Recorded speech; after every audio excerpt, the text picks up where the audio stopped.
And our fighters set the MMA world on fire. She's got it! Also to the chin! Wow! So impressive! That's tight! He's out! What a finish from Simeon Powell! Tonight, live from Berlin, the bantamweights and lightweights will light up the smart cage. Alex Gijon! What a fight! As they battle their way into the playoffs. Oh, there it is! What a left hand by Lewis McGrillen! Living up to the hype! It's win or go home in the race for a title shot and $100,000. Sin is the kill. My anger is a gift. We're making history tonight in Berlin, live with PFL Europe. The Professional Fighters League has gone global. Welcome, fight fans, to Berlin, Germany. Beautiful city steeped in history and culture. And tonight, the host of incredible mixed martial arts action, our second ever PFL Europe event. 14 different countries represented on the fight card tonight. The best of the European fight scene, fighting for an opportunity to advance to Paris playoffs and a Dublin championship with $100,000 on the line. It'll be bantamweights and lightweights conducting most of our business tonight. A clash of countries right there at Verti Music Hall. Inside these confines, you will see the most incredible mixed martial arts Europe has to offer.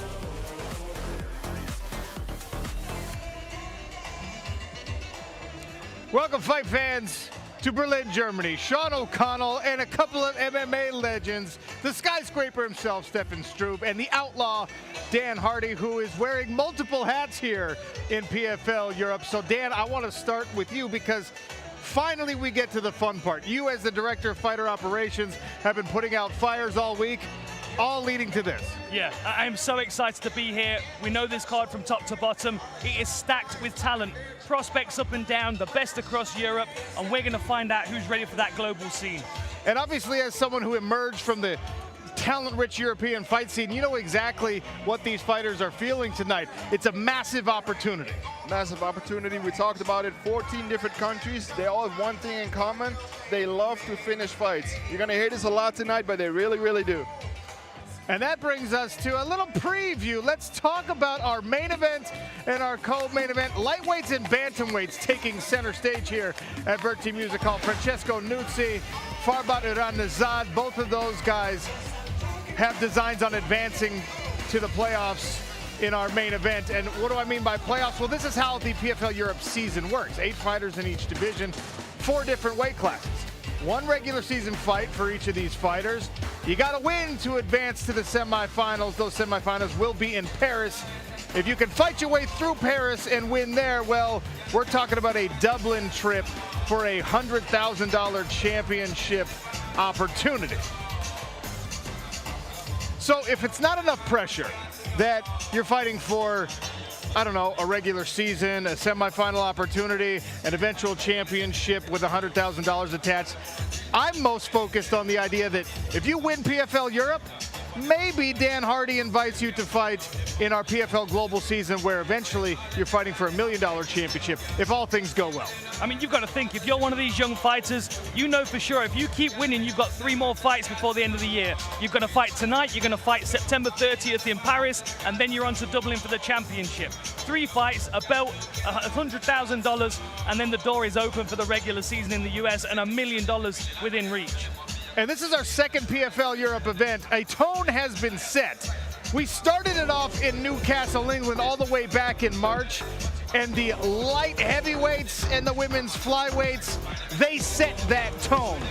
Unbelievable fights on this card, incredible finishes, and of course the emergence of some potential scars. Louis Lee Scott looked absolutely dangerous and incredible. Abdullah Arami came back from the brink and gets the win. Anthony Salomon looks like a completely different animal at 205 pounds. Jakub Neto, Slovenian local. He is not yet a name that you know, but I promise he's a name that you will remember for years to come in the sport of mixed martial arts. We're going to see the McGrizzler, Lewis McGrillen, on the card tonight in a showcase bout. He lit up the crowd in Newcastle with that performance and the eventual left-hand knockouts. And of course, when you're fighting in England and you're talking about English mixed martial arts, you don't go long before you start to mention the rising star that is Dakota Ditcheva. It's not all about striking for her anymore. Submission victory for the incredibly talented kickboxer turned mixed martial artist. She books her ticket to the playoffs. As a former light heavyweight champion in the PFL myself, I can comfortably say I'm glad I'm retired because Simeon Powell at 6'5", with his athleticism, his well-rounded skill set, and the development that we are seeing each time he steps into the smart cage, this is a guy who's going to be a force at some point in his mixed martial arts career. A submission victory for him also over Mo Amin. That means we will see him in the playoffs in Paris. And a little bird told me we're actually going to see Simeon Powell here tonight in Berlin. He might even sit down with us for a little broadcast. So that brings us to our light heavyweight bracket. Playoffs are set. Simeon Powell will take on Abdullah Arami, Jacob Neto, and Anthony Salomon. I am going to go out on a limb and say we do not see decisions in those playoff fights. Finishers across the board. So Stefan Struve, like I said, the tone was set in Newcastle. Should we reasonably expect that kind of an atmosphere tonight? Oh, 100%. If you look at the matchups, I think the finishing rate is about 80-85% between all these fighters. I can't wait. And then we got these fighters fighting tonight, and I'm already dreaming about the matchups that are possible for Paris, man. I can't wait. Well, if the fighters that always finish fights, being matched up against each other isn't incentive enough, they heard from the man himself, the director of fighter operations for PFL Europe, a little pep talk after the weigh-ins yesterday. Take a look. It's been a long week for you, but the reason why you're here is very special, right? PFL Europe 2, for most of you, this is your first regular season fight. At the end of the year, 3 wins, there's $100,000 on the table, right? Every single person here in the regular season fights has an opportunity to win that. I genuinely believe that. You're all very talented. You are the best prospects in Europe. We've made sure that we've gathered you guys together because you are the highest level of Europe. What I want to try and show tomorrow night is that you are world-class level. You've got 3 fights to prove it, right? We start this weekend. We go to Paris in September. I hope to see you there. And then we've got Dublin at the end of the year. This is your biggest opportunity at this far. That's the reality of it, right? I want you to jump at this opportunity. Take it with both hands. Make sure people remember your name after this weekend, right? For you, for your fans, for your family, for your teammates, for your coaches, for the PFL, if you like, we're just honored to have you here, honestly. We're happy to put this event on for you, and thank you all for being here for PFL Europe 2. It means a lot to me. Give everything you've got this weekend, guys. Thank you very much. Now, Dan, you're just showing off now. Incredibly talented fighter, great analyst, director of fighter operations who put together some of these incredible matchups on the card tonight and in Newcastle, and now motivational speaker, I guess. I just like to let these fighters know what would be going through my mind if I was in their situation, right? I mean, what an opportunity they have. Opportunities that, we didn't have when we were young professionals. We wish we would have had something like this. I know if I win tonight, who I'm going to be fighting September 30th. What a gift. I can immediately put that on my mind. And then that $100,000. You could be very rich by Christmas, and then you could start thinking about 2024 and $1 million on the table. All right, let's take a look at how it's going to stack up for the bantamweights, the lightweights, and a little bit of unfinished business in the women's weight class as well. Here's the bantamweight bracket. Our main event, Francesco Nuzzi, Farbadi Ranazad. I already talked about that one. Franz Malambo, people know his name because he's an SBG product and one of the most talented mixed martial artists out of Ireland. He'll take on a late replacement in Rashid Haas, Mokhtar Benkasi, Kusher Kokarov in a co-main event. Those are both big-time finishers. A bunch of great matchups there. And the same is true in our lightweight bracket. Alex Chijov, we've seen him inside the PFL Smart Cage before. He got a PFL Europe qualifier finish last time out. I'm excited to see that. And a lot of the folks on the Berlin streets have been talking about Connor Hughes, Dylan Tuke as the fight to watch on this card. And a little unfinished business, as I mentioned, in the women's flyweight bracket. Dakota Ditcheva, Cornelia Holm, they've already booked their date in Paris. But Red Eckhout, she did not have an opponent for the Newcastle card. Lorena Kubera, who's only 18 years of age and still undefeated, she steps in. One of those women will take on Valentina Skitidze. And of course, we're going to round it out with some showcase bouts. We'll start with a couple talented strikers in a women's featherweight showcase. And of course, the McGrizzler, Lewis McGrillen, stepping up in competition a little bit as he squares off with Amrali Saidosharov.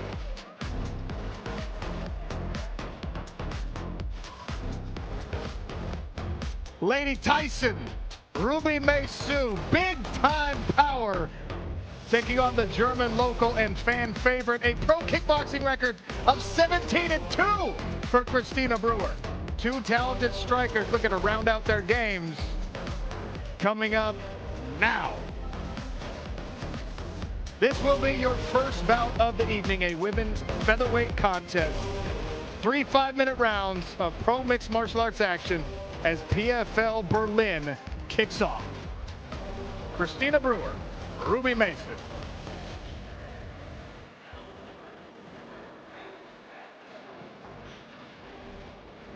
That's Ruby Maysu in the locker room. Rotterdam, Netherlands, she calls home. Stefan, how familiar are you with Ruby Maysu and that power? We used to train together at the same striking gym when I was still active, and I would always be jealous watching her hit the pads because I would never look as good as her, and the power she would show, just wow. So don't blink for that first fight. It's a great fight to start tonight.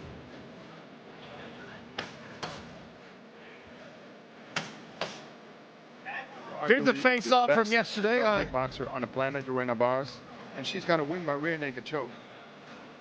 Dan Hardy, that was one of the only fights you didn't have to insert yourself between the fighters. Yeah, and I'm glad as well because I feel like both those ladies would have taken me out with one shot. They're both lethal strikers, both making their pro MMA debut. I'm very excited to see who brings their MMA game to the table, but they're both quietly confident and focused professionals. There was no animosity between them. They've got a job to do, and they're going to do it in front of this sold-out arena tonight.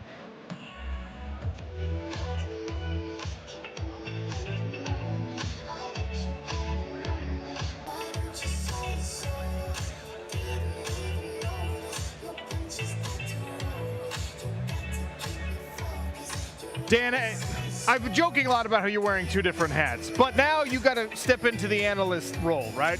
On this desk, what are you expecting tonight? Not as the guy who helped make the matchups, but as the fighter analyst.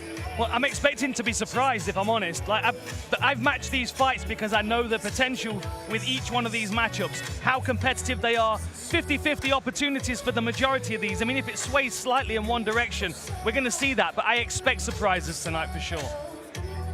Ruby Maysu is in position, and that means we welcome the fourth man on the broadcast team tonight, in-ring announcer Andy Shepherd. Ladies and gentlemen, welcome here to Berlin, and welcome to the second half of the PFL Europe regular season. Tonight, many of our athletes will be looking to win and move on to the playoffs in Paris in September, and of course then the finals in Dublin in December, where we will crown the inaugural PFL Europe champions. But we begin tonight with a special showcase bout. Making their way to the PFL cage, fighting out the blue corner, Ruby Maysu.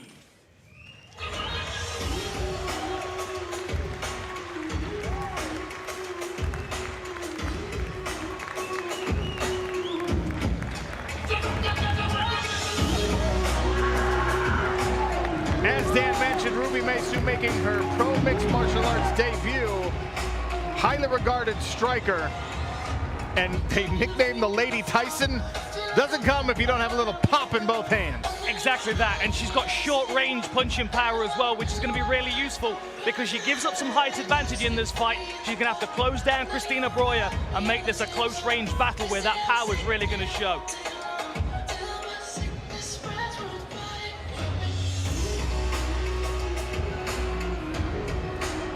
Making their way to the cage, fighting out of the red corner, Christina Brewer.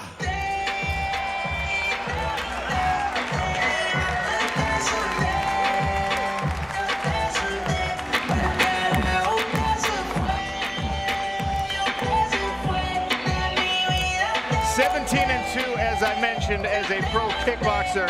But in her lone mixed martial arts outing, won by rear naked choke. So looking to show off a whole new set of skills here inside the PFL Europe Smart Cage.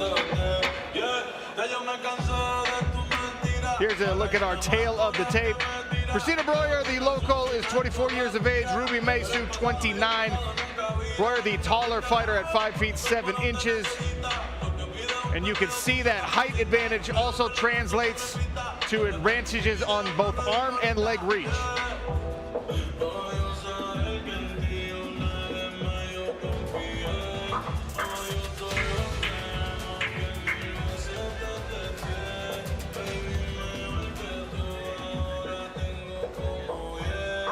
So keys to victory in this one. Christina Breuer's got to strike in the clinch and she's got to grapple offensively.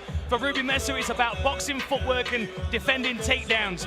Closing this fight down but not getting too close where she gets tangled up. Andy Shepherd, let's get this thing underway. Ladies and gentlemen, the following contest is a special showcase bout in the women's featherweight division. Introducing first, fighting out of the blue corner. She's a striking specialist and stands 5 feet 5 inches tall. She went in officially at 145.4 pounds and is making her professional debut. Fighting out of Rotterdam, Netherlands, the Lady Tyson, Ruby Mesu.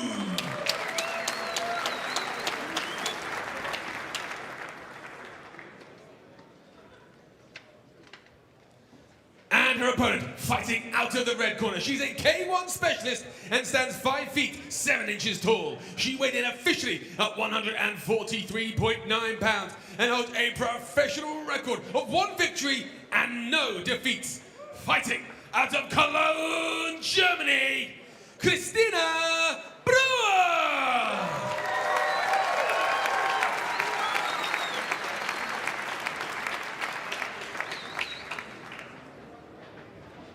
Your referee in charge, Thomas Brugger.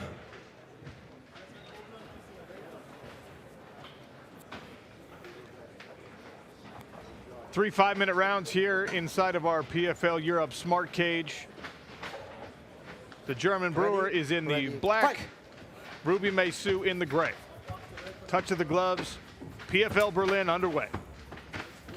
Don't know about you guys, but I love it when kickboxers transition into MMA and start wearing small gloves. Absolutely. It changes the range, it changes the ability to land shots through the guard. You can't hide behind those big 10-ounce gloves anymore. And ultimately, you know, there's the opportunity to be able to clinch and take your opponent down, which means they have to be more careful in the clinch. They can't just kind of throw themselves into range without worrying what comes next. No referee's going to separate them if they get tangled up and taken down. So we're going to see whether both of these ladies are prepared for a mixed martial arts fight. And as you said, Sean, Christina Breuer, 1 amateur fight in mixed martial arts, wins by submission. Mesu pressing forward. Wonder how long it's going to take for Breuer to mix it up and look for the takedown. Man, you could see that aggressive Dutch Thai boxing style from Ruby Mesu, pressing forward, trying to crack her with hard shins and counter those punches.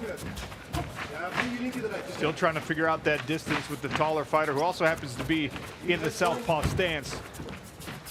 I think we might see a head kick from Christina Breuer in a minute, because Ruby Mesu keeps moving towards that power side. You see she keeps circling towards that back leg. Fine if you're ready for it, but if you're not, you can walk onto a very powerful shot.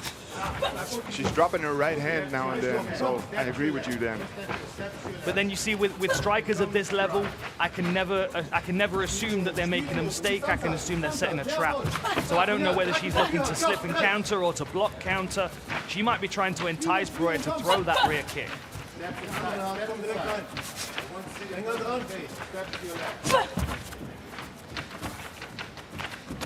Nice left hand there. Mesu's pulling her punches a little bit. Not going all the way in. Might be some hesitance from the shorter fighter to try and close that distance because of a perceived or assumed deficiency in the grappling here. Nice hit feint there from Ruby Messer. Oh, that was a good left hand again. Staggered her for a moment. Oh, and again. Big success for Breuer so far with the punches through the middle. And landed a nice jab on the way out as well. Really dialed in here halfway through round number 1. It seems like Christina Breuer is starting to find her range a little bit. And you can see the speed and commitment on her punches. Meisu's going to have to match that if she wants to turn the tide here in the early goings. It was a good right hand in there for Meisu as well, but she's hesitant on stepping in all the way, probably because of the takedown threat from Breuer. There has to be a second thing in her mind, doesn't it? You know, it's going to stifle her aggression somewhat because she feels like at least she has to be prepared for a level change, even if it never comes.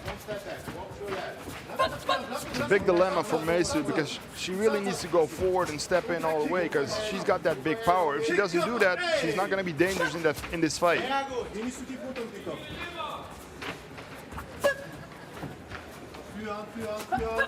Lovely counter lead hand. Oh, and again with the rear hand. Breuer really is the timing down for those punches through the middle.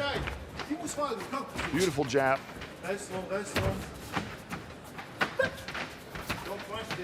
Don't push there. Step to side. Just step to give it a punch. Step to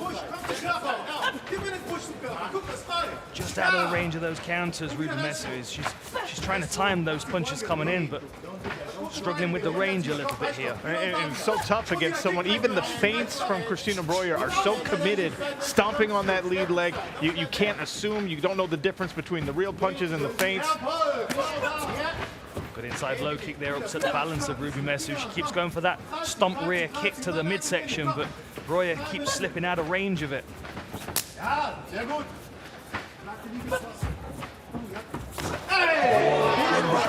my goodness, that was Beautiful fast. step in right hook there. She's moving in and out really, really well. You can feel the tension in the arena. It's like everyone's silent, eyes peeled, ready for something to happen. Well, we're here in Berlin, Germany, so you know that the German fighters are going to be experiencing a little pop from the crowd now and again.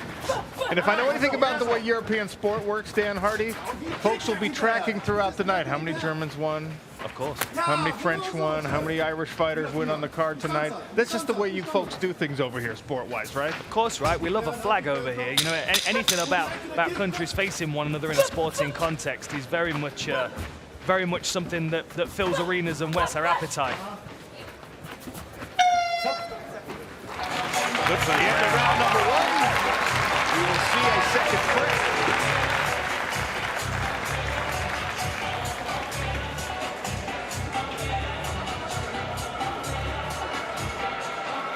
Football fans can now watch NFL Game Pass live and on demand on DAZN, all preseason, regular season, and playoff games, including the Super Bowl, as well as a variety of shows, documentaries, and much more. NFL Game Pass.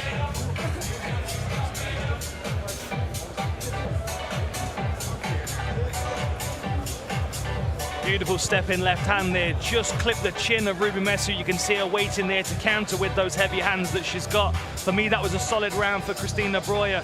She was able to stay just on the outside of her opponent's reach.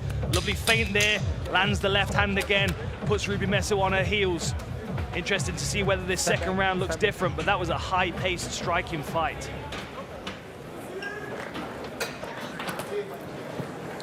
Christina Breuer with a strong first round. She's in the black. Ready. Ruby Messer out of the Netherlands in the gray.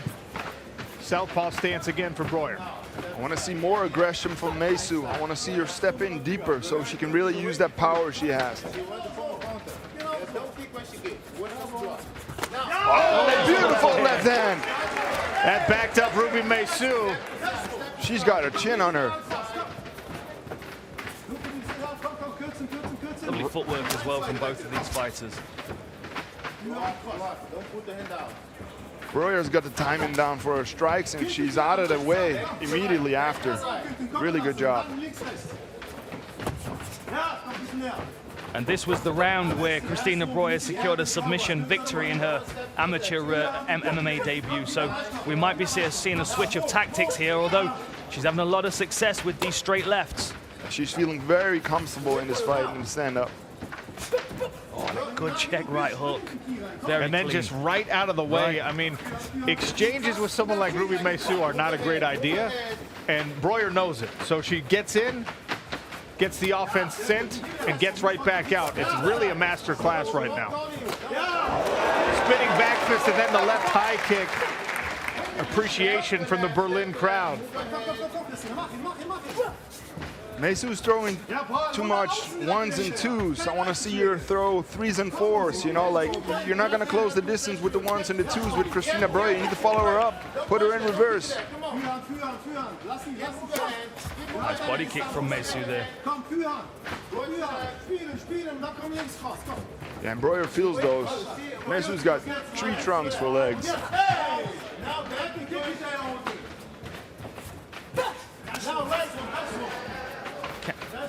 That counter left hook's landed a couple of times from Meisu, and you know, for me it feels like Christina Breuer is the one that's setting the pace, but not making it too wild. She's still keeping this technical, even though front kick to the face.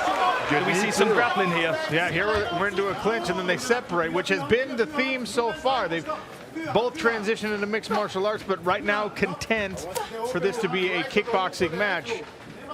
It makes sense because of the results that Breuer is getting. If I'm Ruby Meisu in the corner, I might be looking to get inside and grab a hold of Breuer, see what happens. Well, that was 2 times that Meisu's gone for the inside low kick and left her head on the center line, and Breuer countered it with a straight. And there she is again. Check right hook, moves away. I think we see a little blood coming from the nose of Ruby Meisu now after that punch. That's going to affect the breathing as well.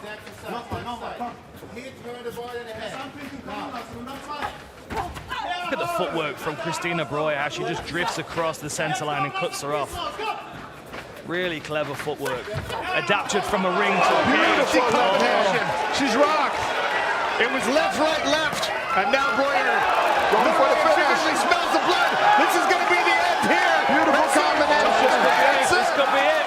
The flurry from Breuer, not stopping. And Christina Breuer. wow. What a performance there from Christina Breuer. A furious finish from the German fighter. And you can see the damage on Ruby Meisu's face. What a performance from Christina Breuer. Very patient, but when the opportunity came, she jumped on it. What a fight for Christina Breuer this was. No rush there from Christina Breuer, picking her shots, taking her opportunities. You see the cutman walk over and wipe some blood off the arm of the referee as well. Everyone's getting bloodied in there tonight. Very happy with that performance. Christina Breuer goes to 1-0 as a professional mixed martial artist. We're going to be seeing more of her in the future. And Ruby Meisu will definitely be back. I have no doubt about that. She's determined to make mixed martial arts her new career. Super impressed with the power and the strikes for Breuer, man. You saw the head from Meisu go back numerous times in this fight. Right, just beautiful measurement of range from a nice pacing as well. You can tell she's had 19 professional kickboxing matches. It was straight left, and then a short right and another straight left. That was the beginning of the end for Ruby Meisu, Stefan. Yeah, she really stepped it up here when she smelled blood. She never let her go after this, and the referee did a good job, gave her every opportunity, but perfect stoppage here. Yeah, there was no protest there. She tried to throw a couple of counters back, but the moment where someone turns and starts to run along the fence, trying to get away from their opponent, trying to clear her head, that was the shot. You can see her turn her eyes away. She starts to run away from her opponent, covers up, of course, as is a well-trained striker, but there just wasn't an opportunity to land one of those counter strikes. Still got a smile on her face, though. Andy Shepard makes this one official. Referee Thomas Brunda calls a halt to the action at 3 minutes and 12 seconds of round number 2, declaring your winner via TKO, Christina Breuer!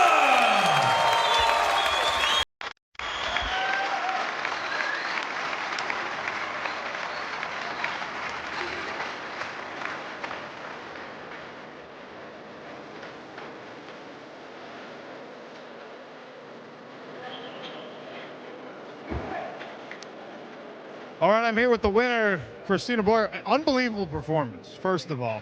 Let's talk about your reads early in the fight. The left hand was landing especially, and once that left hand started to land, it felt like the end was coming, but you were not impatient. You were very patient and waited till the second. Did you feel in the first round like you were going to get her out of there in the second? I feel very good in the first round. My condition is very, very good, and I was ready for 2 rounds more. But my fist landed very good in the face. It almost started blooding, and yeah, I'm very happy for this result. So it ended up being a kickboxing match, basically. And we know that your striking is obviously on point. Was there ever a plan in this fight to come in and grapple and show your well-rounded skill set? Yeah, we planned more a stand-up fight, but I was very prepared for the ground, but it didn't happen, and yes, I'm very proud of this fight. So this was a showcase bout, but we do have 2 more PFL Europe cards, one in Paris, one in Dublin. Would you like to stay active and maybe fight again in the Smart Cage this year? Yes, of course. PFL is a very, very strong organization. I will be very happy to fight another bout here at PFL. Congratulations, beautiful performance. Christina Boyer, ladies and gentlemen.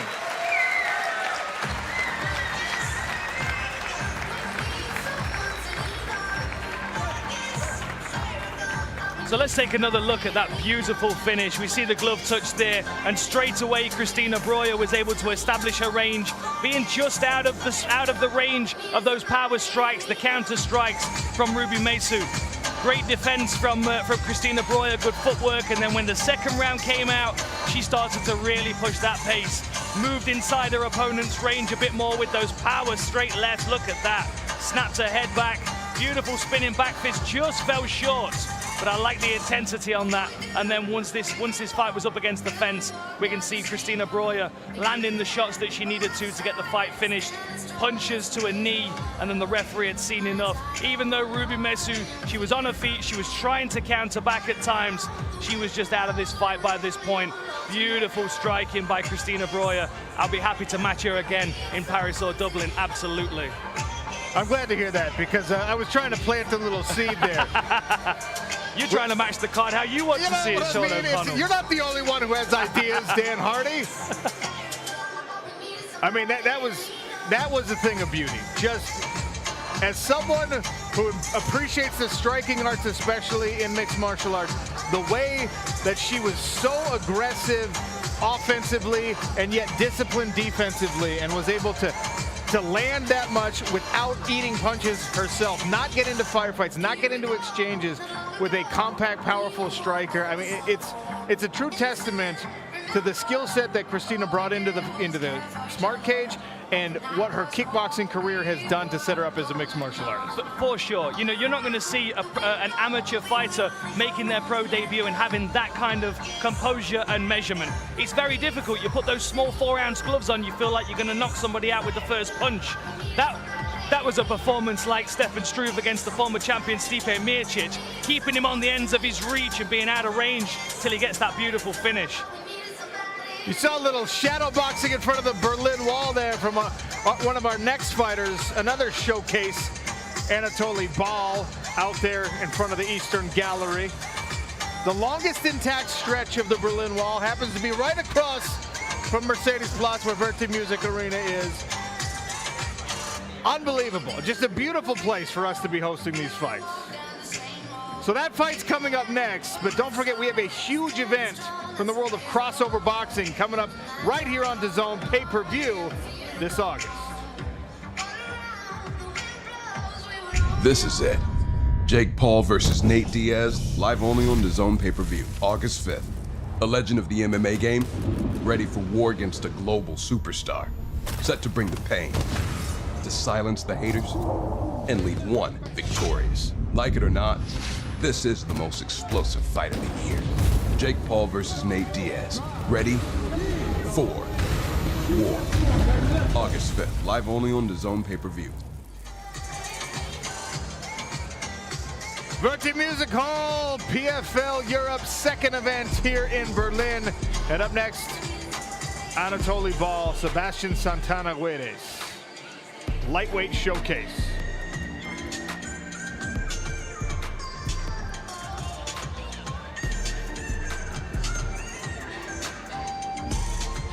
Here's a look at these two squaring off at the weigh-ins, and you can see the height advantage for the Spanish fighter, Santana Guedes.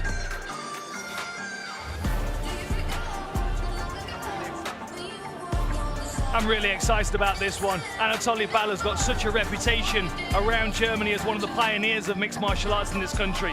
But look at the size of Sebastian Santana Guedes. I don't know how he makes the lightweight division. He's got the same reach as me and he's taller.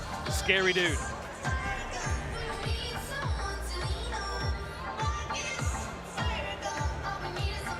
The following contest is a lightweight showcase bout. Making their way to the cage first. Fighting out of the blue corner, Sebastian Santana Guedes.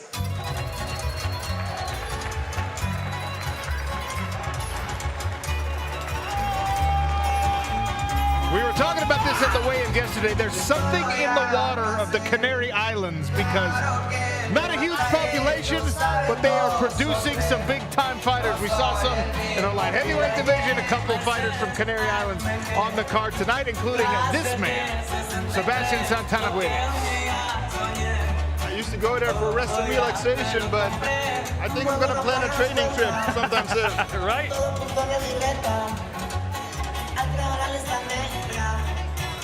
And in the red corner, Anatoly Bal.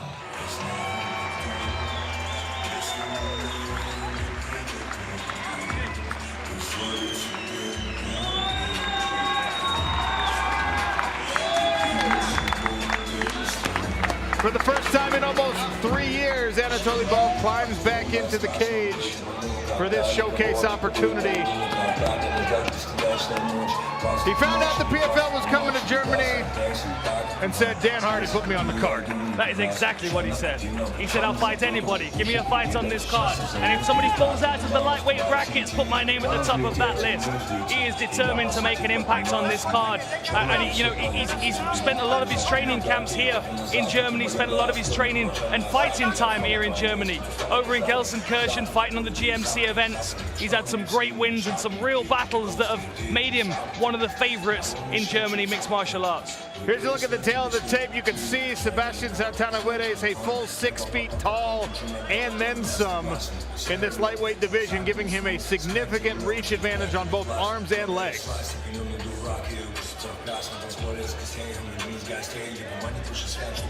So keys to victory here. Anatoly Bal has got to strike to the body. Look how much body there is on Sebastian Santana Guedes. He's also got to get to top position where the height and reach makes no difference. For Guedes, jabs and front kicks, long range techniques, and if it hits the floor, attack constantly with submissions to keep Anatoly Bal defensive. And with that, we'll send it into Andy Shepard. Introducing first, fighting out of the blue corner, he's a mixed martial arts specialist and stands 6 feet even tall. He weighed in officially at 154.7 pounds and has amassed a record of 8 wins, 5 losses, 1 draw, and 1 no contest. Fighting out of Gran Canaria, Spain, Sebastian Santana Guedes.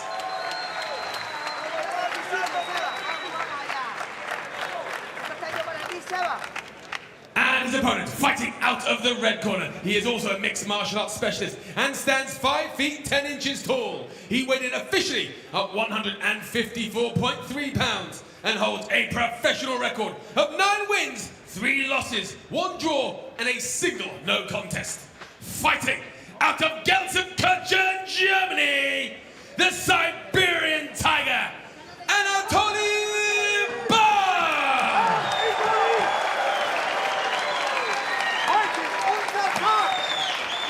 Your referee in charge, Gert Richard.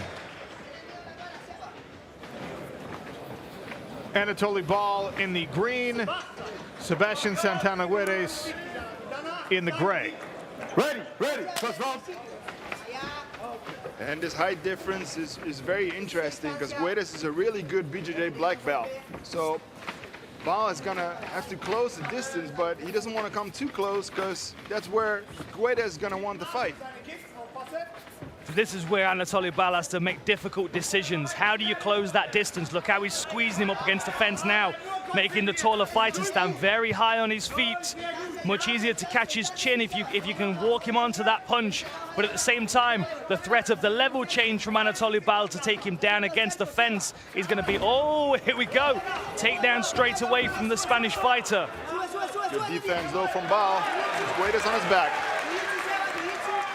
He's got an underhook. Trying to reverse it. Beautiful job by Guedes here.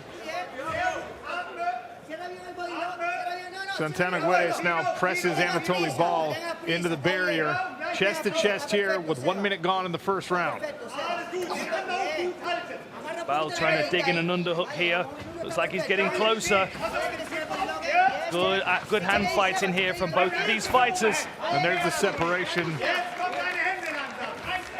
Now that might give Anatoly Bal confidence on the feet, knowing that the taller fighter that has the reach advantage would rather have this fight on the floor. That may change his game plan slightly. He might start thinking about keeping this one standing, but at close range. Here we go again. Sebas trying to get the fight to the floor. Double unders for Bal here. Let's see if he wants to take the fight down or if he just wants to press Guedes up against the fence.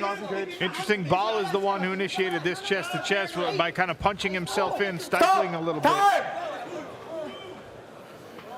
Shot to the groin.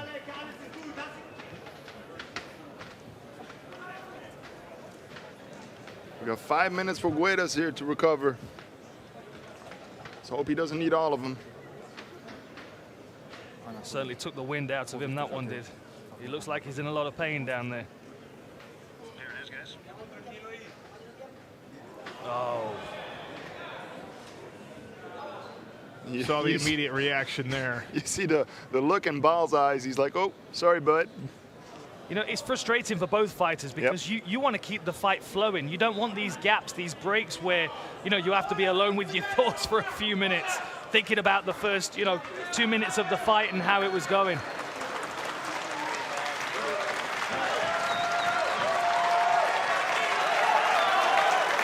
Berlin crowd showing their appreciation for Sebastian Santana Guedes getting back to his feet. Yeah, speaking from experience, this is not a good situation to be in. It can take your focus off the fight as well as what happened when it happened to me. I needed time to recover, but my mind was with recovery instead of with the fight. Right, yep. So I became sloppy after the restart. We're back in. Right back to the action here.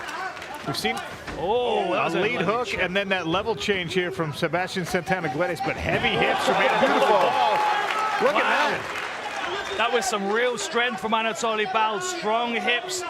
Got himself back. Now he's in a really good position where that height and reach really makes little difference as long as he can stay out of these submissions. Great scrambles from Bal, though, from Guedes, though. The first time they went to the floor, same thing, but gotta watch those long legs creeping up. Guedes goes down to the legs really fast, but he's trying to lock his hands, and Bal moves his hips backwards.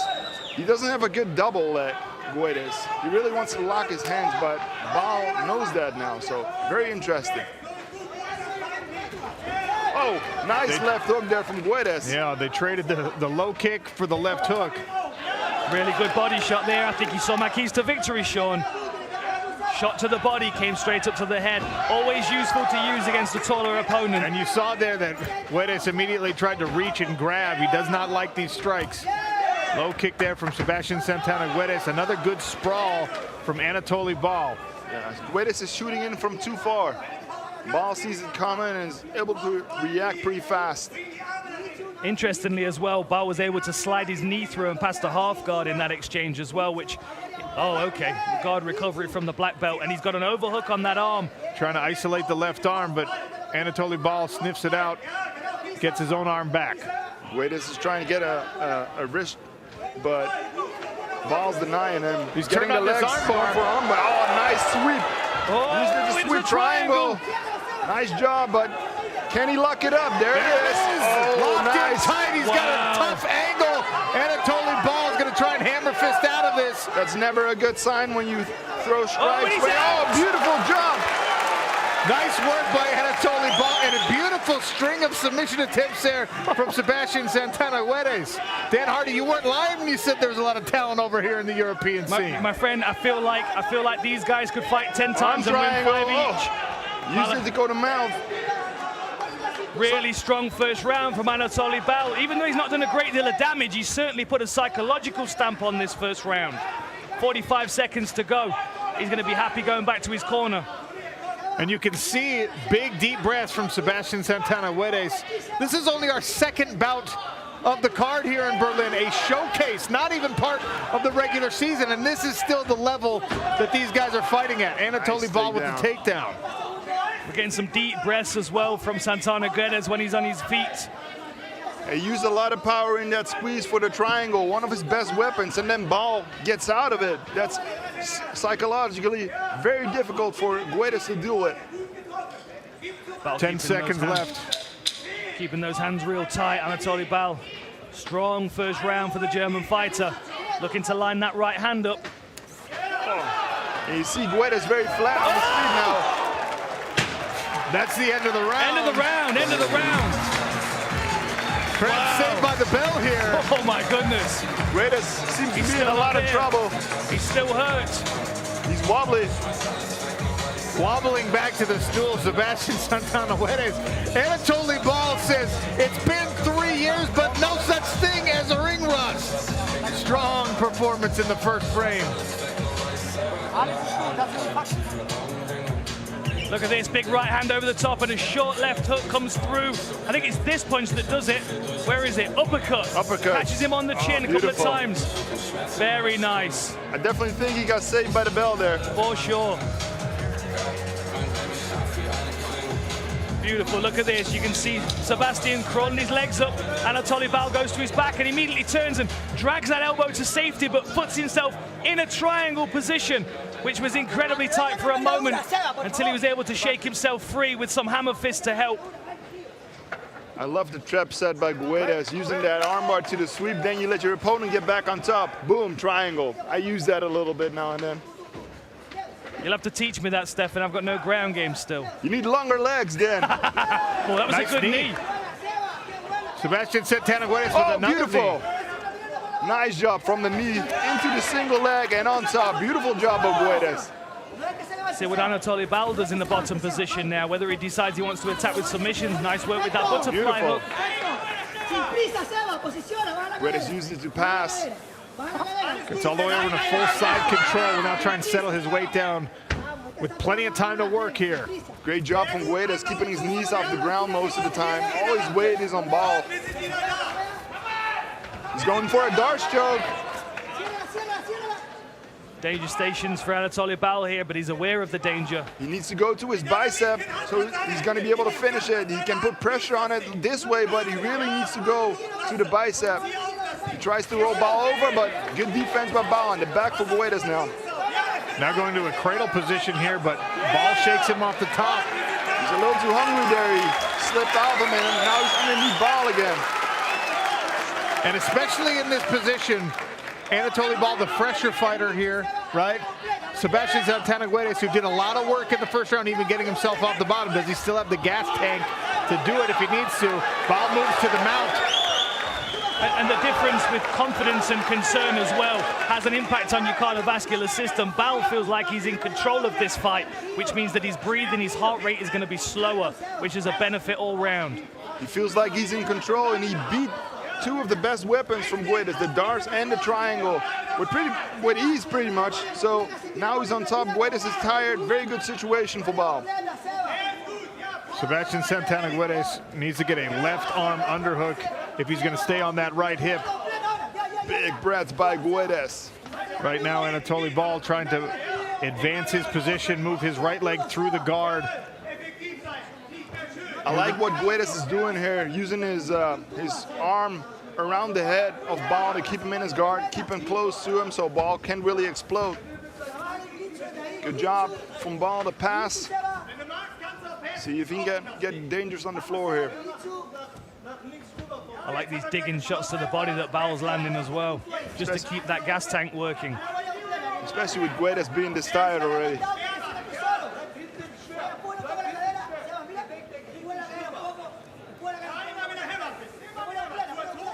Nice work framing with that forearm across the face of Sebastian Santana Guedes. Good right hand from Ball there.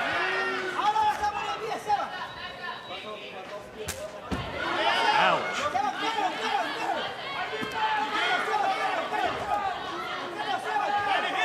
Feels to me, if I was in Anatoly Ball's position, I can feel the fight draining out of my opponent at this point. He's just got to not get reckless and try and look for a finish too soon, because Guedes is still dangerous. Ball now stalking.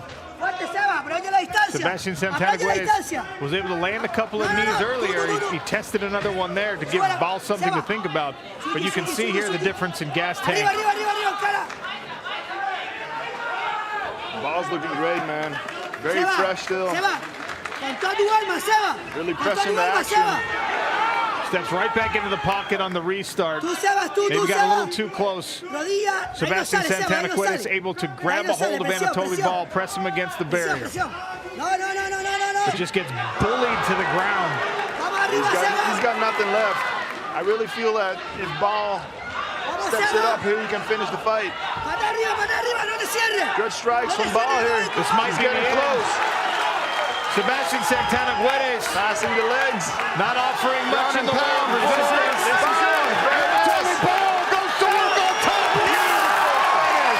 Second round finish for Anatoly Ball in Berlin. The Germans are delivering tonight, gentlemen. What a performance from Anatoly Ball.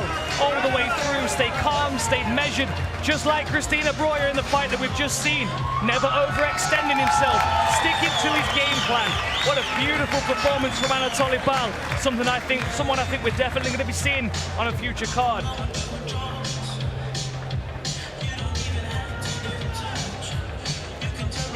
Very nice, methodical performance. Beat all the best weapons from Guedes.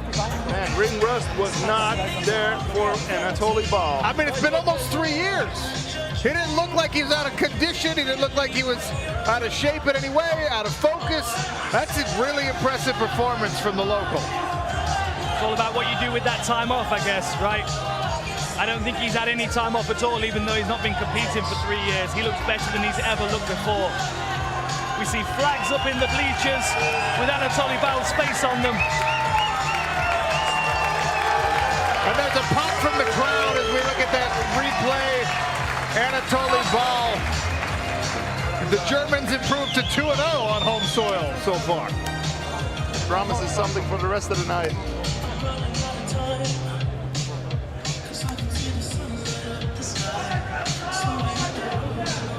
He really broke his opponent physically and mentally. Such a beautiful performance.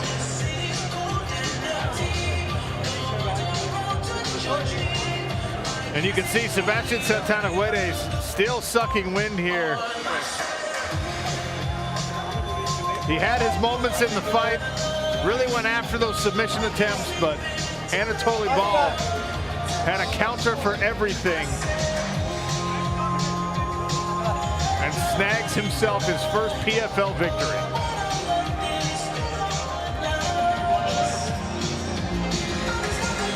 Andy Shepard will make this one official. Referee Joe Richards will be halt to the action at 4 minutes and 16 seconds of round number 2. Declaring your winner via TKO, Anatoly Ball!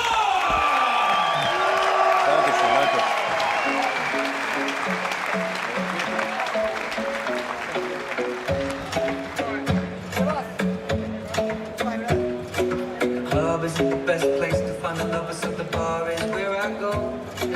Me and my friends at the table doing shots with the bars and then we talk slow. Come over and start up a conversation with just me, and trust me, I'll give it a chance. Down to my hands, and I'm out of the jukebox and then we'll start to dance. Singing like, girl, you know love was made for somebody like me. Coming down from the valley, I may be crazy. All right, here with the winner, Anatoly Ball. We were just talking about it at the broadcast desk. It's been almost 3 years since you competed in mixed martial arts. It doesn't look like you took any time off. How did you look this good after that long? I don't believe in. Was heißt Ringrust? You could just say ring rust. Yeah, I fight for. The last fight was 3 years ago, but it's no problem because I train every day and I have the best team on my side, so it's no problem. It was only another training day in Fight Club Gelsenkirchen. So there were some moments in the first round, he tried to throw on the arm bar and then he transitioned to a triangle. The triangle got tight. Were you in any kind of trouble there? It was not trouble because I'm really strong and it was no problem. And we saw the gas tank of your opponent draining. He started to get extremely tired. Did you feel like you could see the life getting sucked out of him as you pushed the pace? Yeah, I see that, but I want to fight for 3 rounds because I fight for 3 years ago the last time, and I want now 3 rounds, but yeah, it's come to finish and I will get it.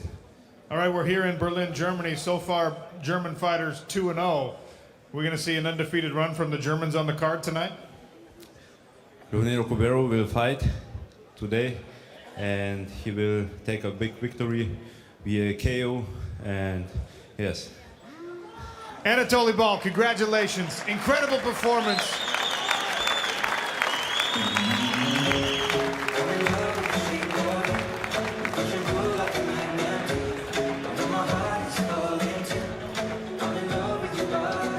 We had a really fun fight from start to finish. It was Guedes looking for the takedowns, and he got a couple. But once Anatoly Ball got going, there was no stopping him. Beautiful job here from Guedes, using the armbar to sweep. You see him get the hips from Ball up here.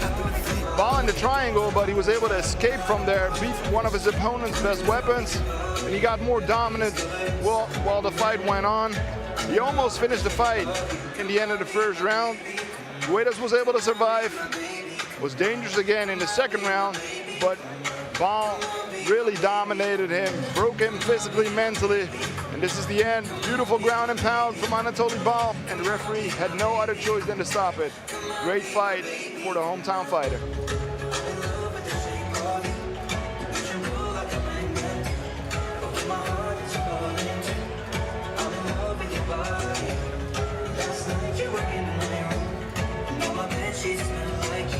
Anatoly Ball looking good. A strong start, to say the least, here. PFL Europe 2 in Berlin. Sean O'Connell, Stefan Struve, Dan Hardy here inside the smart cage. How good do you feel right now? How good do you feel like I did a great job and put together some great fights, and these fighters delivered? You know, I just find the talent, they have to come and perform, and that's exactly what we saw. You know, I'm proud of all of these fighters for giving it their all, but the German fighters are really showing up for this hometown crowd. By the way, if you've been watching on YouTube, we appreciate you being here. The rest of the fights tonight are going to be exclusively on DAZN, so you're going to have to go log in. If you haven't subscribed yet, go subscribe and then log in, because I promise you do not want to miss any of PFL Europe here in Berlin. All right, we got a bunch of great fights coming up tonight, a bunch of great fights, period, on DAZN. Combat Sports finds a home right here on DAZN.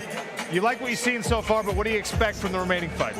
Pretty much the same thing. We talked about it before we start with the fights. There's a lot of finishers on this card. 2 finishes so far. I expect a high finish rate tonight. Let's see if we can set a record. So PFL Europe continues right here in Berlin. By the way, the PFL playoffs, PFL Global Playoffs. Of course, I got to plug that, you guys. Stefan, we need to have you come over to San Antonio, Texas. That's where our next event is. Sounds good to me. In San Antonio, PFL playoffs, as the quest for $1 million continues. It'll be the light heavyweights on that one. Cannot wait. That's, of course, everyone's favorite weight class, the light heavyweights. Right? The lightweights are showing up today, you're right? You're about a light heavyweight right now. I am. Thank you. A bunch of great fights right here on DAZN, and we'll be right back. And now entering the arena, Kelly! The sheer power.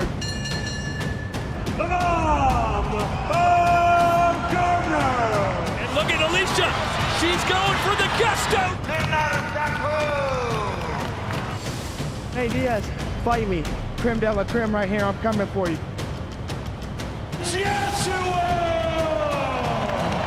Oh! Launching him with a huge right uppercut. That's some real heavy hitting.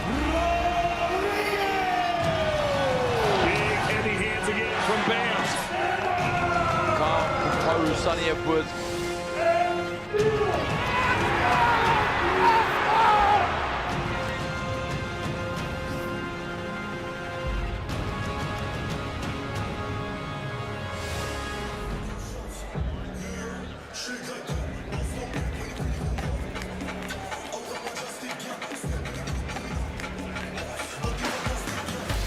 The action continues here in Berlin at PFL Europe.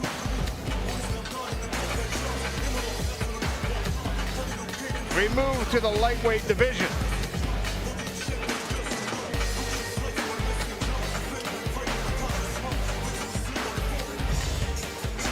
Radu Maxim, Jakub Kashuba.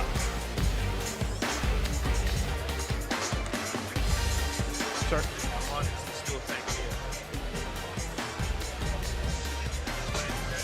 Giving up because of an injury. Maxim and Kashuba yesterday at the weigh-ins.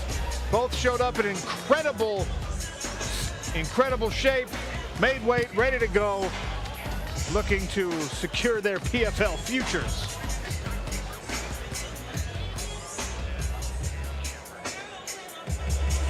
Here's Andy Shepard.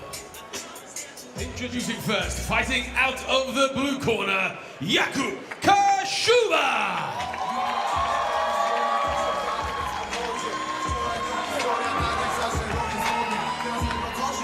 Jakub Kashuba, one of the best nicknames in all of mixed martial arts. They call him the Auditor because he works as an auditor. He's undefeated as a pro, and I promise you, as boring as his day job is, his fight style is the opposite of that. He's a very exciting fighter. He's an excellent kickboxer. He trains at a Gracie Barra gym. You know he's got a ground game as well. I feel like he bookends his opponent's style. Radu Maxim's that powerhouse on the inside, but he's got to deal with the ends of Kashuba's game. He's got to stay out of danger in the striking range and the jiu-jitsu range. And in the red corner, Radu Maxim.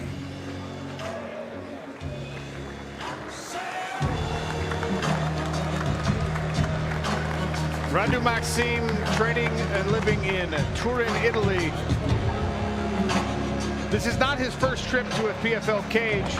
Back in our 2022 PFL playoffs, we had some PFL European qualifiers to open those cards. He beat Wojciech Barborek, but it was because of an knee injury. And Radu wasn't happy about that. You never want to see an opponent get hurt, right? He's like, bring me back. I want to fight and show you who I am for real. He has an opportunity to do that here tonight. You know, he's been quietly focused all week. He's the fighter out of everybody that has said the least, but has got one of the most intense atmospheres around him. Here's our tail to tape. Radu Maxim, 4 years older than Jakub Kashuba, but Kashuba is 4 inches taller, weighed in at the lightweight limit. A height advantage, as it usually does, means a reach advantage. 3 inches on the arms, 2 inches on the legs in favor of Jakub Kashuba.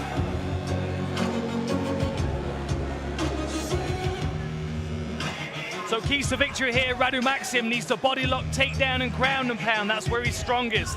Kashuba's got to fight at kickboxing range, but if he's being wrestled, if he's being taken down, attack the neck, keep the scramble moving, and he might be able to stand a submission.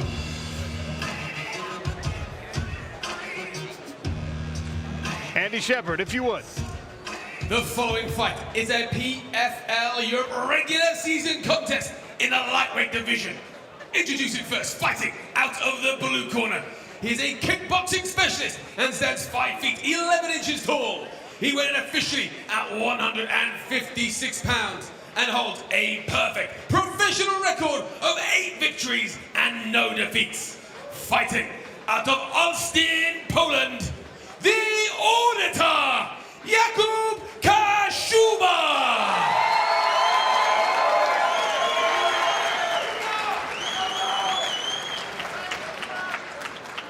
And his opponent, Fighting out of the red corner, he is a wrestling and BJJ specialist and stands 5 feet 7 inches tall. He weighed in officially at 155 pounds. In 12 professional contests, has earned a record of 10 wins and 2 losses.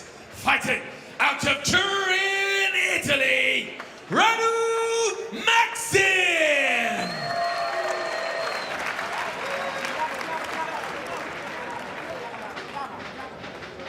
Your referee in charge, Rich Mitchell. Rich Mitchell will oversee the action. Radu Maxim in the green, Jakub Kashuba in the gray. Both guys are ready to go. You ready? You ready? Let's go. Both very good wrestlers, but a very different striking style. Kashuba a lot more technical. Maxim's got big power, but beautiful takedown right from the start for Kashuba. Jakub Kashuba, he flicked the left high kick out there and then he changed levels, but look at Maxim right back to his feet. Yeah, beautiful job using the underhook, get back to his knees. But Kashuba again, who's pressing the action, looking for the takedown. As I said, there's a real intensity about Radu Maxim, and you could see. Oh, beautiful! What? Wow! You kidding me? Oh, wow. Sacrifice throw there from Radu Maxim, taking risks early. Radu Maxim Airlines. Man, beautiful. He's so dangerous with the body lock. Now he's on a single leg. You can see him drawing that leg in. Kashuba's trying to sprawl out here. Steps over the back foot. Beautiful way to catch the leg. Maxim changes direction, draws Kashuba back over his own left leg. See if he can get to the back. Good job from Kashuba on the defense here.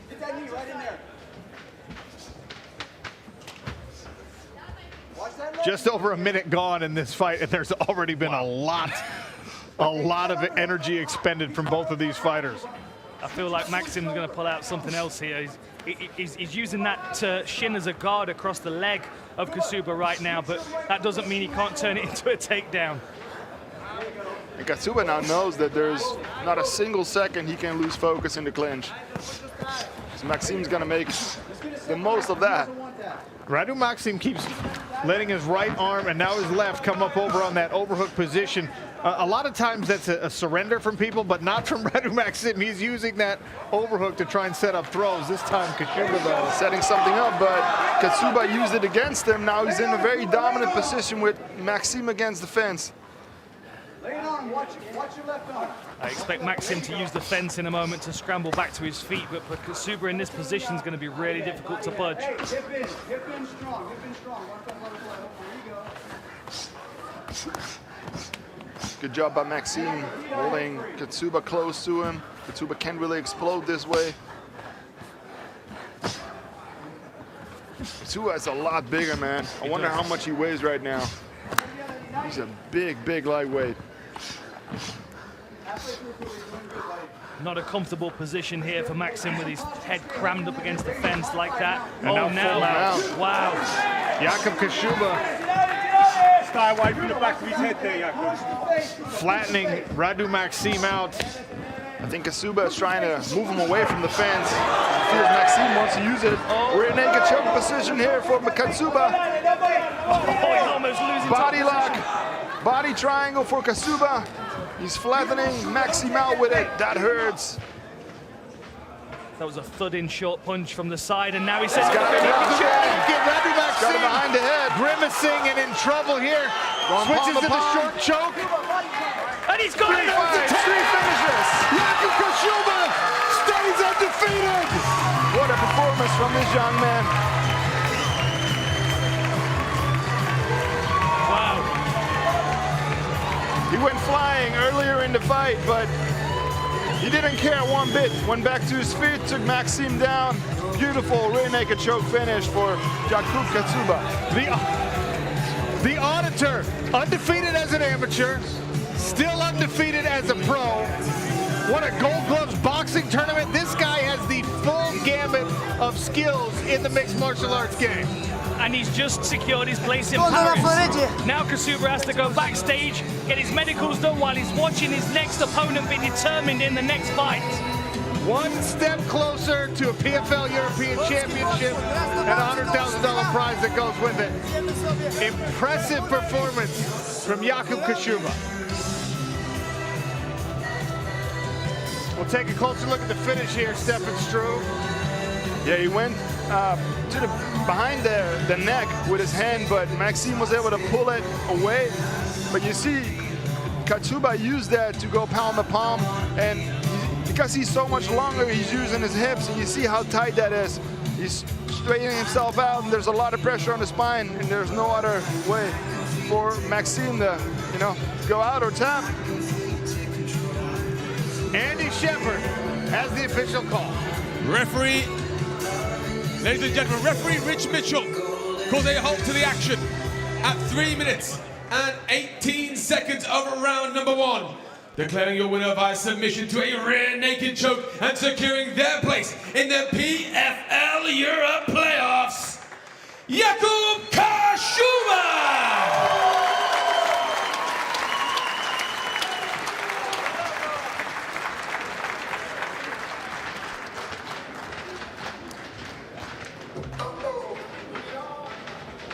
All right, here at the winner, Jakub Kashuba, if we can get the house mic going. Here we go. Jakub Kashuba. First of all, still undefeated as a pro mixed martial artist and one step closer to a PFL European Championship. I imagine that's what you expected here tonight. You smell that? That's the 100,000 inflated dollars being issued by the Federal Reserve. That's waiting for me. So Biden, don't spend too much. I want to have some worth of money. Let's talk about how this fight played out.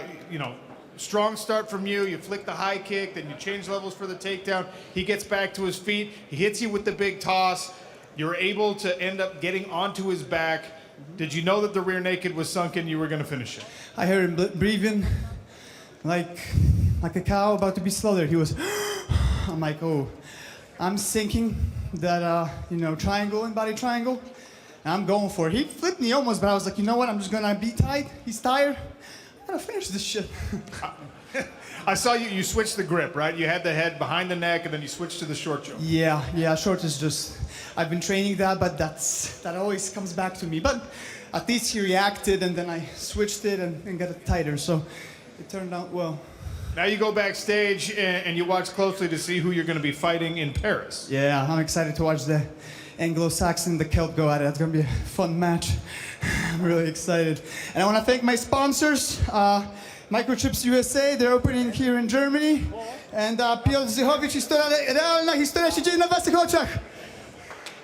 Jakub Kashuba still undefeated and moving on to Paris. Congratulations.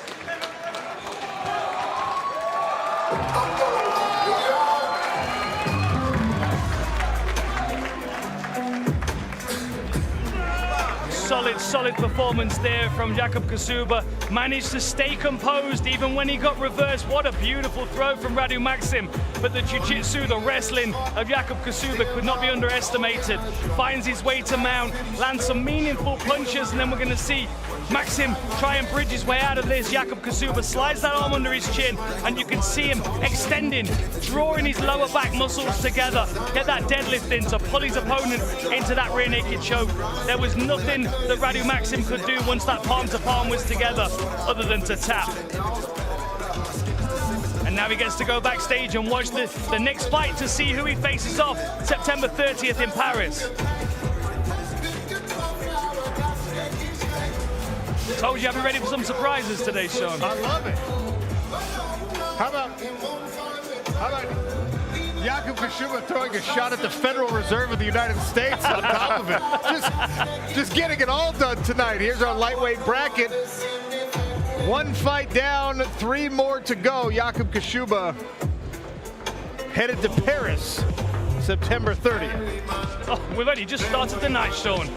We've only just started. Connor Hughes, Dylan Toot next. It's going to be wild. 3 fights down, 3 finishes so far as the PFL has gone global.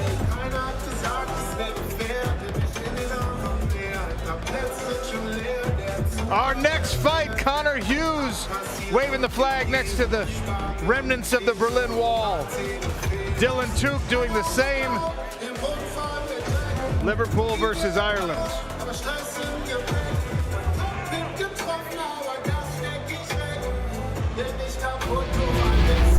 Breaking news. The X Series 008 card has been announced. 4 fighters. Only 2 fighters in the ring. Every man for himself. Last man standing. Welcome to Misfits, baby. What you're seeing has never happened before. Survivor tag. History has been made.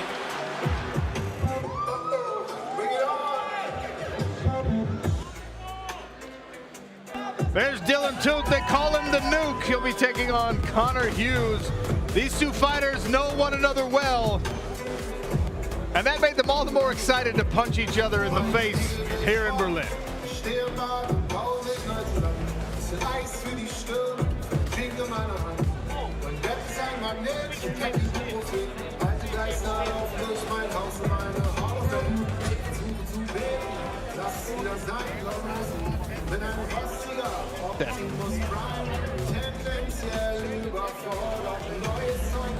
Dan Hardy had an opportunity to talk to both of these fighters before they squared off. In every way, I think. I think he is. I think he thinks that I've not been tested, and I think he thinks that he's going to walk through me. That's a fact. And I think that you haven't been tested. Well, I think that's going to be your downfall. No, not I at think all. that's going to be your major problem. That's not me underestimating. That's me just stating facts. So why do you feel like he's not been tested? You haven't been tested. You fought nobody. You know you fought nobody. Who have you fought? Me, Sadiq Yusuf. And how did that go? Yeah, I got robbed that one, but I still fought him. Still went there. You did, yeah, you fought him. Fought Cameron Ellis on the biggest stage. I fought big names. Venture Yeah, you got opportunities. No, you mate, got big I made my opportunities. You got opportunities. You think I got Sadiq because it was meant to be an opportunity for me? See, there you go. What are you expecting from him, style-wise? You've watched his fights, you've researched one another. It seems you've got a good idea of one another's career. What are you expecting from him? He's going to look to grapple. Obviously, he thinks that I don't have a grappling pedigree. He thinks it's going to be easy for him, so he's obviously going to look for that. He's going to look for me to overextend. He's going to look to duck under me, and he's going to try and stall it. I don't shoot. I'm 6 foot. Shooting on people isn't my thing. Not a double leg, you don't know. What's the benefit in having losses on your record? Tell me that. That isn't like that. I've been Lessons? tested. I've been there. With lessons, but like I've never. I like lessons, definitely. I more learned lessons from the Ventre fight. That was the most lessons I learned from the fight. And then the other things in camps and stuff, then when I was coming into the other fights, I don't know, just almost felt like I was just shelling myself coming into some of them, like, you know what I mean? But look, the past is the past, so learn from this shit. Connor Hughes. So neither of these guys. You know, this was about the time in the weigh-ins yesterday, Dan, where it got a little bit more intense. Yeah. I started getting upper body workout trying to hold these guys together. You know, that last word that we did with these 2 guys, it was amazing. Even regardless of what happens in this fight, go and watch that. It's on YouTube, you can find it. The last word. They've both got such strong personalities. It's almost a shame one of them has to go home tonight, but the other one's going to move through to Paris.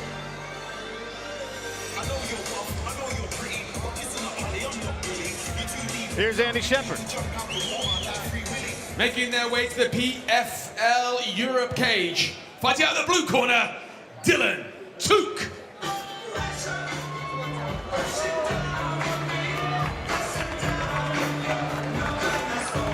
Dylan the Nuke Tuke. An Irish fighter, but now living and training in Scotland. And you see not far behind him, Stevie Ray. PFL global contender, one of the most creative and interesting submission artists in the game. He spoke really highly of Stevie Ray and how good he's going to be as a coach, and now he's retired from mixed martial arts. He's going to take on a coaching role full time, and you know, Dylan Tuke speaks so highly of his coaches, James Doolan, Stevie Ray. They've put him back together, he says. He keeps talking about that. They've put him back together. I'm interested to see what version we get of him tonight.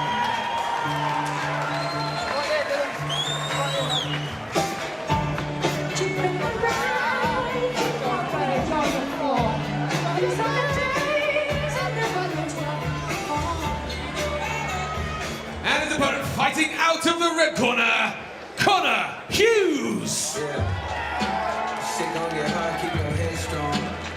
clock right now that I'm dead wrong. Fighting off this Honda for hours. Big step, but nigga don't get stepped on. Connor Hughes is 7-0 as a professional mixed martial artist. Proud representative of Liverpool, England. 6 of his 7 pro wins have come inside the distance. And this man feels like he is destined not only for PFL Europe greatness, but thinks that he can be a factor in the global season beyond. No doubt, he is supremely confident. And again, one of the reasons why I love this, you put both of these guys in front of one another and you ask them, who wins 10 times out of 10? 10 times out of 10 is the answer. They feel like they can dominate no matter where the fight goes. Now the fight comes down to it, they've both got to make those words count. Connor Hughes is prepared to step up. Dylan Tuke has already stepped up, he's ready.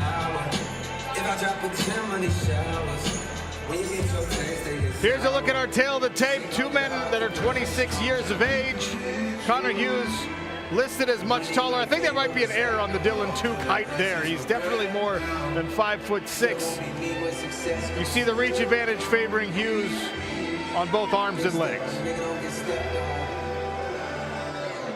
Wait on my time like grace, I sit inside an hourglass. Made a concern back in the day with how long I would last. Make a few $1,000 stack with every hour pass. I catch you playing inside my lane and I'ma foul your ass. So keys to victory, Connor Hughes needs to pressure with boxing and use takedowns against the fence to nullify that reach.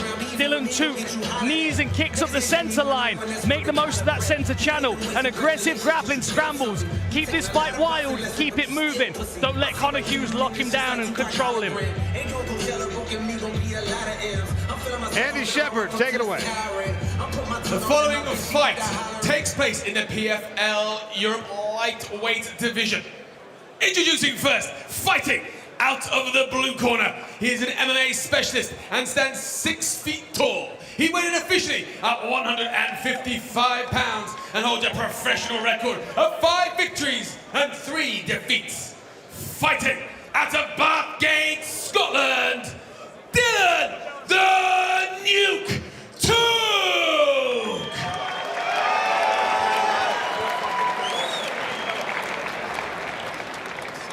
And his opponent, fighting out of the red corner, he is a striking specialist and stands 5 feet 11 inches tall.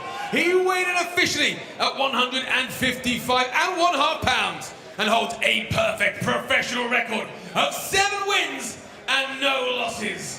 Fighting out of Liverpool, England, Connor Hughes!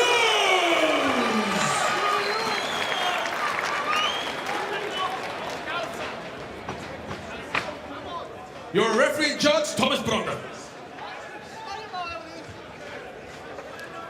3 5-minute rounds with a trip to Paris on the line. Both of these men trying to keep the dream of the PFL European Championship and a $100,000 prize alive. Now the challenge early for Connor Hughes is to try and figure out this movement of Dylan Tuke.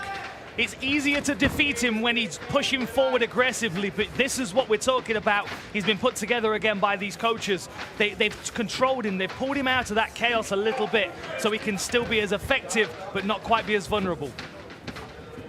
Southpaw stance and the unorthodox movement for Tuke in the gray.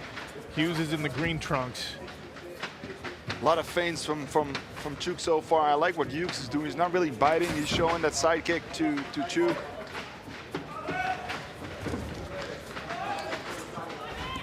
Kickboxing world champion Connor Hughes. Very controlled at this range, very measured. Lifelong mixed martial artist. Absolutely. As for his entire family. They put a gi on him when he was born. Is that right? I like that side kick. Yeah, that's cool. It's a great way to deal with those feints.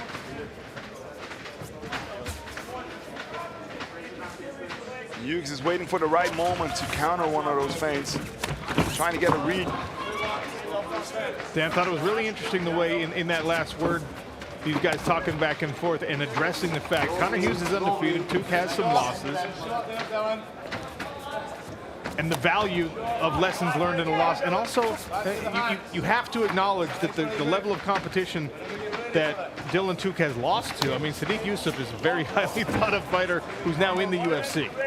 he's just jumped at opportunities that have been put in front of him, whereas Conor Hughes, he came through a solid amateur career and learned some lessons there. He wasn't undefeated as an amateur, but when he turned professional, it was like, right, okay. Oh, that was a nice straight left from Dylan Tuke, lunged into range.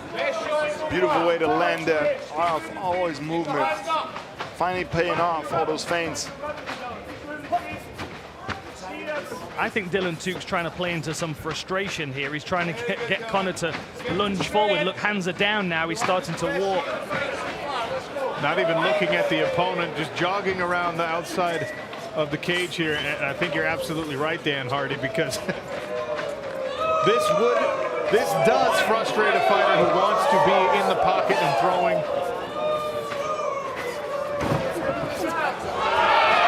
Beautiful way to get out of the way, too.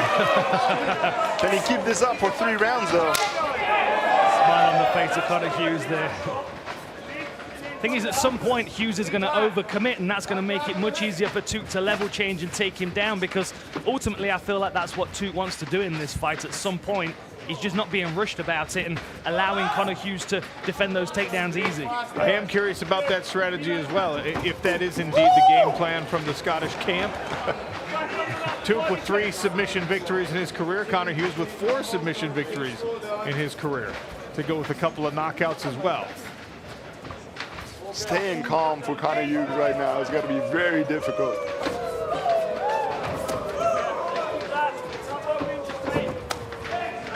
Conor's got to be aware of that left kick as well. He's going high and to the body with it. Very easy for something like that to sneak through the guard and do some damage. Especially because the liver's open on that side, Story said. Tuke has showed it a couple times, but he hasn't thrown it full power or full speed, so you could surprise Hughes with it when he throws it faster. That's another one of those things, if he keeps throwing to the body, that's going to try and suck Conor Hughes into maybe catching that kick, reaching for it in a desperation attempt to create some action. Again, it feels all very calculated for Dylan Tuke. And there's the high kick attempt again.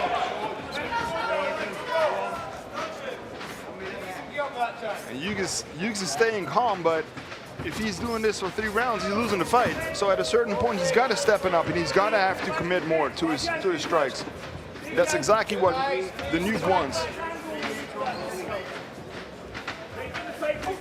Nice left hand snuck through there for Dylan Tuke, whose unorthodox movement has really dictated the way this fight is happening in round number 1.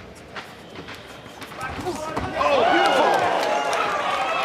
And the left eye is immediately swelling up. Conor Hughes through the heel. Hook kick. Wow. And now they're talking back and forth.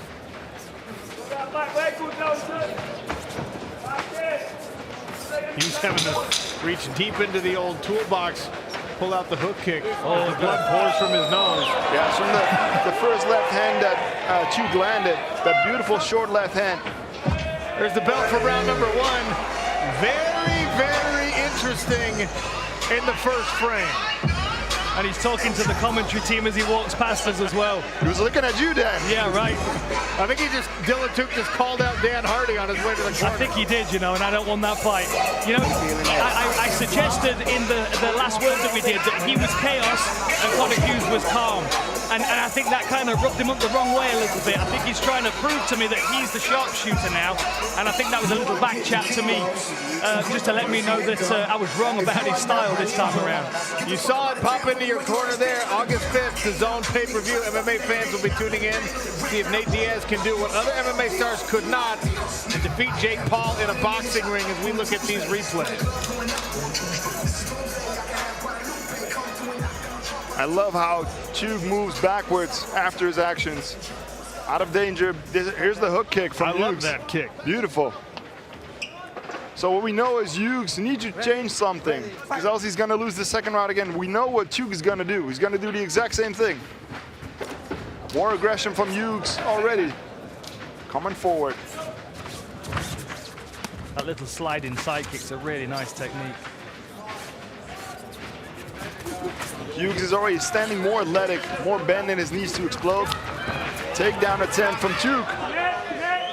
And you heard the cue from the corner. I think it was Stevie Ray in the corner that said, when you're ready, Dylan, when you're ready for this, a takedown attempt. Great timing on that. Leg battle going on here at the moment. Took trying to get a wrap on that left leg of Hughes. Hughes trying to keep it clear and trying to do something with those overhooks, even though that position's not ideal for him. Double underhooks for Dylan Took. What you do, everybody in the gym, let's go. Oh, beautiful knee there. Sent that knee right up over the shoulder of Connor Hughes. Very quick. Good separation here from Hughes. Over a minute gone in the second round. I think Tuk's very happy with how this fight's going so far. Go back under the grip, come back under the grip.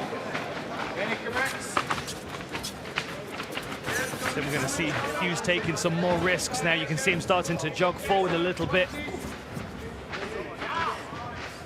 And confirming what Dan Hardy thought about the strategy, you can hear the corner of Dylan Took trying to draw Connor to saying when he commits, they want him to go underneath for another takedown attempt.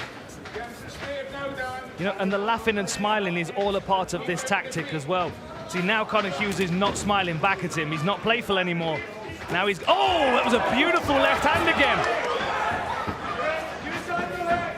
Beautiful takedown from Took. Used the body lock, used his right knee to stop the legs of Connor Hughes, and this is where we end up. He's got the back. Trying to go around that leg from Hughes again.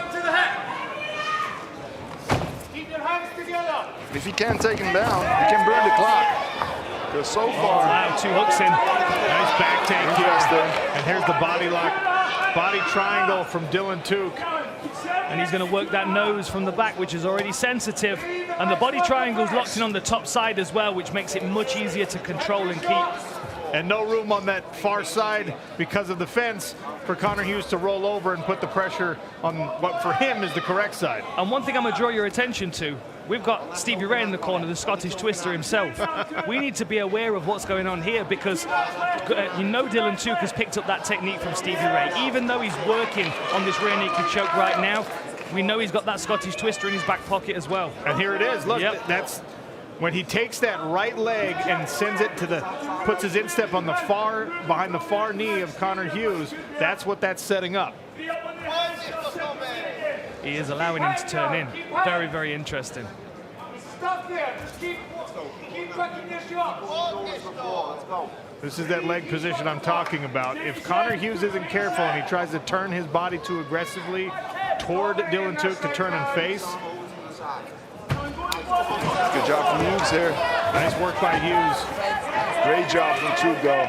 Took just ran right around and got back on the back. It's the best version of Dylan Took I've ever seen, I've got to tell you.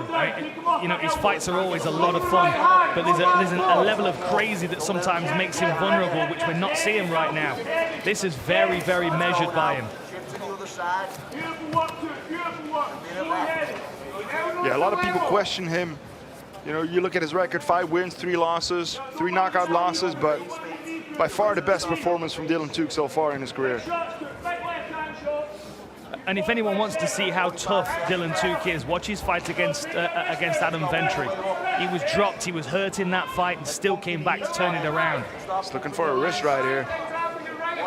Trying to get a hold of the arm that Hughes is posturing on, but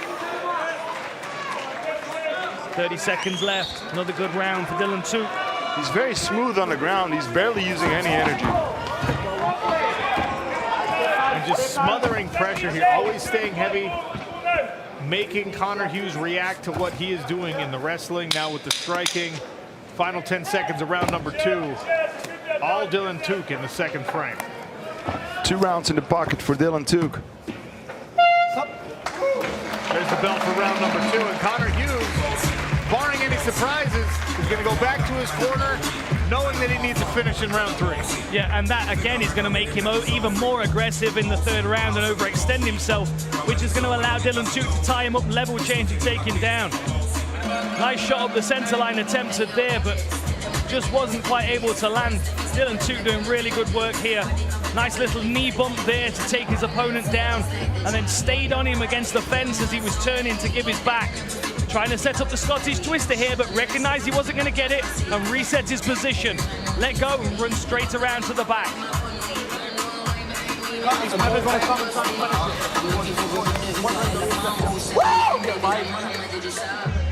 For anyone watching at home, do not be alarmed by the lack of teeth in Dylan Tuke's mouth.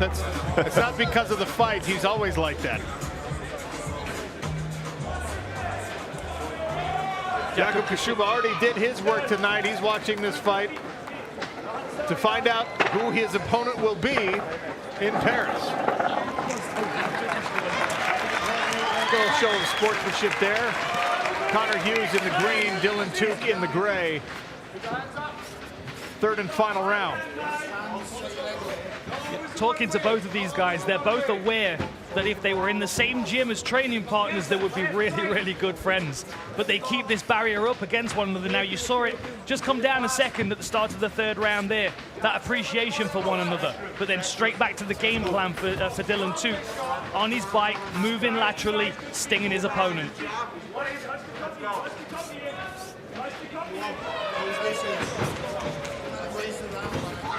Hughes trying to get into that right range and freeze the feet of Dylan Tuke, but Tuke refuses to stay still.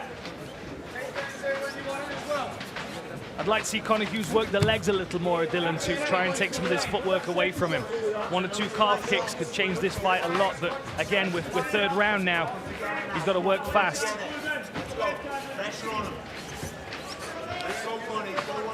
Oh, very fast with that left hand, Dylan Tuke. Beautiful bump off the rear foot just to fire him across the center line and throw that left hand out.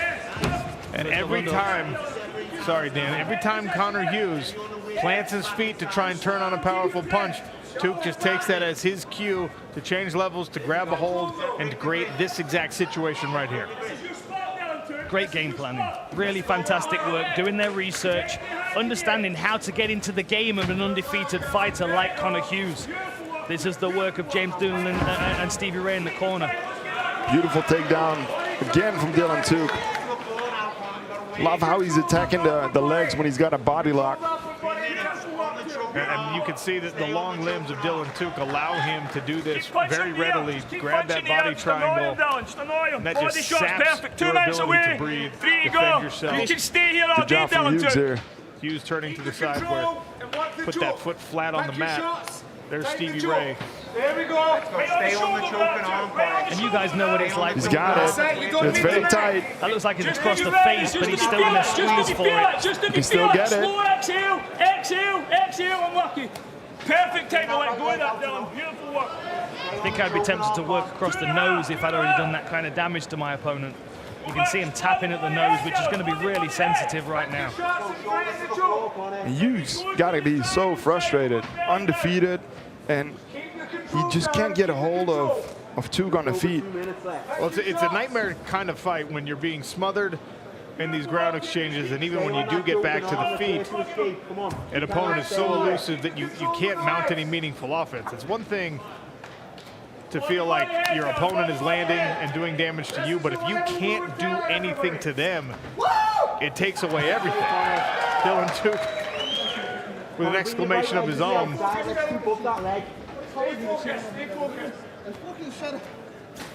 He's having a good time in there. Let's go, we've got a minute 30 left. He's telling him you just wouldn't listen. The referee admonishing Tuke for some colorful language there. Yes. Keeps diving for that rear naked choke every time. Connor Hughes is tucking his chin, but then he's dealing with the pressure across his nose. Keep packing the shots, Dylan. Pack your shots, keep working that choke. Less than 90 seconds now to go. Keep working, body shot, body shot. I wonder if we're going to see some desperation here from Hughes, which is going to try and force turn into the guard of Dylan Tuke and get caught in that Scottish twister again. I'm still watching for that right foot of Dylan Tuke to wander across the center line and hook the far side knee. It'll be interesting to know what Jakub Kaszuba's making of this performance, how he's going to get his hands on him. head tight. Keep the head tight. Good job from Took, staying active, giving the referee not even a chance to think about standing them up, burning the clock, being dangerous, still looking for submissions. Keep it control. 30 seconds. Completely shut down Connor Hughes. What a performance. Clearly the best performance of Dylan Took's career. Yeah, talk about surprises. Big surprise for me that Took is taking out Connor Hughes the way he's doing here tonight. A previously undefeated Connor Hughes came into this fight in the minds of most as a favorite over Dylan Took. One final right hand from Dylan Took, and we'll go to the judges' scorecard.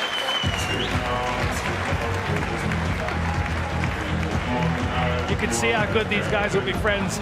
Now they're not opponents, maybe they can get together and train. Because I still think they would add a lot to one another's game as training partners, but that was a real surprise for Connor Hughes and his team to see Dylan Took perform like that.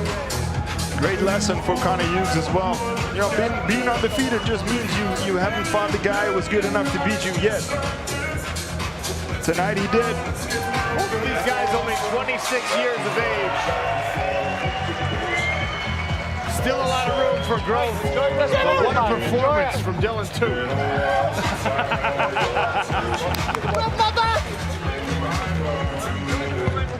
He refers to himself and his coach as yin and yang, and you can see that, can't you?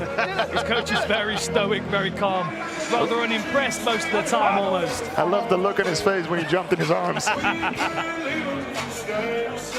It's the same look I'm going to get when I come home from Berlin.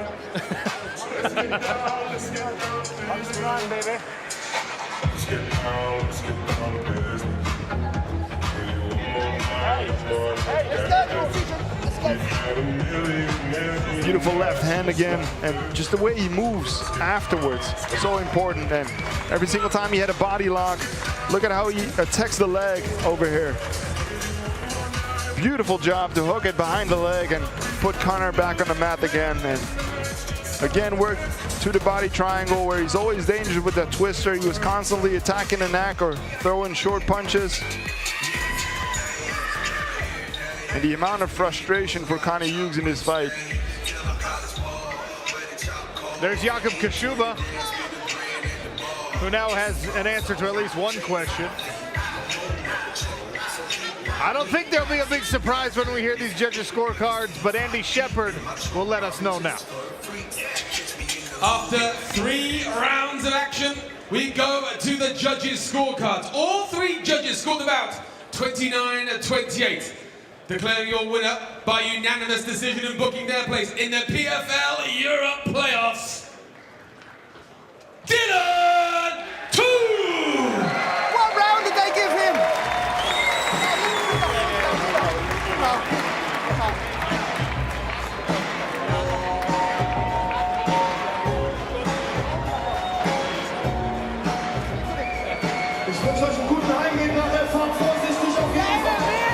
So there's Dylan Took, ecstatic at the idea of progressing. September 30th, we're going to see him in Paris. We're going to see him interviewed by Sean O'Connell right now, and then we're going to bring his opponent for September into the smart cage with him to face them off. All right, here inside the smart cage, Dylan Took. One-way traffic, pretty dominant performance. We saw the crazy movement in round number 1, and then in rounds 2 and 3, you took it to the ground. Was that always the game plan? Yeah, I have the best team in the world at high level and the best coach in the world. James Dillon, he just told me to, if I move and if I'm smart, I can beat anyone in the world. I'm honestly a world beater. Yeah, I'm so fucking happy. Sorry, Dawson. We saw you get on his back, working for the rear naked choke, and then I saw maybe that right leg coming over as he was maybe going to twist that back. Scottish twister. Were you looking for that Scottish twister a la Stevie Ray? Stevie was trying to go over with me in the back, but I'm a bit stupid, so I was like, I'm just going to go for the choke. But yeah, no, that's his move, the Scottish twister, and I'm just blessed to have him over here. He took time away from his family after going back to back camps in the USA, and I want to emulate my big brother now and go over to the USA and scalp them Yanks. All right, let's bring in. We already know. Dylan Tuke advances to the PFL playoffs for Europe in Paris.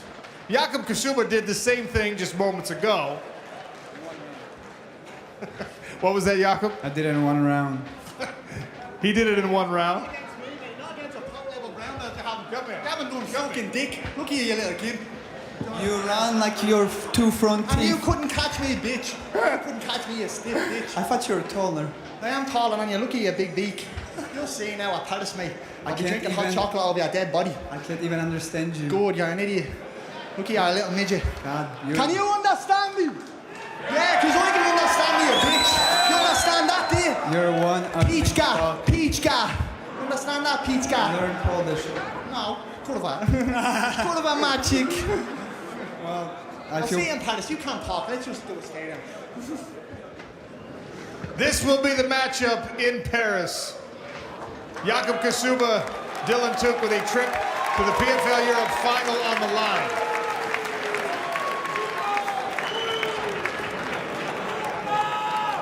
Well done, fellas. I love it. What a face-off that was. Nothing but intensity from both of these guys. And that's the interest as well. Jakub Kasuba sitting cage side watching Dylan Tuke perform. Got straight in the smart cage and insulted his performance. Now these guys are going to throw down. September 30th in Paris. Wow, I cannot wait for that fight. The FCC has no say over what happens on DAZN, right? I'm not taking responsibility for that, Sean. We might need a little bleep button for Dylan Tuke. Beautiful work from Dylan Tuke. Just look how slick this striking was. Very, very measured, very calm. Beautiful performance. Credits his team, credits his coaches with the game plan. Very frustrating night for Connor Hughes, but certainly lessons are going to be learned. What do you reckon to that, Stefan Struve? Imagine hitting someone with that from your legs. Beautiful hook kick there from Connor Hughes. I think that's the only thing he was able to connect with in this entire fight. And the movement in the first round, and it was the takedowns in the second and the third round, the body locks and then attacking the legs. Beautiful job by Dylan Tuke. There you saw him make Connor Hughes miss again, and he was, threatening with that Scottish twister the entire fight. And I always love seeing this, the respect between the fighters. As you said, Dan, these guys, they will train with each other in the future for sure.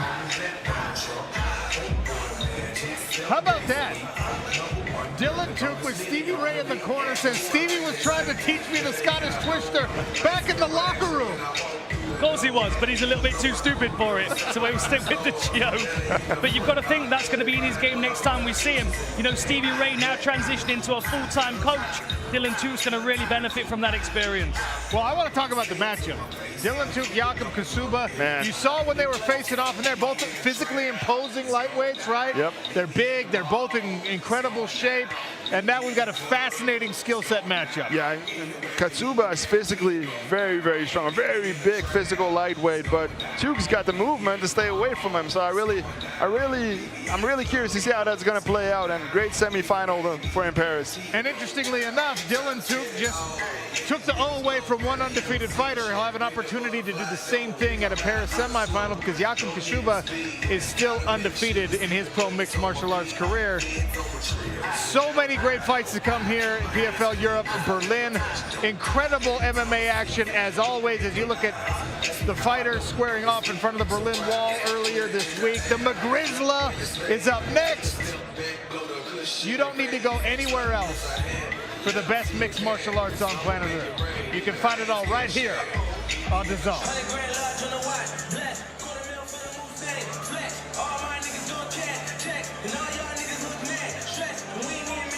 Fight fans, we are live. Kick! What a finish! Oh, he's hurt, and he's done. Oh, right hand landed, and that'll do it. Wow. Oh, big right hand.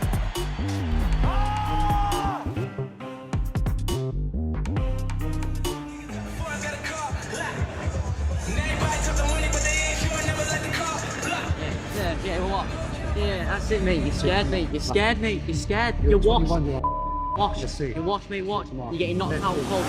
Lewis, the Grizzler,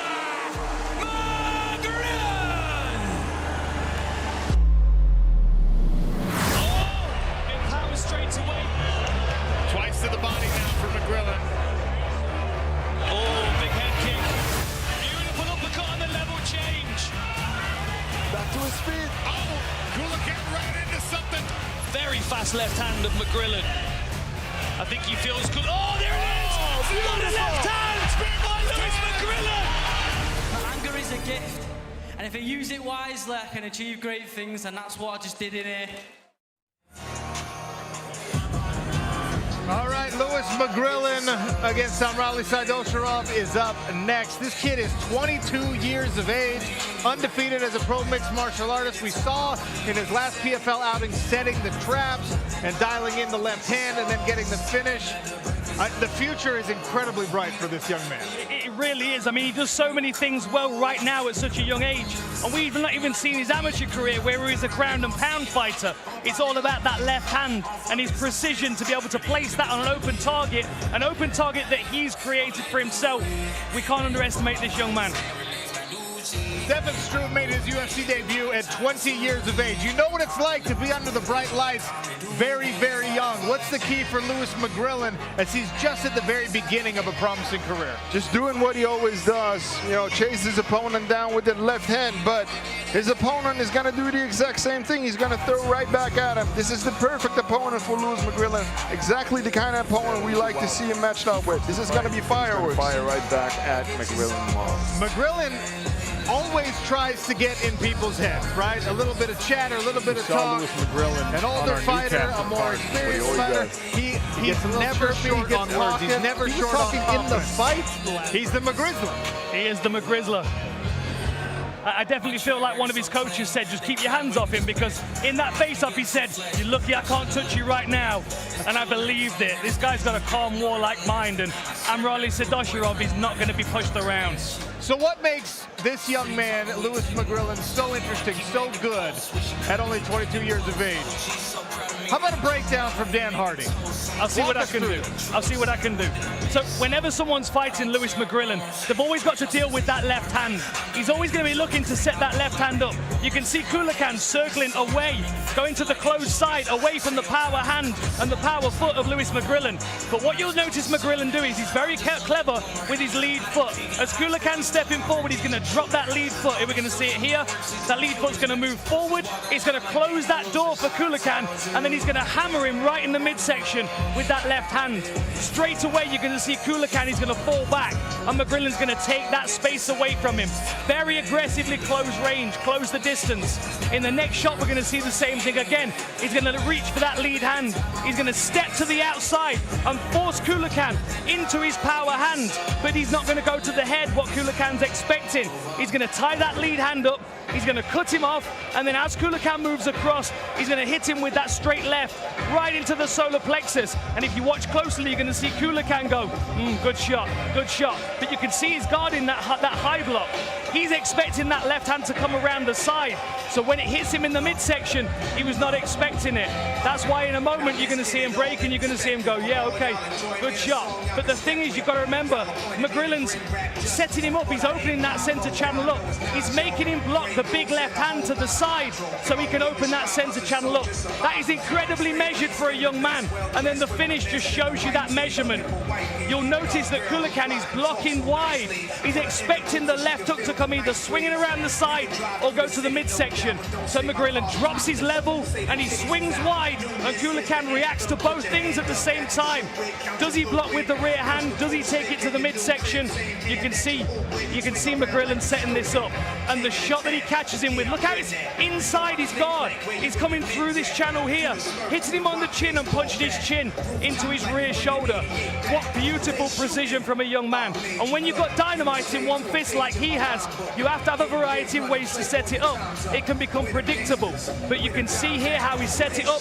Kulikan's hand is guarding. He's tied the lead hand up. The rear hand's been preoccupied with the big power shot, and he sneaks it straight into that center channel. Right right across the chin, switches him off. He's a very, very dangerous individual. And that left hand is a variety of different ways. We talk about the likeness to McGregor. This is what we're talking about. His ability to build his whole game around that power shot and make sure his opponent knows that he can hit him anywhere. So this fight is up next. The McGrizzler walks back into the PFL Europe Smart Cage. He promises us some new tricks, some things we maybe haven't seen before. Lewis McGrillen, Amrali Saidosharov. Now. Made you look. You a slave to a page in my rhyme book. Getting big money, playboy, your time's up. With them gangsters, with them Incredible breakdown there, and I cannot stress enough to people watching at home. There was a time in the sport of mixed martial arts where you were lucky if at age 32 you had figured things out enough to set up your strikes that way and to really kind of work toward your gifts the way that he does towards his left hand. But already at age 22, because the sport has evolved so much, guys like Lewis McGrillen are unlocking those keys early. Imagine starting with those skills in your career. It's a scary thing. Where's he going to be when he's 26, 28, 32? I can't even imagine ending my career with those skills. Andy Shepard, let's go. Fighting out of the blue corner, Amrali Saidosharov. I'm a leader at last. This a dawn you with. My nines is spit. Niggas lose consciousness. If you having girl problems, I feel bad for you, son. I got 90. Making their way to the PFL Europe cage, fighting out of the blue corner, Amrali Saidosharov.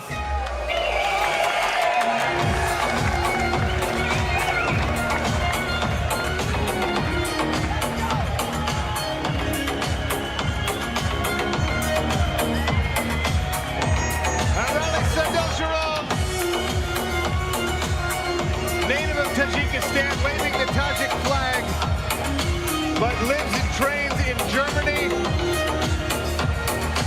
Part of the proud and really thriving scene here as we've already watched multiple times on the card tonight. German fighters coming away with victories. We'll see if Amrali Saidosharov can pull off the upset. It's going to benefit Amrali as well because he fought just a few weeks ago. He won by knockout. So he's been active, he's got his timing, he's got his range. And of course, he's coming in off an emphatic victory, which is going to do a lot for his confidence. Huge opportunity for this man to take away the hype from Lewis McGrillen, but it's not going to be easy.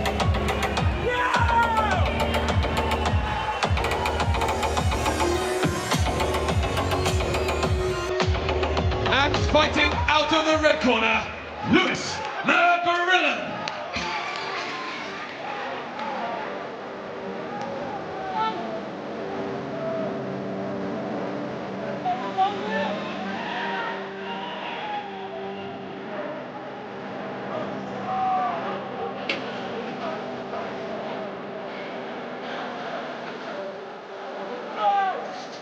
Lewis McGrillen, 7-0 as a pro, 7 knockouts.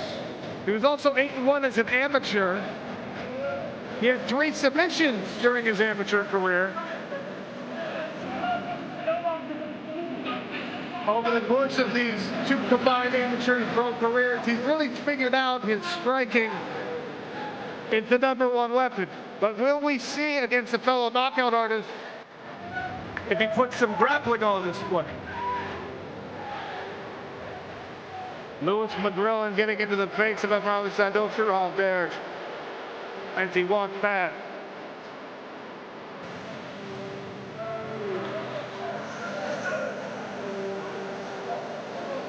Stay on the tape. Lewis McGrillen, 22 years of age. Amrali Saidosharov is 31. Amrali Saidosharov is 5'9". McGrillen 3 inches shorter. But it is McGrillen with the longer arms and the longer legs.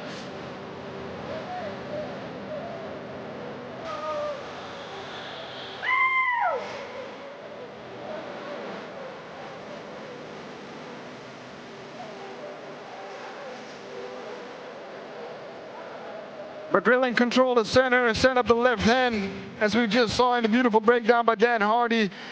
He's got a lot of setups for his age, especially. Amari's Saidashurov counter punches, combos, and wrestling. Put McGrillen on his back, of course, that's where, you know, he's least dangerous, but that's a big task with the explosiveness Louis McGrillen has. Andy Shepard gets it going. The following is a special showcase bout in the bantamweight division. Introducing first, fighting out of the blue corner. He's a MMA specialist and stands 5 feet 7 inches tall. He weighed in officially at 135.5 pounds and holds a professional record of 8 wins and 5 losses. Fighting out of Frankfurt, Germany,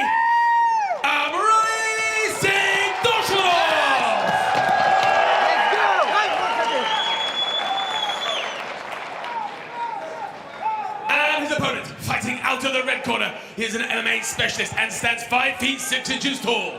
He weighed in officially at 136 pounds and holds an undefeated professional record of 7 victories and no defeats. Fighting out of Manchester, England, Lewis the Magrizzler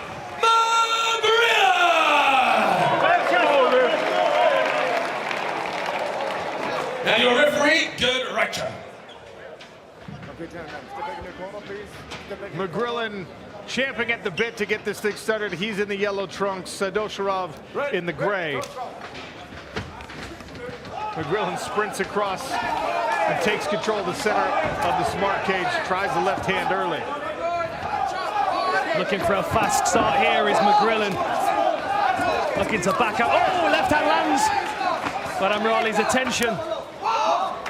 Nice sharp inside leg kick there from Amrali Saidashurov. The left hand has found its home a couple of times early. He's taken those shots well though, my goodness. Single leg attempt by Saidashurov. Great defense from McGrillen. There's the left hand to the body. Beautiful searching shot to the body there. Lovely takedown defense on that single leg. He's got to watch this knee from the clinch here. You can see just the loose but precise way that McGrillen throws that straight left hand. He goes upstairs and down with it to the body, to the head. Another inside leg kick there. Looks to me like he's trying to draw Amrali to throw now so he can counter. There we go. He's looking to counter that shot.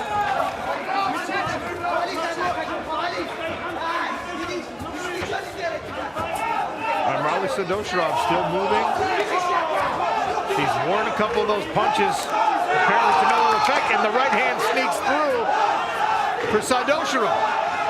Yes, felt the power, but he's firing right back. And look at the face from McGrillen, turning red. Now two left hands. Swinging away and a couple of wobbles there. That time Saidashurov caught McGrillen jumping in. Beautiful variety with the left hand here, but Amrali is just standing, taking these shots. Chin is an underrated weapon in the game of mixed martial arts, fellas. Good right hand there for Saidashurov. Pushing forward now, very interesting. Oh, good left from McGrillen there. Caught the right timing as Saidashurov was turning his hips on the kick and off the feet. And look at the head snap back. Unbelievable. I don't know how he's taking these shots. Most people would have been down now. And again. There's another. And that can be very discouraging for a power puncher like McGrillen because he's landed 5 or 6 big clean shots already. Clean shots.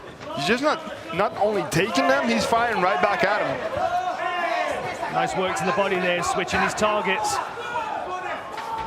The right hand landed again for Saidashurov, but he ate a left for his efforts. Louis McGrillen hanging his chin out now, inviting Saidashurov to exchange. Good shots from Amrali coming back here. Can't count him out, especially because he's taking these shots so well. 4 lefts in a row that land for McGrillen. A normal human being wouldn't be standing anymore, but Saidashurov will not oblige. Good counter again from the man from Tajikistan. uppercut and hook from Sadosharov. And now he's starting to land with his left. McGrillen obliges with the left of his own. Two left there. How is he still standing? He's calling him on. About it. He's calling him on. Just eating those for lunch and dinner. Amrali Sadosharov defying the laws of physics here. McGrillen showing he's got a chin as well, taking some shots back from the tough Tajikistan fighter. Good takedown defense from McGrillen. I'm gonna call him the Tajiki zombie. The way he takes these strikes is unbelievable. Huge left hand, and he's wobbly now. Throws the legs of Sadosharov, at least momentarily. And we've seen McGrillen be patient in these situations before. He has to be very patient with an opponent like this because he's doing everything to finish him. How is he still standing? Inside of 1 minute, Amrali Sadosharov taking everything that Lewis McGrillen has to offer. There's a flag knee attempt. 30 seconds left. This has been ferocious from the start. Beautiful uppercut from McGrillen. The pace is unreal. Good right hand there for Sadosharov again. His counters are on point. You know, when you're willing to take a shot like the Korean zombie is, you can put yourself in range to land counters regardless of what you're getting caught with. It's incredible that he stayed on his feet. I'd like to see McGrillen add some more things into his game, maybe some body kicks. But because this left hand is landing so well, you just keep going to it. Wow, what a first round! What a round, what a pace set by both of these fighters.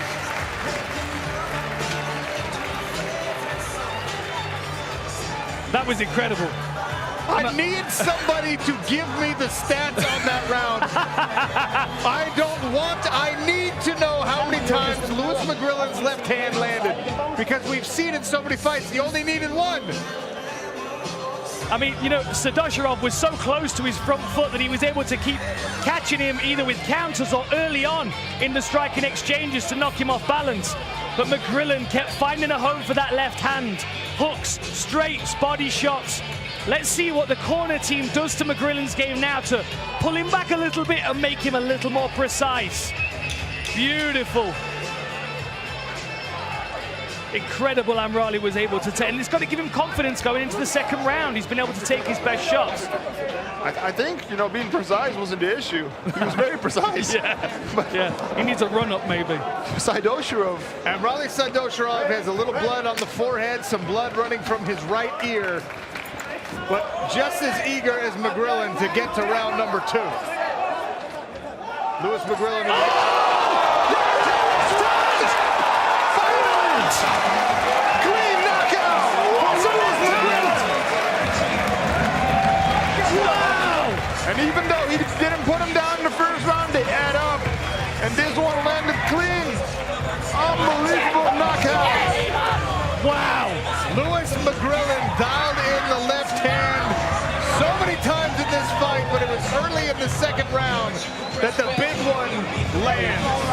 That was incredible. Amrali took so many shots in the first round. It felt like he was primed in that second round for that finishing shot, that concussive blow.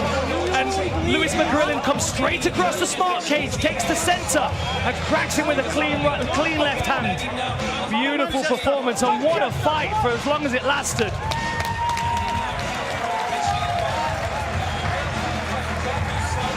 The distance on this shot was perfect. He was right at the end of where, you know, where McGrillen was standing. He could stretch out his arm completely.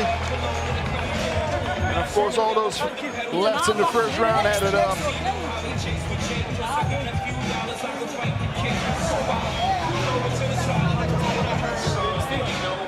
I think we've got someone trying to matchmake themselves into a fight with McGrillen right now as I'm watching. Doing my job for me. Where did you find Sadosharov though, man? He came around the corner with it. The straight left didn't get the job done in round 1, so he threw kind of the underhand. Wow. Man. Look how it spun his chin towards his shoulder. Like, that's what we saw against Kulikan, that twist in the neck. That thing that shakes the brain for a second and puts his opponent on the floor. Wow. Wow. I tell you what, it's the way that, watch it, he brings it from the hip. You can see it. It looks like a body shot, right? Yes, it's unbelievable. I mean, that's the second fight in a row we've seen Lewis McGrillen change the level with the feint, bring that left hand all the way down to his hip like he's loading up to throw a baseball, and then it's coming and you don't know where it's going to land. Is it going to come right up the middle? Is he going to go around the guard with it? Is it going to go to the body? And he just dials it in on the chin. Nasty, nasty punch again from the McGrizzla. I wonder if this was what his corner told him in the second round. They work with him every single day, of course. Throw the punch from underneath, surprise him, because he's taking all your best shots. If he sees him coming, he's just going to take him and laugh at you, because he laughed at him multiple times. Still, I'm still in shock. That's it. Yeah, I'm glad we've got cameras on us this time around, Sean, because they've got my stupid face doing all kinds of things, I'm sure. I'm confident we'll be able to find a shot of your stupid face at some point tonight, Dan Hardy. Thanks, Sean. Andy Shepard will make this one official. Referee Gert Reicher calls a halt to the action at 12 seconds of round number 2, declaring your winner via knockout, Lewis McGrillen!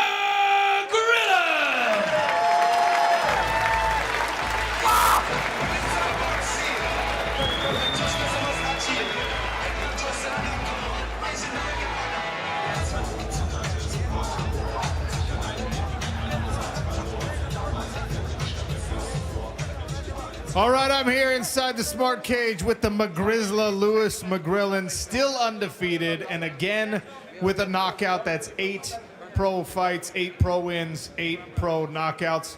But tell me what you were thinking and feeling going to the corner after round number 1, because you landed that left hand so many times. He ate every single one of them and brought something back. He's a tough cooker. That's what I thought, I can't lie.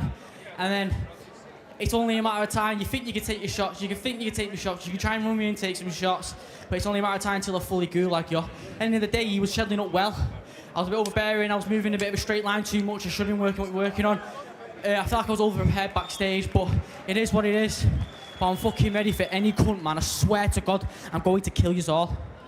I want to talk about the punch that landed, because it was the exact same punch we saw land the knockout last time. You feint. You show a level change a little bit. You bring that left hand all the way from the hip, and you don't know where it's coming from. Is that how you're throwing it in practice? Yeah, of course. I've got loads of varieties to throw in from practice and training and such. But that's just the one what just cleans, man, I guess. When I was on the regional scene, it was a left hook. They're trying to call me left hook Lewis, but are you mad? I could do more varieties with that, and I just proved it there. This was a showcase bout in PFL Europe. There's 100K on the line for everyone who's in the season.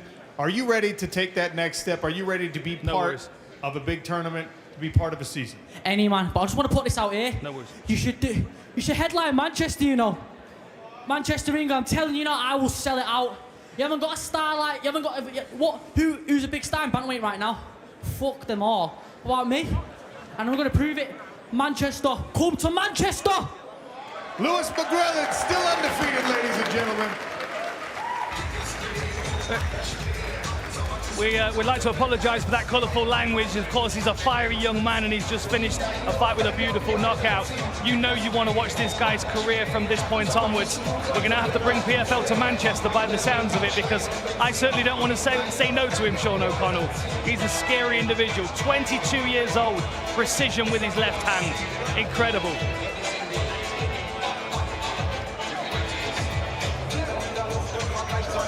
We're going to see a lot of left hands in this first round, but great counters also from Saito Shurov. And I'll repeat it again. I don't understand how he kept standing, but Lewis McGrillen threw his left hand every single way he could in that first round. May not have had the right distance in every single one, but look at the one he just landed there. A normal human being wouldn't be standing anymore, but here's the left hand in the second round, coming from underneath, right on the chin. And that's all she wrote. What a knockout for Lewis McGrillen. Ooh, the McGrizzla. I mean, it's a risky punch to throw. The way that he brings that hand from the hip, but he gets his opponents so far on the back foot, knowing that something's coming, that he can get away with it. And of course, he's got the speed to make it happen. What do you even call it? Is it an uppercut? Is it a straight left? Is it an overhand left? Is it an underhand left? I mean, it's coming from left field. It's a bonus winner is what it is. Yeah. It's a title winner potentially next year is what it is. We're going to see McGrillen in the bantamweight bracket, I feel, next year, and I think he's the one to watch. I'm going to call this the Lewis upper hook. Oh, the upper hook. The upper hook. I like that.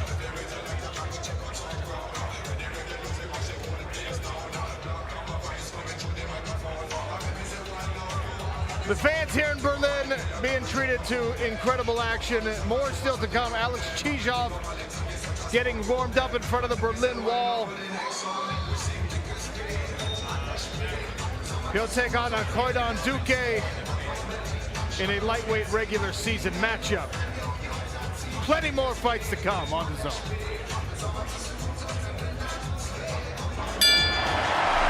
And now entering the arena, Kelly! The sheer power.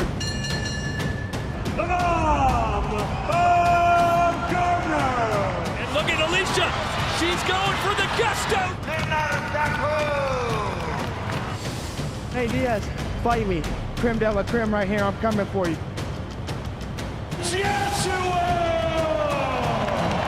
Oh! Launching him with a huge right uppercut. That's some real heavy hitting. Big heavy hands again from Bams. Calm, composed, Sonny Edwards.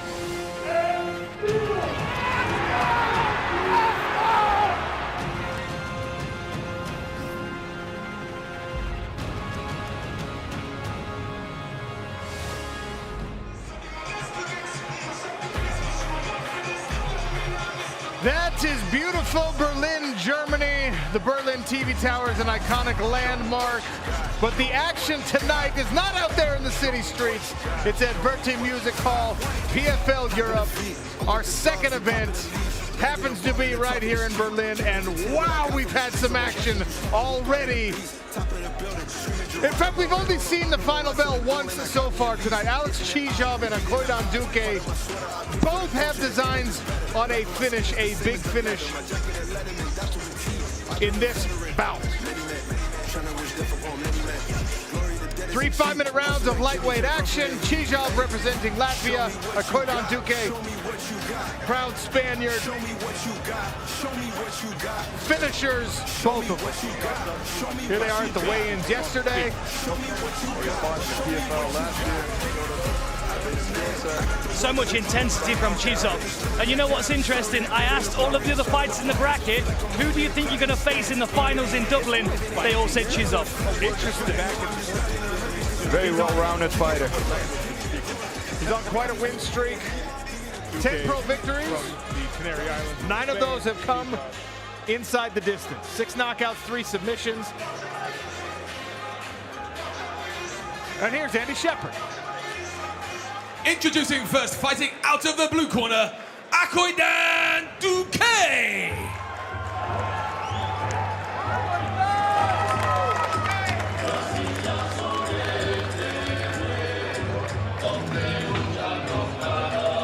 Koidan Duque is 16-4 as a pro. He's experienced. He's one of the older fighters on the card tonight. 10 submission victories, 2 knockouts. 4 of those pro victories have come via decision. Another representative of the Canary Islands lives and trains on Gran Canaria, the 3rd largest Canary Island.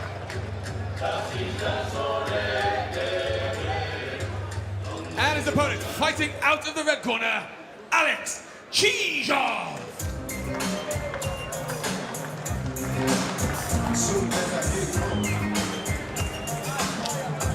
Alex Chizov making his return to the PFL Smart Cage. We saw him in 2022 when he qualified for this appearance, a showcase bout on one of our PFL playoff cards. He was told, you win here, we'll put you in the PFL Europe season. He got it done inside the second round with a rear naked choke. And as I already mentioned, 6 knockouts.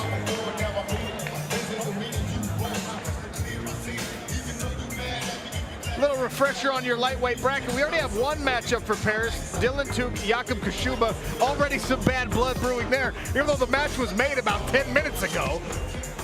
And we'll see in this fight and later tonight who's on the other side of our lightweight bracket.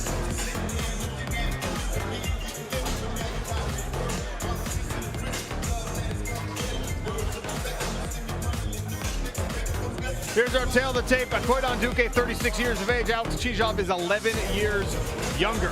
Chizov is an inch taller and has a significant 7-inch reach advantage on the arms. Only a half-inch difference on the legs. Koidan Duque also missed weight. He'll be penalized on the judges' scorecards if it gets that far. Andy Shepard, to you. The following fight is a PFL Europe regular season contest in the lightweight division. Introducing first, fighting out of the blue corner. He's a striking specialist and stands 5 feet 10 inches tall. He went in officially at 159.1 pounds. In 21 professional fights, has built a record of 16 wins, 4 losses, and 1 no contest. Fighting out of Gran Canaria, Spain, Koidan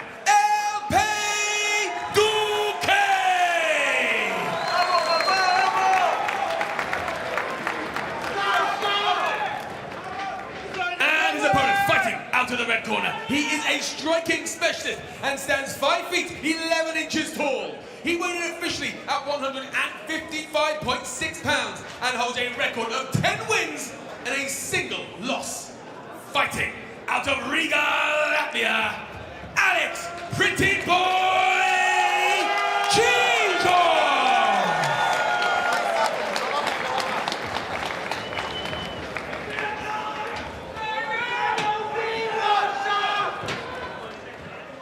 The referee in charge, Rich Mitchell. Rich Mitchell to oversee the action. Chizov in the green trunks, Koidan Duque in the gray. Okay, you ready? You ready? Let's go. And we just saw Lewis McGrillen, but good. Alex Chizov also has a lethal left hand. Look out for that one. Chizov's very good at using that left hand for a variety of targets as well. Oh, that was a good left hook. Duque with the left hook and then the level change immediately after. And here he is. Oh, beautiful job by Chizov.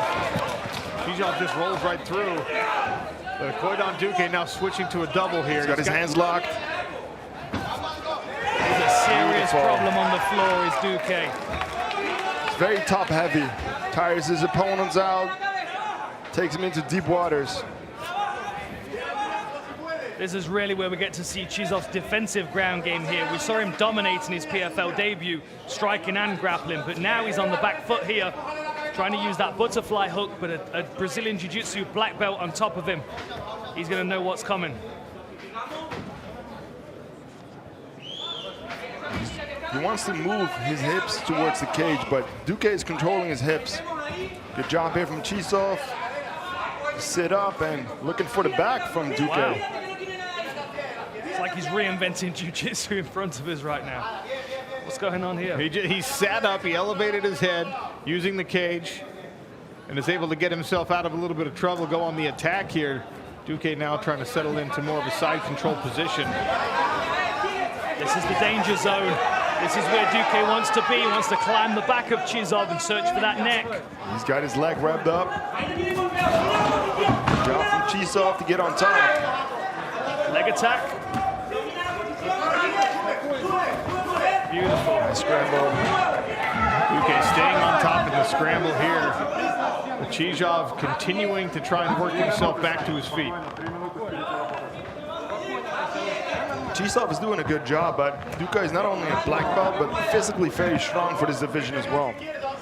So it's a nightmare to get this man off of you on the ground. A little too hungry there, though, maybe, to jump on the back, but still got it. These guys are relatively dry as well, which is going to create some friction in these scrambles, make it easier for Duque to slow Chizov down. He's got both hooks in there. Watch the back of the head there. It's going to be very difficult for Duke to finish with the rear naked near the fence, though, but he's working towards it. One arm under the neck here. Oh, that looks tight. It's getting tighter and tighter. Chizov trying to address that top arm, see if he can turn himself back in.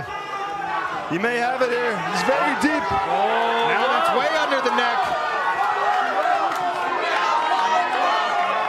2 minutes left to work here. It's going to be difficult on Duque. It's going to be very difficult to finish because he wants to stretch himself out, but the fence is in his back. Switches the arms, yeah, goes through the left arm underneath the chin. Incredible defense from Chizov here so far. Great awareness, knowing where they're at in the cage, knowing that he can use that barrier. And as you mentioned, Sean, Duque did miss weight, which means that he might start to fade quicker in this fight if it goes into the second round. Chizov might have that in the back of his mind in this position with 90 seconds left. You always got to be careful when you have a body triangle to not squeeze out your legs. I did that one time, and then I had 2 rounds left. Those were 2 very long rounds. Yeah, making your legs feel really heavy. Makes everything else more difficult if your legs are tired. There's that figure 4. Going back to the rear naked. Now he doesn't have the fence in his back. He's getting on top. This is tight again. Amazing. He's struggling to get it under the chin of Chizov, though. Against a lot of opponents, he'd have submitted them 3 times already. And every one of these failed attempts is a taxing on the back, the shoulder, the arm muscles of a Koidan Duque. If Chizov can survive to see round number 2, you start to ask questions about the level of fitness on a guy who did not make weight. And if you're Chizov preparing for Duque, you must have done hours and hours of this, rounds of this in training camp, preparing for this rear naked choke attack, sub-defense the whole time. Definitely looks like that because his defense has been on point. Final few seconds of this first round. It's been all a Koidan Duque since he got on the back. But a second frame to come. But that's interesting because he loses a point. So he didn't really win the first round if you look at it that way. That's very true. He's working against a deficit already. Yep. That's the thing I like about this format is that the person that misses weight, they're not punished financially and then everything's straight as they go into the fight. Yep. Because we want these guys to progress in a fair and even playing field. If you miss weight, that's half of your job. You've got to make weight. If you don't step on the scales on the right weight, you start the fight with a disadvantage and you've got to work uphill against it. And Duque is taking that as like the main job that he's got today. And you are punished financially as well. Oh, of course, of course. We've got to pay for the pizza somehow, Sean. PFL playoffs Friday, August 4th in San Antonio, Texas. Bring your cowboy boots, Dan Hardy. Let's go. We're going to grab some delicious Texas barbecue. Cannot wait. August 4th, the Boeing Center Techport in San Antonio. It's featherweights and light heavyweights headlining that card. I'm coming, right? I'm coming for that one. Barbecue and light heavyweights. Yeah, let's do it. Alex Chizov in the green trunks, Koidan Duque in the gray. There's the left hand from Chizov, so fast with that. I think we need to expect a knee from Chizov. He's got that little bounce that allows him to power a knee on a level change. He's showing it there. Yep.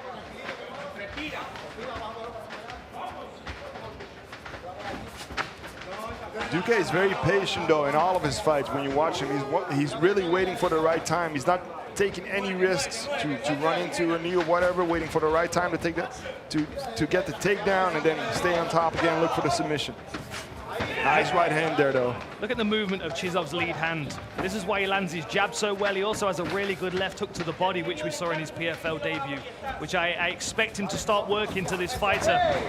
But seems to have slowed down. Duque looks a little bit more heavy on his feet this time around. See if Chizov can keep that snap in his punches and make the most of it. Right now, Chizov just content to throw one at a time, trying to hit these sniping shots. Big nasty left kick to the left, I should say. Left leg of Chizov. He goes high. It only takes a couple of calf kicks to destroy that leg, take away all the movement from your opponent. As we see Duque throw that right hand to the body again, expect him to come back up with the left hook to the head. He's a very calculated striker, and now you're seeing Duque reach and miss. That's exactly what Chizov wants, because his left hand counter is beautiful. Duque not respecting the threat of those knees from Chizov as you just saw him lower his head and kind of run forward. Chizov measured the distance and stayed out of range for the takedown attempt. Beautiful jab there. Chizov's definitely growing in this fight. Using a lot of feints as well, rear uppercut, rear knee. Showing his opponent a lot of different looks, trying to confuse him. Ooh, nasty jab there. Good head movement there from Duque on the second. That was a good jab, caught him moving in on that one. Great movement again from Chizov. Beautiful right hand to the body again. It looks so easy. Right, I'm looking out for that left hook to the head. I think he's setting it up with that body shot. Gorgeous straight right to the body, and that definitely dug deep to the internal organs of Koidan Duque. Great sprawl, immediate with the left hand. Chizov now getting back to work, getting a little bit more busy. He wants to keep the pressure on. He doesn't want Duque to recover. Lancing blow off the cuff. Chizov made the decision to just keep this going. You can see he's enjoying himself here, Chizov. Playing. Oh, look at that jab, wow. Oh. He's throwing it by itself. I gotta believe that if he brought something right behind it, the second and third punch might land. Yeah, I have to agree with you. I think it's going to be the second or third punch that gets through to Duque. He certainly softened him up with that right hand to the body, but I think it's going to be the combination that gets the job done. But he's got to be careful that Duque doesn't level change when he steps into commit, because he was tangled up for almost a whole round in the first.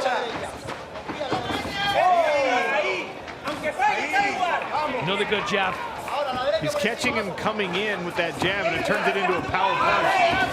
The left hook glanced off the top of the head of Koidan Duque, who's now in desperation mode, trying to get this fight to the ground in the final minute of the round.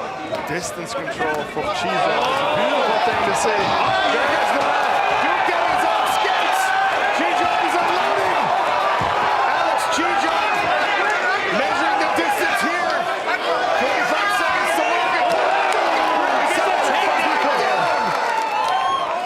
Potentially saving himself in this fight. He was in serious trouble. You can take away potentially, because that finish is right there. Yeah, absolutely. The timing from Duque, though, that's what he does in all his fights. You wait for the right moment. But 20 seconds to work. You've got to think Chizov's going to feel confident that he's won this round if he just gets to the end and starts the third even stronger. Yeah, there's not enough control time for Duque to win this round. And, you know, again, he loses a point because he missed weight. So Chizov is ahead right now. Good point.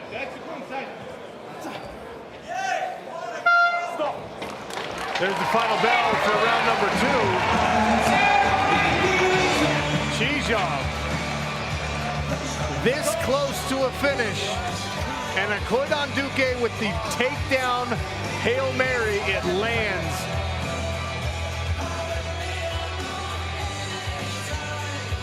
The right hand stuck over the guard, and that put a Koidan Duque in serious trouble. And then look at how many of these strikes he's just barely escaping.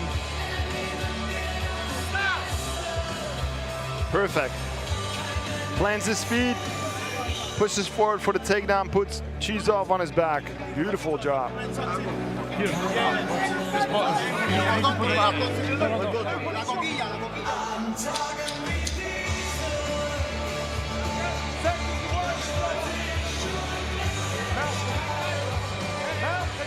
So round 1 was all a Koidan Duque, but He loses a point on the judges' scorecards if we get there because he missed weight.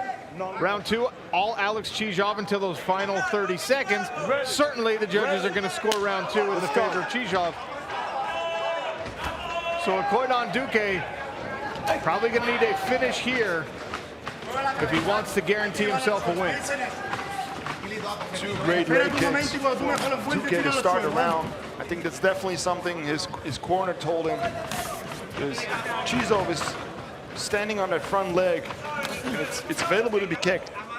I feel like Chizov's starting to wait on that knee again. He tried the uppercut on that takedown, and it cleanly, which is why, oh, there it is again.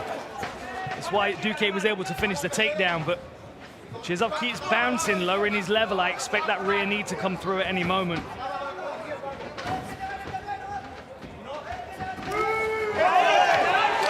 Beautiful level change. Koidan Duque with the wrestling here. Could he be on a guillotine here? Chizov was thinking about it, but then Duque was already so far in the takedown, and now he's on his back again.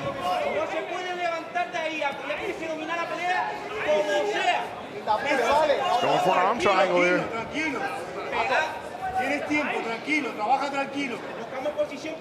Corner team of Duque telling him to calm down here and settle into this position.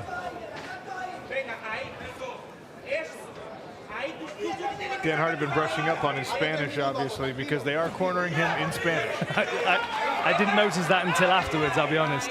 Then what happens when Duque wins this round and they both win a round? So in this circumstance, if we assume that they get to the scorecards here and Duque wins the first and last round, that would put him 1 point ahead on the scorecards, which means that the point deduction will bring this fight to a draw, and because Duque missed weight, the tiebreaker means he can't qualify to move forward. So it's Chizov when it's a draw. Chizov when it's a draw. Very interesting. Good shoulder pressure here. This is a nightmare for Chizov to have Duque on top of him like this.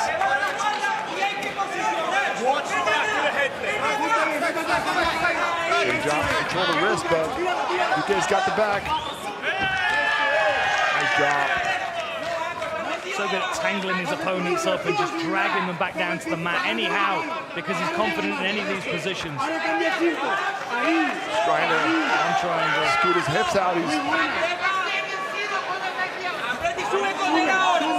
Duque getting back on top.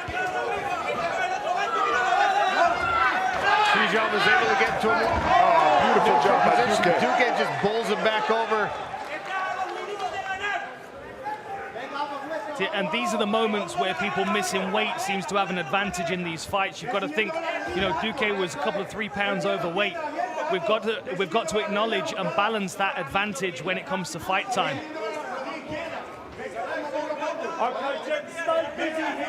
Referee calling for more action from the top position.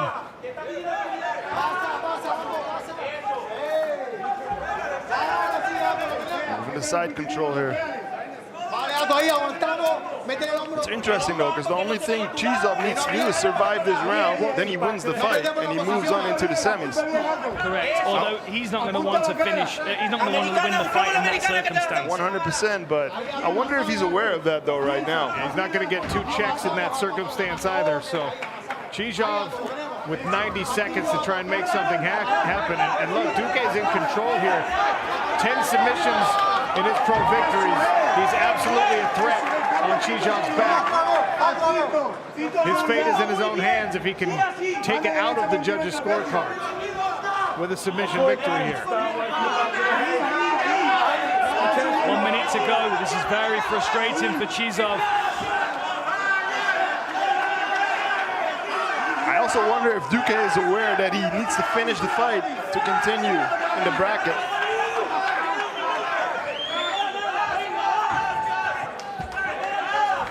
All of the rules were explained to these fighters. Yeah, it's beautiful. All of the rules were explained to these fighters, so Duque may even feel pressure to get a finish here just to make sure he can progress to Paris.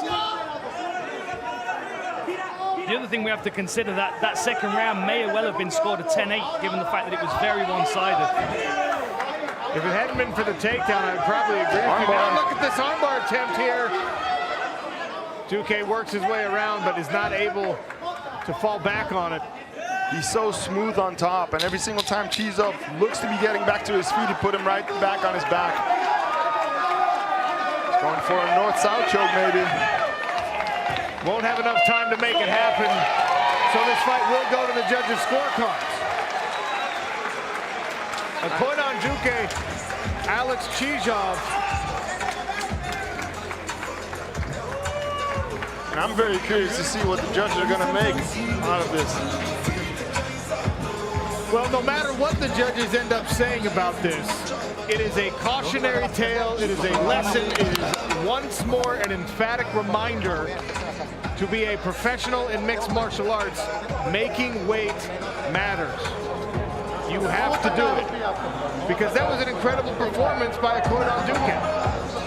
Grappling masterclass for most of the fight. Beautiful to see. Rounds 1 and round 3, and even that desperation attempt that landed the takedown to save himself in round number 2. I mean, all of that is massively important in terms of a display of grappling skill. But because he missed weight, he removed from himself the opportunity to advance via decision victory in a draw situation. You gotta make weight, people. Gotta make weight.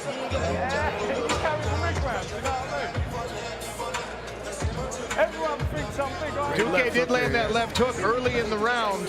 Something really, really good nick. Chizov is thinking of a guillotine here, but Duque finishes the single, pops his head out, is on top, and stays on top for the rest of the round. Beautiful control. I love how he had the body lock and wrapped up the leg from Chizov. He moved around Chizov so well. Over here, Chizov looks to be getting back to his feet, but Duque puts him right back there. Very tiring mentally and physically.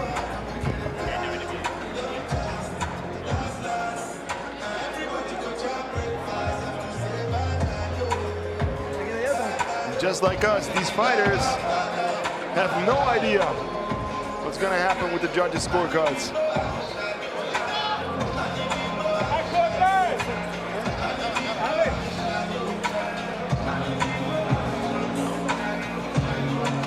All right, we do go officially to the judges' scorecards. They have final say. And just a reminder that because of the missed weight, Koidan Duque effectively started this fight -1. So any work done after that had to make up for the deficit. Andy Shepard has the official decision. After 3 rounds of action, we go to the judges' scorecards. Earlier this week, Duque missed weight and came into this contest with a 1-point deduction. Bearing that in mind, the judges scored this bout 28-28, declaring it a unanimous draw. But advancing to the PFL Europe playoffs, Alex Chizov! So Alex Chizov advances on the rule, on the technicality. Koidan Duque came in after missing weight, at a deficit on the scorecards. In the event that this fight ended in a draw, which of course it just did, a unanimous draw on the judges' scorecards, the fighter who made weight advances. Big consequences for missing weight, and I love this rule.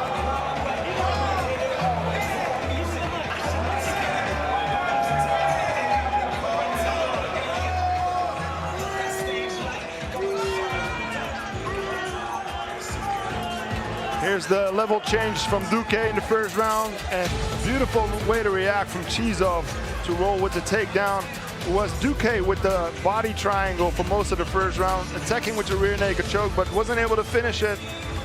He won the first round though with his grappling. Second round was all Chizov. Third round, it was Duque who was controlling Chizov with the body locks, wrapping up the leg, putting him back on the mat. Beautiful to see every single time Chizov tried to work back to his feet. It was Duque who took him back down. Again, big consequence for Duque for missing weight, not being able to go into the semis in Paris. And Alex Chizov will also be very hungry to get a finish in Paris. I just want to make it clear for everyone that the situation that missing weight put Koidan Duque in, it meant he had to either finish the fight or not lose a round in the fight. He backed himself into a corner. He still performed incredibly well, but part of that performance when you show up on fight week is making weight. So Alex Chijov advances in the PFL Europe lightweight bracket. Lots of fights still to come. We'll be back to DAZN right after this.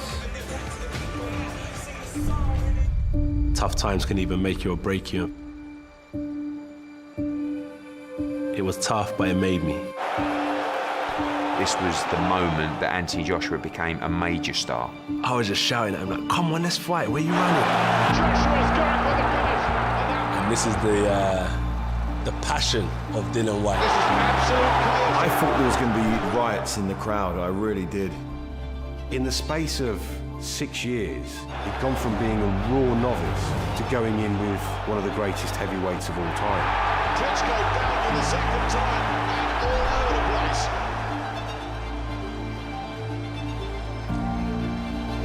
You're one shot away from trouble or disaster at any point. We have to dig deep, and they're the type of fights that people remember for many years to come.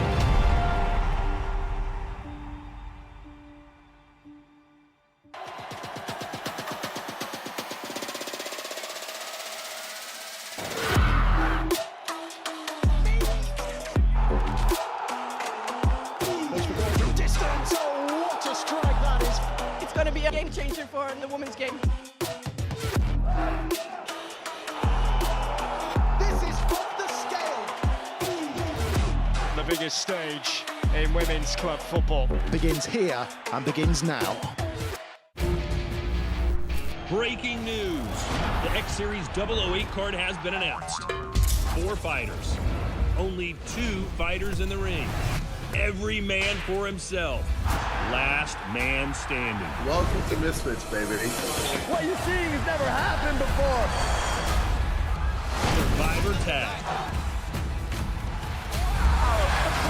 History has been made. Para Ronaldinho. Olha o gol! Olha o gol! Olha o gol!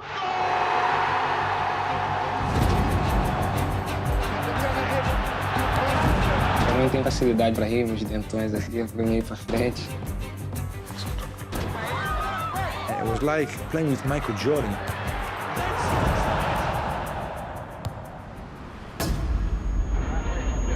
A culpa acabou caindo em cima dele. Não foi só o fato de perder uma Copa. Eu poderia ter perdido meu filho num problema muito sério. O que eu não sabia era que ia piorar muito ainda nos próximos anos. Adivinhando que ali era o fim, final da linha. It's Ronaldo! He was born to be the phenomenon. God said, "You're the one." And now entering the arena,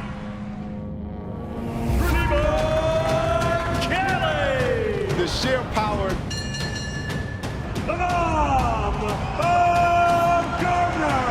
And look at Alicia.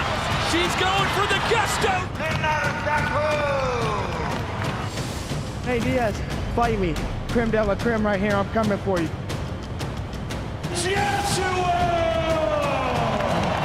Oh! Marching in with a huge right uppercut. That's some real heavy hitting. Big heavy hands again from Bams. Calm, composed, Sonny Edwards.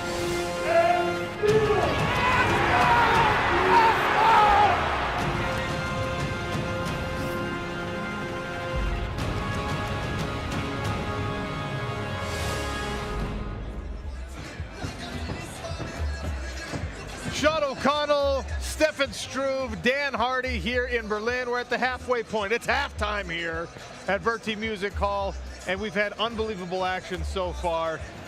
I got to give you your flowers, okay? President, Director of Fighter Operations here in PFL Europe, instrumental in putting these matchups together, and the matchups have been excellent. turn myself back on. I'm just so proud of these fighters for showing up and delivering. And ultimately, you know, we saw a bit more of McGrillen's game. I still want to see so much more because I know there's more to give. But he had an opponent that was taking those left hands over and over again. We saw him switch up that variety. Beautiful work. We're getting into the bantamweight soon. We've got one more lightweight fight to go. We've seen a bunch of finishes already. The tone has been set. What do you expect from the final 6 bouts of the night? Same thing. We said it when we started the night. We got a card filled with finishers, and I'm glad I said that because, you know, it's always nice to be right. He looks pretty smart. Let's go over what happened so far in the card. We started tonight with a battle of strikers. 2 women very early in their mixed martial arts careers. Ruby May-Sue in the gray there, Christina Breuer in the black. And it was just an absolute beauty of a performance by Breuer. Really slick, very clever range management, staying just outside of range. Then she started to step it up a little bit in the second round and throw a bit more variety. But ultimately, it was the clean left hand that was doing the work. And then once she had Ruby May-Sue on the back foot, she was able to pile on the pressure. She landed some good punches, a couple of knees sneaked through as well. And she picks up her first professional debut in her PFL debut.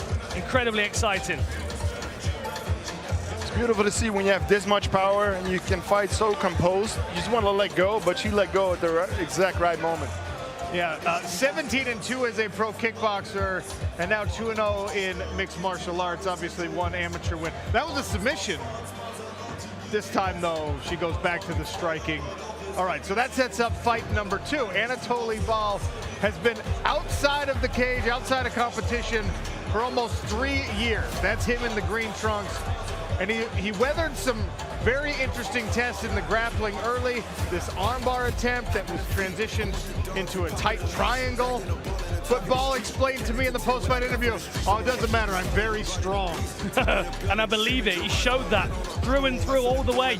You know, dealing with a really, really strong grappler on the floor, staying heavy, staying solid, staying patient. And ultimately, anytime he felt like he was getting tangled up on the floor, he would work his way back to his feet. You know, we saw Sebastian start to get frustrated, and then ultimately Anatoly Bal was able to find a position where he could pound him out. Another really exciting performance, and a lightweight that we're going to be looking for on future shows. So for those keeping score at home, that's 2 German fighters in the first 2 fights in Germany. 2-0 for the hometown crowd.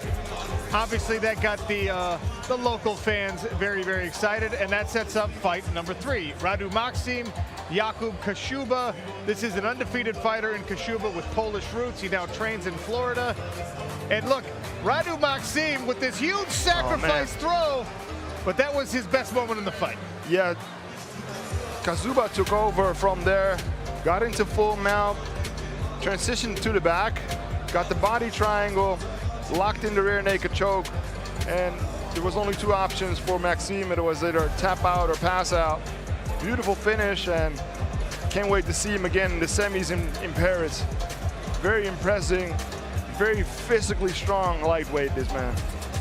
So Jakub Kaszuba improves his already undefeated record as both an amateur and a pro, and it put him in a really interesting situation because then he gets to go sit down. He didn't even go backstage. Nope. He didn't even put a shirt on.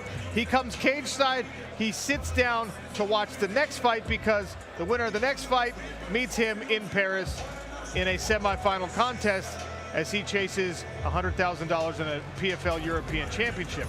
And so Dylan the Nuke Took, Irishman who now lives and trains in Scotland, against Connor Hughes, who walked into this smart cage undefeated. He did not walk out that way, Dan Hardy. No, he didn't. And of course, he tried his best to draw Dylan Took into the fight that he wanted, but Took stayed calm, stuck to his game plan, used beautiful lateral movement and that sniping left hand to keep stinging Connor Hughes on the nose. That was probably the best kick that we saw from Connor Hughes, a really nice lead hook kick, but ultimately, you know, Took landed the best shots. He caught him clean on the nose and busted that, and after that point, you just kind of felt like Took's confidence was on the rise. He started to get takedowns, he was taking the back, he was continually peppering that damaged nose, either from the back or on the feet, and, you know, the last 10 seconds, 15 seconds, he was saying, I was telling you, but you weren't listening. What a character. And then the face-off between the 2 of them. I am so looking forward to September 30th in Paris to see Dylan Took against Jakub Kaszuba. Yeah, immediately after, there's a stare down.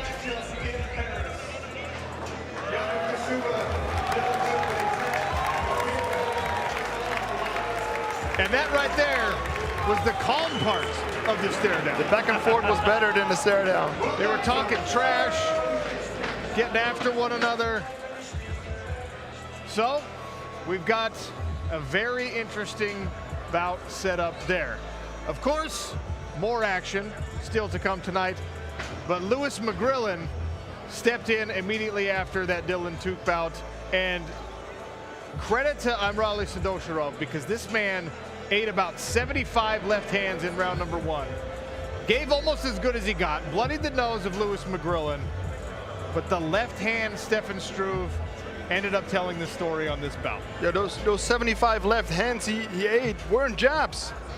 He took a couple incredible setups from Lewis McGrillen, and this is the one that puts him out. The one that comes from underneath. I call it the Lewis underhook. Beautiful. He was having trouble finding that chin. Most shots landed on the forehead for Sadosharov. When he found the chin, it was over. Beautiful. So Lewis McGrillen improves his already undefeated record. He's now 8-0 with 8 knockouts as a professional at only 22 years of age. That young man has a unbelievably bright future in the sport of mixed martial arts. And then just a few minutes ago, we have another lightweight fight. Alex Chizov, Akoidan Duque. Round 1, all Akoidan Duque. Normally he would score 10-9 on a judge's scorecard, but because he missed weight this week, he started at -1. So round 1 is 9-9. All control from Akoidan Duque. Some excellent different scenarios where he was threatening chokes. He attacked the arm of Chizov at one point. It just tied up the legs, stayed on top. That was in round number 3. He lost round number 2 convincingly, and because he had already dug a hole for himself, we go to the judges' scorecards for a draw, and the tiebreaker in the draw is the guy who made weight, gets the advantage, gets the nod, and moves forward in Paris. And you know, really interesting back and forth as well. Something that's definitely going to make Chizov a better fighter. But as you say, he progresses. We've got one more fight in the regular season.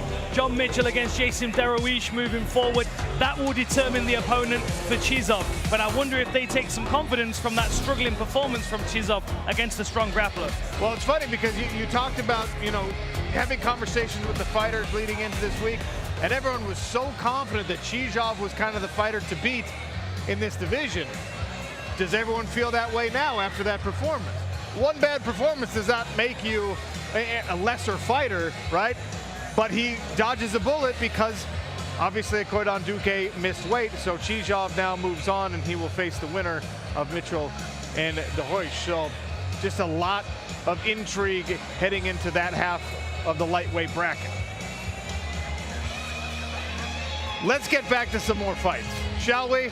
That's what we're here in Berlin for. The fighters were out at the Eastern Gallery, the largest intact section of the Berlin Wall, now a beautiful street art project. It's Yeshin Derouiche and Mr. Mitchell up next.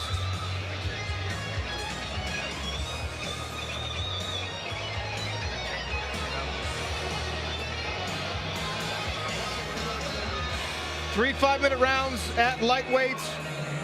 The winner moves on to Paris for a semifinal opportunity. One step closer to a European championship here in the Professional Fighters League and the $100,000 pride that goes with it.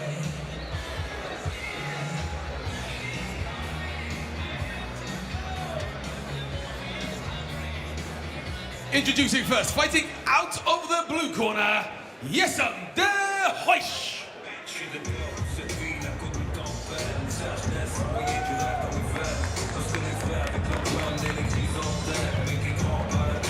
This man has boxing experience, kickboxing experience, pro mixed martial arts experience. Very good off the back foot is Yeshin Derouiche. He's going to be moving laterally. He's going to allow John Mitchell to come into his range and going to try and counter strike him on the way in. And if he gets taken down, he's problems off his back as well.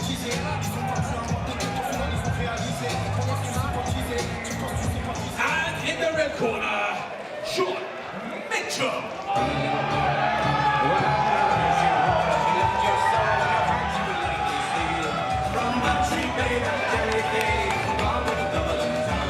They call him John the Ripper. 6 pro wins, 3 knockouts, and a submission to his credit. John Mitchell comes into this incredibly confident. Thinks he'll get a finish, not just the win. Here's a look at our tail of the tape. Mitchell, 27 years of age. Jessup de Hoysch is 26. You can see both of these men very tall for the weight class. 6 foot for Mitchell, 5'11" for de Hoysch. Reach advantage on the arms for John Mitchell. They both have a 39-inch measurement on the legs.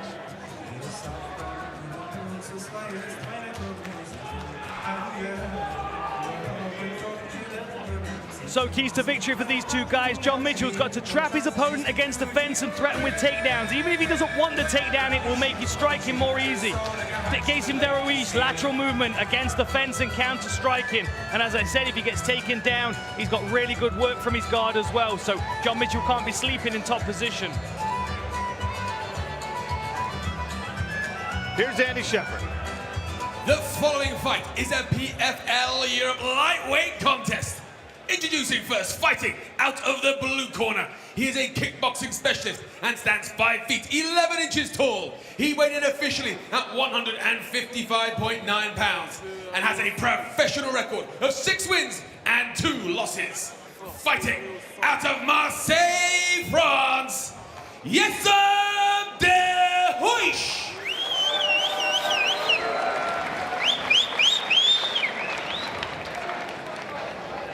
And his opponent, fighting out of the red corner. He's an MMA specialist and stands 6 feet tall. He weighed in officially at 155.7 pounds. And his record consists of 6 victories and a single defeat.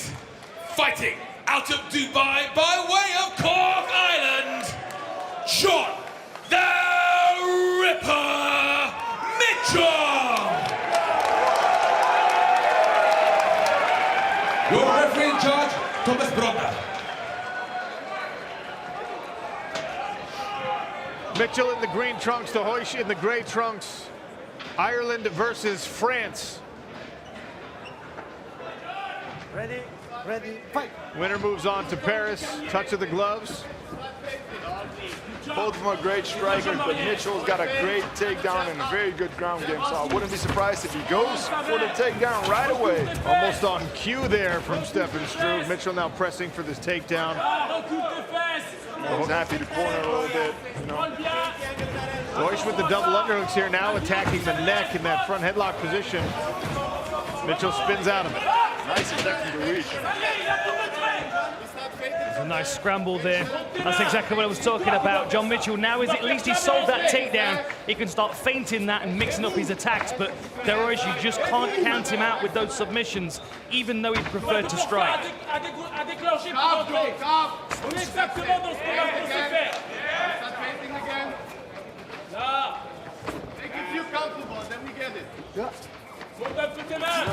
Another takedown attempt here from Mitchell. Same cow catcher from de Hoysch. Yeah. I was on his back, though. Mitchell did a great job spinning, landing himself on top. Now steps over the legs. Gathers the legs, keeps them off the canvas, makes it very difficult for his opponent to scramble here, but de Hoysch is starting to get his guard back. Got to be aware of that triangle from the bottom. Mitchell's denying his right leg to get out, though. Full guard for de Hoysch. Also has an overhook as well over the right arm of John Mitchell here.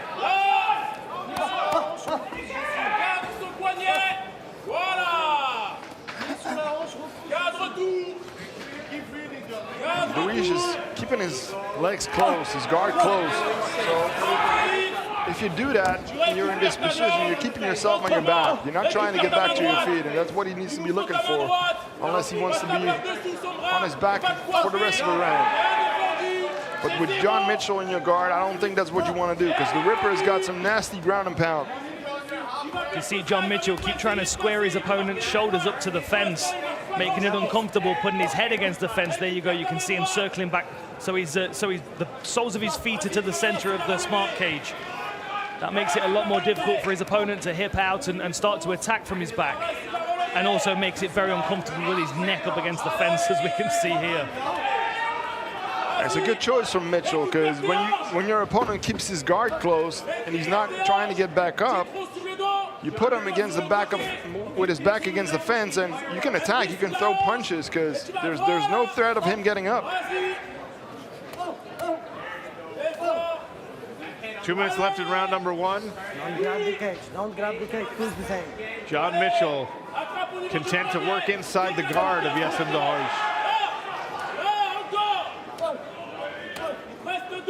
You see the referee a couple of times has warned Dahoish for getting his toes in the fence and starting to try and circle himself off. That shows you his frustration at being trapped up against the fence as he is. That was a nice short hook from the bottom. And a good right hand from the top in response.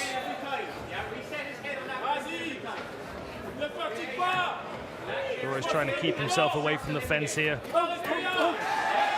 That was a nice combination. Yeah. Short shots, a left and a right from the top position there. I think that's exactly what Mitchell needs to be doing, because Dahoish is pulling him towards him, but he's able to create space for a little bit and let his hands go. Mitchell can get his hips forward like that and his head up.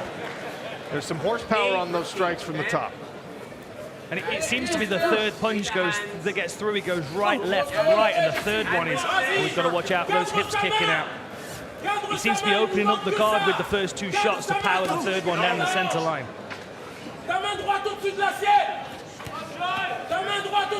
You don't see those kicks a lot anymore, those kidney kicks, Gracie kicks. People underestimate how painful they can be. But again, they also keep you on your back, where you don't really want to be, especially when you're Dahoish, with the striking resume he has. Main droite, cadrage. Pied sur la hanche. Me manque le pied sur la hanche. Mets-toi sur le côté comme il faut. He's doing a good job not taking too much damage, though. Keeping Mitchell close to him.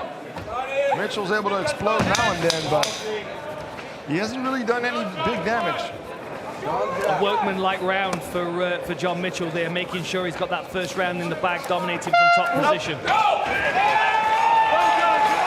round 1 of the books. Mitchell with the top control. Some excellent moments of ground and pound. Anthony Joshua returns to the ring August 12th, and it is a big one for the former 2-time world heavyweight champion. He takes on his old adversary, Dillian Whyte. The elbow. You know, these current each one's just done it, can we keep our elbow tighter down? Yeah, he has it up point. Let's make it work. I think this is the first takedown where Dahoish goes for the choke, and Mitchell turns out of it. Nicely done by Mitchell there, because there's definitely some danger there from Dahoish. There's the second takedown attempt by Mitchell. And as you said, Sean, trying to use the cow catcher to stay on his feet, but he went back too much, and Mitchell put him on his back and stayed on top for the rest of the round. Round 2 of a possible 3. John Mitchell in the green trunks, Yassim Dahoish in the gray.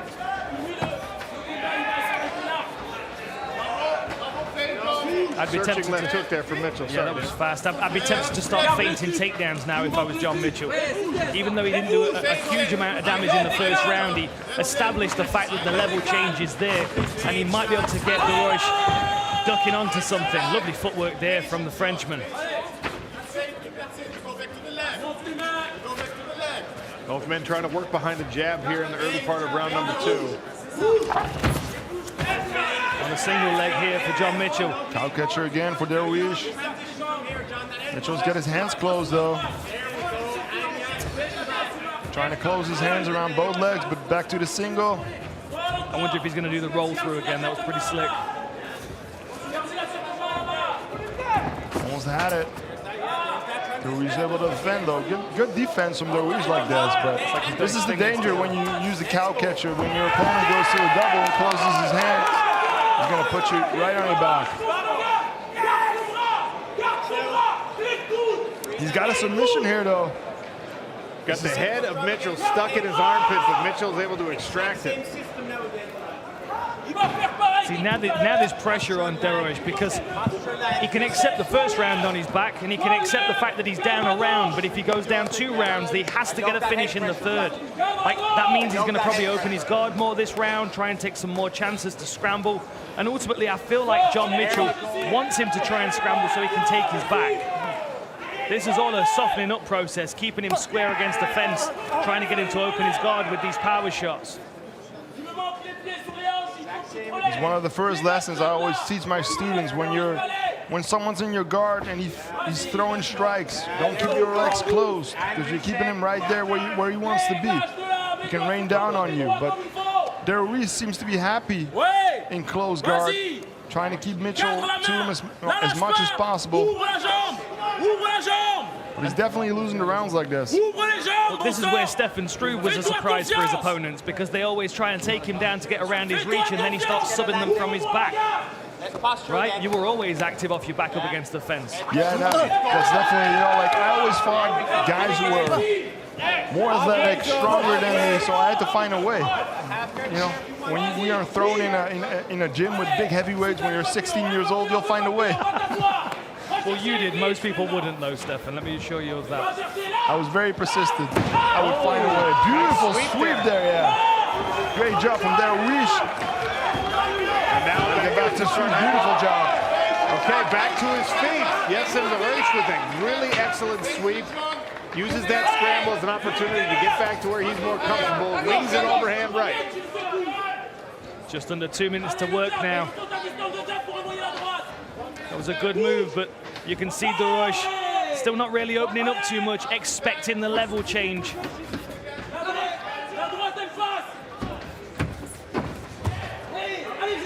Mitchell's trying to disguise all these takedown attempts behind the strike, doing a good job of it. Once again. And Ruiz doesn't really have a different answer for the single leg attempts for Mitchell and ends up on his back again. This is kind of what Stevie Ray used to submit Anthony Pettis, but he's not able to get the angle.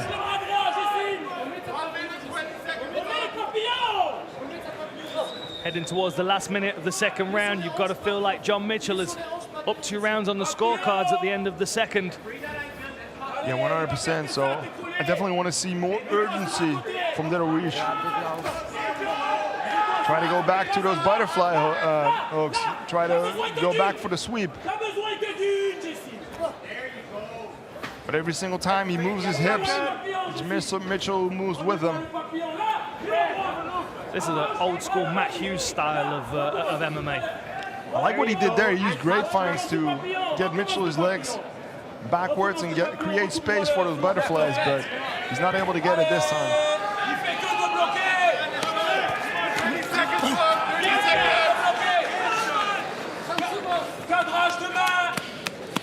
See that frustration from Deroche. Trying to box the ears of John Mitchell.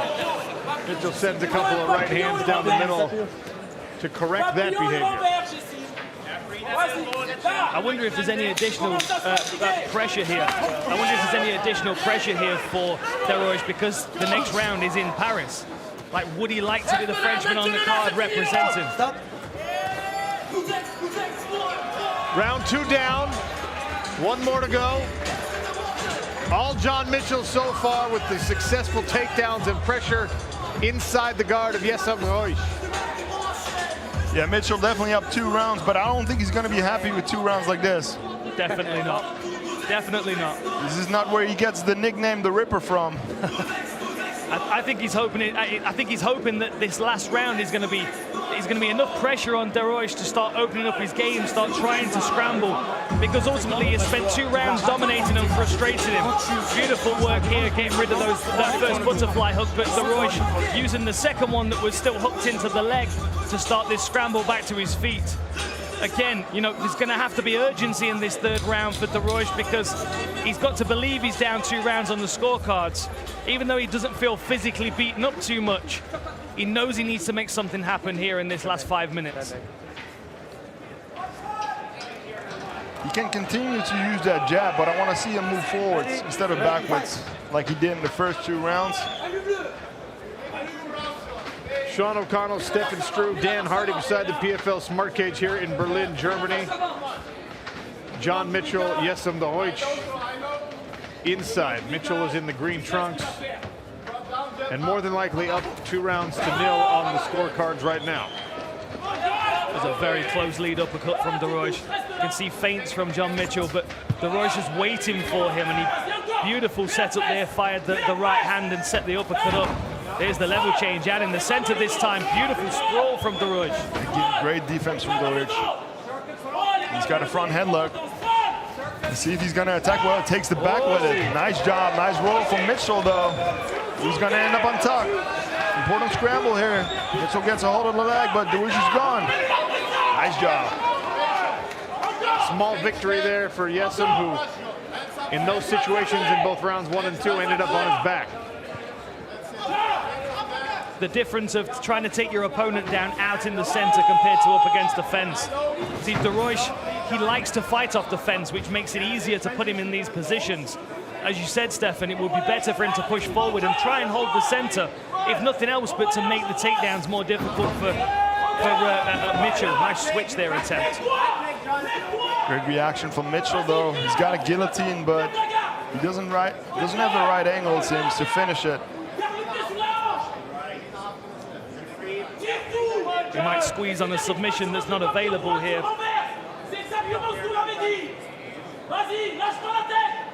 I don't think Mitchell minds this position right now. He's burning the clock. He knows he's got 2 rounds in the bucket. Beautiful sweep again from Dorosh there. Mitchell kicks back over and winds up inside control. Let's see if he goes for it. Pops his head out. John Mitchell inside control, I believe, for the first time in this fight, correct? Yeah, he's just been in the guard of Dorosh so far. So let's see if he's going to take any risk or if he's comfortable sitting out the round, because he knows he won the first 2. He's going to try and get his leg free from this half guard and try and either take mount or force Dorosh to turn his back with that shoulder pressure. And then that right leg becomes the first hook of the rear naked choke position. Trying to get a reaction from Dorosh with the shoulder pressure, but Dorosh has got a butterfly again, but chooses full guard over that.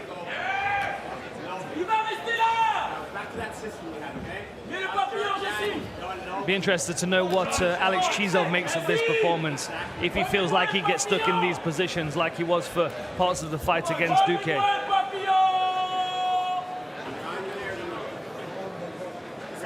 Under half a round to go now. I think the referee's going to start calling for some action soon here. The corner from Dorosh is changing their tone.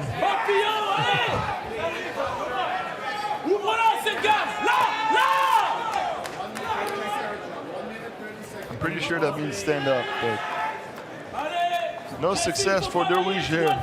90 seconds left in the 3rd and final round of this lightweight regular season contest. Back to Winner the moves on to butterflies. Paris. Nice work with the legs of Mitchell to nullify those butterfly hooks. Back in the open guard now of Dorosh, trying to land some shots. 1 minute to go, just over. Dorosh is very active off his back, but it's not going to win you the fight. Trying to create space. Mitchell's not giving him any space, though.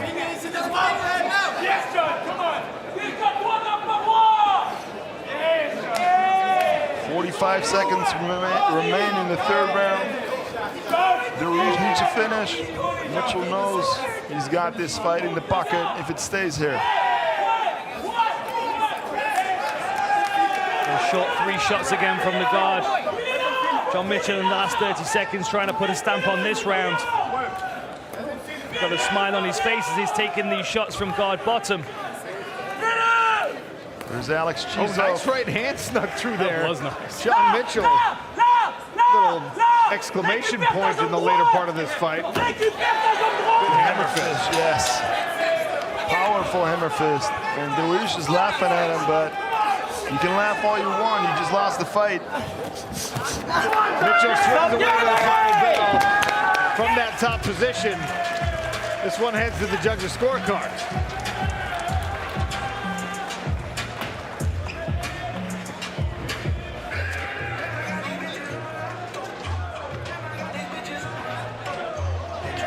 You see the look on John Mitchell's face. It's a tough situation. It was a dominant performance, right? He didn't get the finish that he wanted, but there's not a lot you could ask beyond, I guess, just more ground and pound or better posture in those situations. That's it. I mean, I think he did a good job of staying safe in the top position, especially because he realized that Dariush was going to try and sweep him with those butterfly hooks at any opportunity. A lot of his game was about staying square to the hips and shutting down his opponent's movement.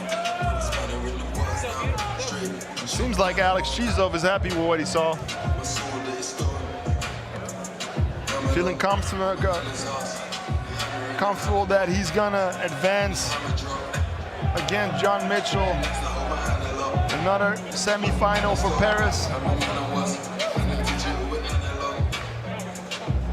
No surprise on the judges' scorecards here, I think. And you, Sean, get to do my job here. You can do your job, do the interview, and then you can face them off. And you've got to work security for these two guys. And I know that Chizov's going to try and get in John Mitchell's face and trash that performance. Mitchell's going to be too tired. And Chizov has no room to trash anyone's performance right now. So. Interesting. It would be interesting to ask everybody after this, see who they think is going to be in the finals, because I feel like some opinions are going to have shifted. Jakub Kasuba looking the most dominant out of the lightweight so far, in my opinion. Plus, Dan Hardy, I'm a lot bigger than you, so it'll be very easy for me to keep these lightweights apart. And you're a PFL champion, let's not forget that. You can just show them your belt and they'll back off. Oh, if only these people knew who I was. Andy Shepard for the official decision.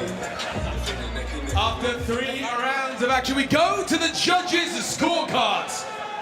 All 3 judges scored this bout 30-27 for your winner by unanimous decision and clinching their place in the PFL Europe playoffs, John Mitchell.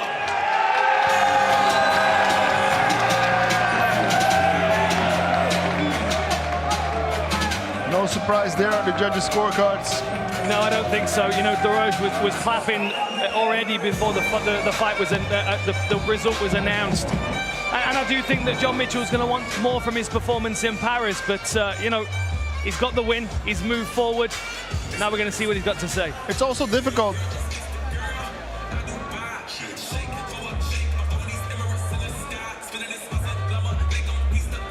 All right, I'm here with our winner, John the Ripper Mitchell. Dominant performance, one-way traffic, right? On top, in control in every round. I saw the look on your face coming out of the corner, though, at the end of that fight. You didn't look overly satisfied. What are you thinking? No, not that I'm not overly satisfied. I saw that happening in my head and I just went down and did it, so I'm not surprised. Gayson's a great competitor. I think there was a lot of ways to win that fight, but I just went the best route about now so that I fight in September in Paris. You do advance in Paris in September, and you'll be taking on Alex Chizov. Did you have an opportunity to watch his fight backstage? No, but I've watched him before. He's good. It's going to be a good knock. It's going to look different to this fight, so I can't wait. Let's go. I want to go to Paris too, so class. I also want to go to Paris, and you know what? Because we have Chizov here, cage side, we're going to do the face-off right now. Let you two get acquainted here.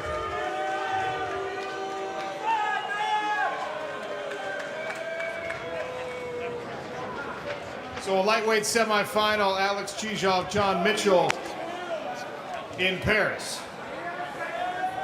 Yeah, let's go. Давай, brother. Yeah, let's go, bro. Yeah, 100 days. Congrats. Congrats, bro. Congrats. Respect. We'll see you in September, bro. See you, bro. We will see these men on September 30th. It's Alex Chizov, John Mitchell, ladies and gentlemen.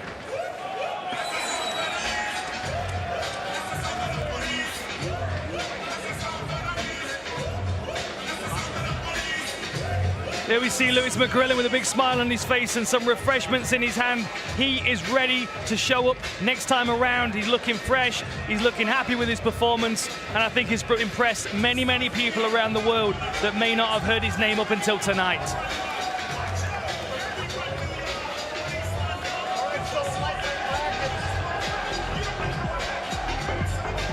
The lightweight bracket is set.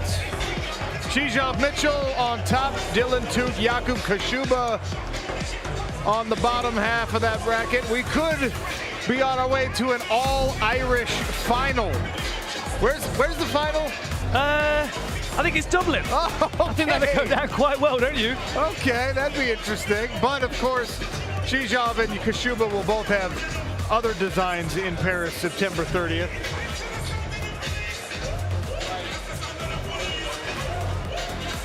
That was Brilliant. mere seconds ago. John the Ripper Mitchell, little crowd surf. And that's in Berlin. Imagine what it's going to be like in Dublin.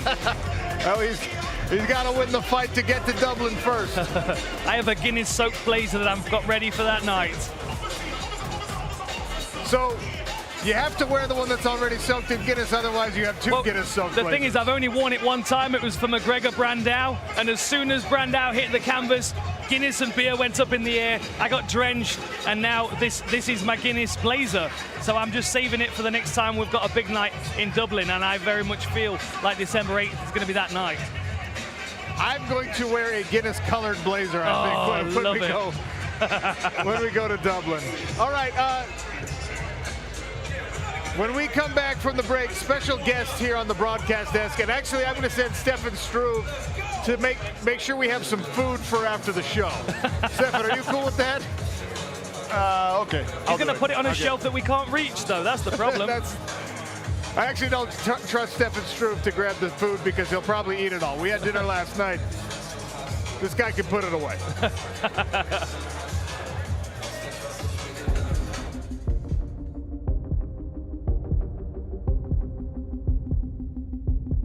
Let's see some thunder! It's the greatest thing to happen to influencer boxing. They're rocking. Let's go! Here we go. Whoa! Boom! Boom! Hey! It's the real deal. Wow! A united team! Don't blink on this one.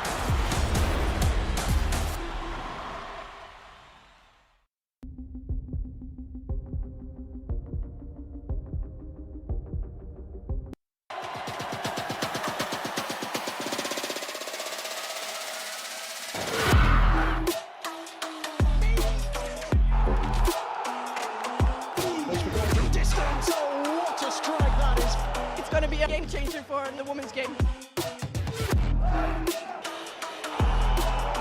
This is off the scale. The biggest stage in women's club football begins here and begins now.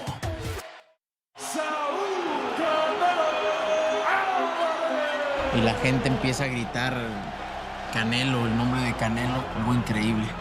I remember hearing that there's a new guy from Mexico touted to be a great. The crowd is electrified. This kid loves it. You just don't fight Floyd Mayweather at that age. Why would you do that? Y pues al final de cuentas yo quiero hacer historia. Ahí está, mira el golpe, ese. Ese fue un golpe muy importante en la pelea. The two Triple G fights were two absolute wars, two epics. That jab opened up a cut on the eyebrow of Canelo. That second fight was for all the marbles.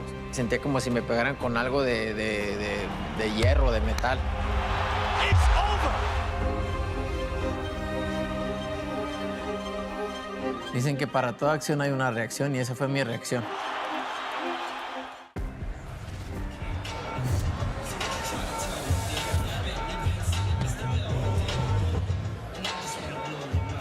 It's nighttime now in Berlin. The PFL has gone global. This is our second PFL Europe event, the end of the regular season.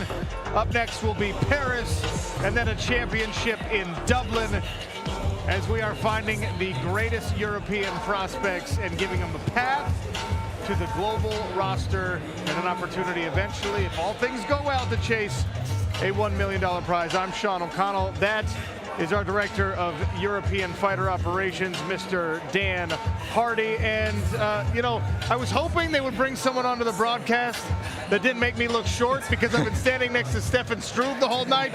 Instead, I find Smooth Simeon Powell, who, of course, is a light heavyweight prospect, a man who we will see fighting in Paris because he was victorious in Newcastle. Victorious by a submission in Newcastle, right? The striker has now become a grappler. Is it safe to say that yet? Yeah, I could do it all. You know, I'm smooth, and that's it. We just continue to grow in the sport of MMA. So let's take a look at the Newcastle replay. Oh, that wasn't Newcastle. That was a showcase bout against Clint Williams. Oh. And then this was the punishment on the lower leg, the movement to the mount, and eventually, right here, the arm triangle choke that punches the ticket to Las Vegas, Nevada. So far, so good in the pro mixed martial arts career of Smooth Simeon Powell. And this is what our light heavyweight bracket looks like. It'll be Powell versus Abdullah Rami, and then Jacob Neto, Anthony Salomon in the other light heavyweight bout. The winner of both of those contests will face off against one another in Dublin. All right, how much homework have you done so far on Abdullah Rami? Oh, well, he's a bit of a ghost again, but you know what I've seen, he's got heavy hands, he brings the pressure, but that's the perfect opponent for me, because this fight, I want to give you guys another knockout. I think it's been a bit too long, and I think this time I'm knocking clean out. Now, Rami in Newcastle had to come back from the brink. He took some big shots from Privilescu, and, you know, he bounded back, and you saw the finish there. So two heavy-hitting light heavyweights squaring off in Paris. I am always game for a fight like that, Dan Hardy. Absolutely, and I'm glad he's matched, because can you imagine me trying to find opponents for him at this point? We're going to have to send him over to global soon. He might even have to move up to heavyweight. I don't know. He looks like he's moving up to heavyweight right now, that's for sure. All right, so you can stop fat shaming me, man. No. You're going to make the commentary debut right here in Berlin, right? Yeah. You're going to sit down with us for this next fight. Yeah, most definitely. Let's do it. Nice. All right, so since we have another man on the commentary desk, at least for now, bantamweight time. Francesco Nuzzi, Farbadi Ranajad, the local. They'll square off in a main event coming up later, but we'll start our bantamweight action. Ali Taleb and Kenji Bortoluzzi coming up in just a few moments. Dan Hardy has a little breakdown, though, on this matchup. You know, this is such an interesting fight for a lot of reasons. That, you know, you've got to think that Kenji Bortoluzzi is a very strong grappler, so anytime he gets this fight to the floor, he's got to figure out how he's going to get it there. You know, I mean, the grappling, the skills of Ali Taleb are dominant offensively and defensively. Anytime someone tries to take him to the floor, they've got to get close to his hips. He's an incredibly strong individual. And now you're going to see Mafi, as he drives him to the fence here, you're going to see Ali Taleb float back, almost as if he's absorbing that pressure. He's going to allow Mafi to move towards him. Then you're going to see Ali Taleb's right hand just pop through the inside of the leg of Mafi. This is where he starts to utilize that energy. He's going to lift this arm up. At the same time, he's going to pull down with his underhook, and he's going to circle his opponent to the fence, absorbing what is useful, turning him into the fence. He uses the same thing in a second. Look at that beautiful movement there. Swings him into the fence. He keeps his arm in the same position. Look at this, you can see him lifting. He's throwing his opponent's body weight forward. He's having to base out with his other arm, and Mafi's got an overhook. He doesn't want to let go of that, but he has to let go of it to base out. And at the same time, Ali Taleb goes hand on the back of the head. He's going to keep that pressure down on the back of the head as best he can. And then as Mafi tries to drive up, which is natural to him, he's going to want to balance himself back out. Taleb's going to catch him with a big knee. Right as he level changes in for a second opportunity to take him down, Ali Taleb's going to wrap him around the neck. Look at that wrist, in position underneath the chin. Mafi's trying to chase to the back, but Ali Taleb is going to keep circling around. He's going to keep facing his opponent. That means he can start bearing down on his neck with that overhook. Look, you can see him driving down with his bicep into the back of the head. Then he gets his hands together. And watch how he lowers himself to the canvas here under control. He's not allowing Maffei to pass his guard as he's going down. He's going to throw that leg over the top. That's going to clamp the hip down of his opponent. Now there's no escape. Still got the head. Now he's got the hip. And then, of course, Maffei's going to roll over and give an even worse position as Ali Taleb's driving down. And what I want you to look at here is the bend in the spine. Look at the neck. Maffei wants to straighten his neck, but Ali Taleb is forcing that neck back down with the guillotine position. So Maffei could roll over, but of course, Ali Taleb has got the clamp on his hips as well, shutting that escape down. And he tries to bail out. The only way he goes is into mount position, and Ali Taleb is just going to drive down with that top guillotine. Did he catch everything, or you have any notes that you want to add to that? Man, nah, I'm just amazed. Dan is a technician, man. Nobody breaks it down better than that man right there. Interesting face-off at the weigh-ins yesterday. Ali Taleb, Kenji Bortoluzzi. See how he moved my arm out the way there so he can get closer to his opponent. He was practically on fire. He was so aggressive in that. You can see him holding himself back. It's like you've got 100 horses running in the opposite direction just to hold Ali Taleb from jumping on his opponent. But Bortoluzzi is very confident. And Taleb told us why he's so popular on social media. I have good fans because they trust in me, they believe in me, and they see I'm doing well in the fights. You know, I'm not just talking on Instagram and talking shit on my opponents. I'm doing good fights. You know, I'm giving a good show. And yeah, they're just gonna remember me after the fight because I'm giving them a war.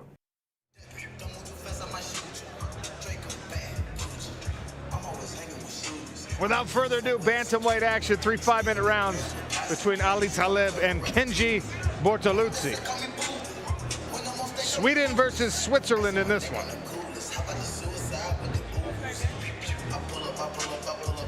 Making their way to the PFL Europe cage. Fighting in the blue corner, Kenji Bortoluzzi. He stole your walkout music, Sean. Yes, he did. Kenji Bortoluzzi.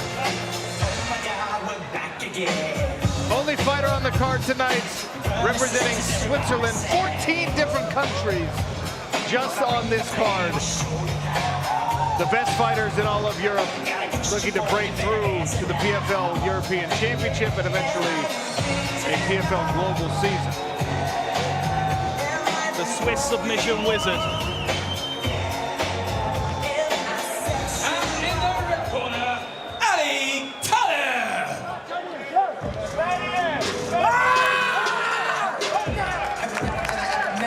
Ali Taleb 8-0 as a professional mixed martial artist. 4 knockouts, 3 submissions. He's only been to decision 1 time in his very promising young career. Spent some time as the UAE Warriors bantamweight champion. Middle Eastern promotion that has produced some prime talent. Here's our tale of the tape. Ali Taleb, 25 years of age. Kenji Bortoluzzi is 8 years older and 33. Bortoluzzi is the taller fighter here, but the reach advantage on the arms goes to Ali Taleb. 38-inch measurement for both men on the legs.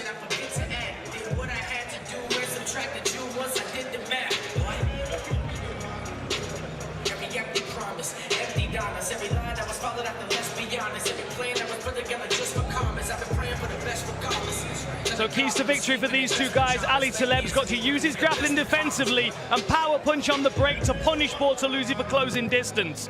Bortoluzzi's got to use his kicks at range and stay patient, but then submissions have got to be chained together if it hits the floor. Keep Ali Taleb on the back foot. Andy Shepard with the bantamweight action.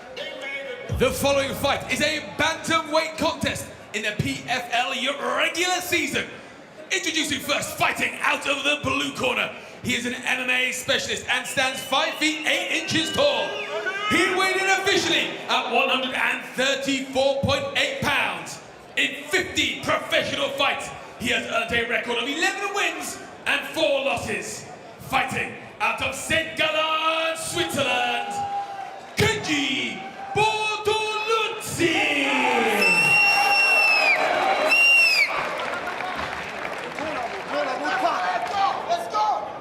And his opponent, fighting out out of the red corner, he's an MMA specialist and stands 5 feet 7 inches tall. He went in officially at 135 pounds and holds a perfect professional record of 8 victories and no defeats. Fighting out of Malmö, Sweden,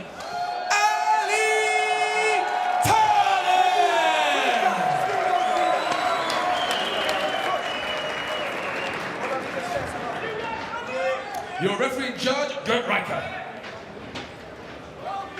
Bortoluzzi in the gray trunks, Ali Taleb in the yellow, Dan Hardy, I'm Sean O'Connell, and Smooth Simeon Powell, guest commentator for this fight. Bortoluzzi in the southpaw stance.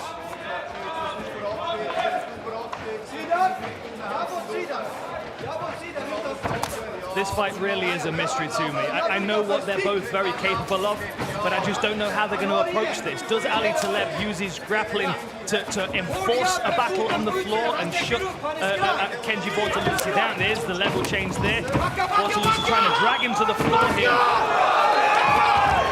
Immediately, Taleb tries the ground and pound and now working his way to the back. Heavy hands with the left hand there. I've got to think Bortoluzzi was expecting this ferocity and this strength early on. Simeon Powell, you got Bortoluzzi now carrying the weight of Ali Taleb. How are you coaching him through this? He's just got to deal with the physicality of Taleb, but as you can see, the pressure is quite heavy. He's a scary individual and he's got great punching power as well as grappling skills. But Kenji from the outside, picking at him with kicks and stifling this early attack, might be the smart way to go. If Ali Taleb starts to lunge in too recklessly, he might get tangled up, and you just never know what the Swiss submission wizard's going to pull out of his back pocket. You see Taleb throwing bad intentions on every one of those punches, loading up heavy, right hand snuck through there. Bortoluzzi has gone, Simeon, lead leg, body, and head kick. What's he trying to set up? Lovely uppercuts in the clinch there.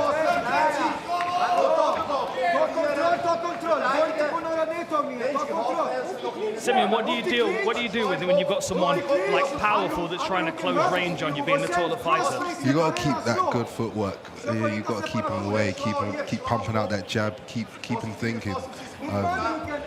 Eventually, he will slow down, and then you just find your moment. Kind of a long game approach for Bortoluzzi then. Most definitely. Taleb is very physical, and I reckon he's going to have to do it the long way. UFC vet Akira Khorasani in the corner of Ali Taleb as well, who's becoming a world-class coach by the day. Shin landed across the midsection there. Bortoluzzi has gone back to that body kick a few times already. He's found some success. I tell you, man, Kenny Florian was on the money with these keys to victory. You let Kenny do the keys to victory? That was a nice left hand that Bortoluzzi landed there. See this awkward movement from Bortoluzzi on the outside, Sim, like you can just see it being a bit difficult for Ali Taleb to deal with. You can see the dynamic changing already. Like he's taking a few steps back now. And in the open stances like that, the parrying of the lead hand, right, like doing that hand jockeying, that can set things up for both fighters, whoever can win that battle. For sure. Scooping uppercut from the rear hand, and then Kenji responds with an overhand left. Oh, he's gone, he's done. What a finish by Ali Taleb! Wow! Still undefeated, 9-0. That was heavy. That was a beautiful punch on the inside right there. And Bortoluzzi was just starting to find his rhythm a little bit. He was starting to find that range on those kicks, but Taleb, close range. I don't know who beats that man at bantamweight, but we're going to try and find out this year for you. It's an exciting division, this one. Right? Yeah. Like every single one of these guys had the potential. Like that fight could have quite easily shifted as we went into the second round. Sure. And Taleb started to get frustrated with Kenji's awkward movement. That's the timing of those punches, though, from Ali Taleb. Ali Taleb 5th knockout of his career, 9-0.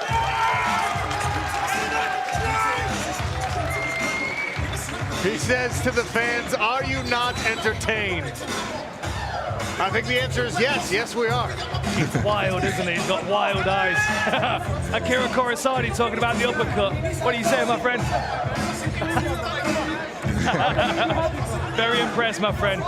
Very impressed, my friend. Wow. The fans love it. Both fighters accounted well for themselves. The back and forth early. I don't think Ali Taleb wants to wait till September 30th to fight again. We need to be careful facing these guys on. Well, you know what? Simeon Powell's sitting cage now. He needs some rounds right now. Most definitely. Let's take another look at this, Sim. Oh. That left hook. Wow. That was so tight. There was no flair to it or anything. Just stepped into it. Short range left hook. Bam. Yeah. Wow. It's the best punch in all of sports, people. Unbelievable. Look at this speed. Ooh. And he was out of the range of the left hand as well. Just let it ride over his shoulder. Perfect. Glad I'm not a bantamweight. Oh. That was poetry.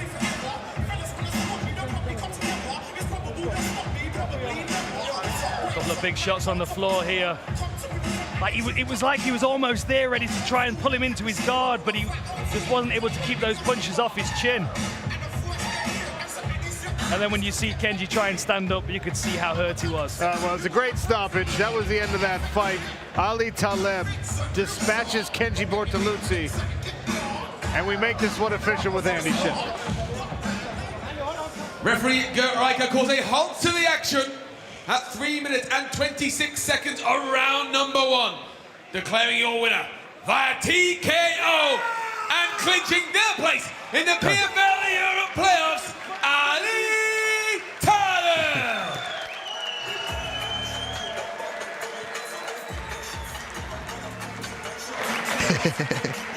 Feeling it. Simeon Powell's feeling it. That knockout's got him fired up. Definitely. It's a hotel in the gym, man. Get in there, let's go. Let's go. Not with me, though, with Sean O'Connell. Let's see what Ali Taleb has to say with Sean O'Connell here, if he stops flexing and screaming for a moment. Ali Taleb's still pretty fired up, understandably. I'm just trying to make sure it doesn't accidentally hit me. Ali, the beautiful left hook, the check left hook started that, and then the ground and pound finished it. Tell me the read you got on Kenji Bortoluzzi coming in. Brother, he is a warrior. Come on. Good job, Kenji, come on. You got this next time, my brother. Heart of a warrior. Good fighter, brother, I swear to God. He did land kicks to the leg, couple kicks to the body. Any of those hurt you? Didn't feel that, brother. Didn't feel that. Didn't feel that at all. You punched your ticket to Paris. You're headed to the semifinals in Paris. Are you on your way to a $100,000 PFL Europe Championship? Brother, fuck that 100,000. I'm coming for Paris first. And then Ireland. Let's go! Ali Taleb, one step closer to that championship, ladies and gentlemen.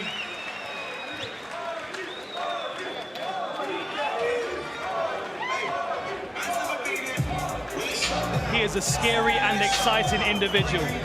I can't wait to see him come to Paris. He's going to be lethal in this bantamweight division. And we've only just started the bantamweight bracket. We've got Franz Malambo, Rashid Haas up next. And we've got the women's flyweight bout to determine the final person moving through to Paris for the women's flyweights. And then back to men's bantamweights. Mokhtar Benkei, Kershia Kakarov, and Nutsi against Farbadaran Nezad for the main event. All right, you know what? Simeon Powell, walk me through the highlights here. Pressure by Taleb, and you can see he's just holding him there in Kenji's cage.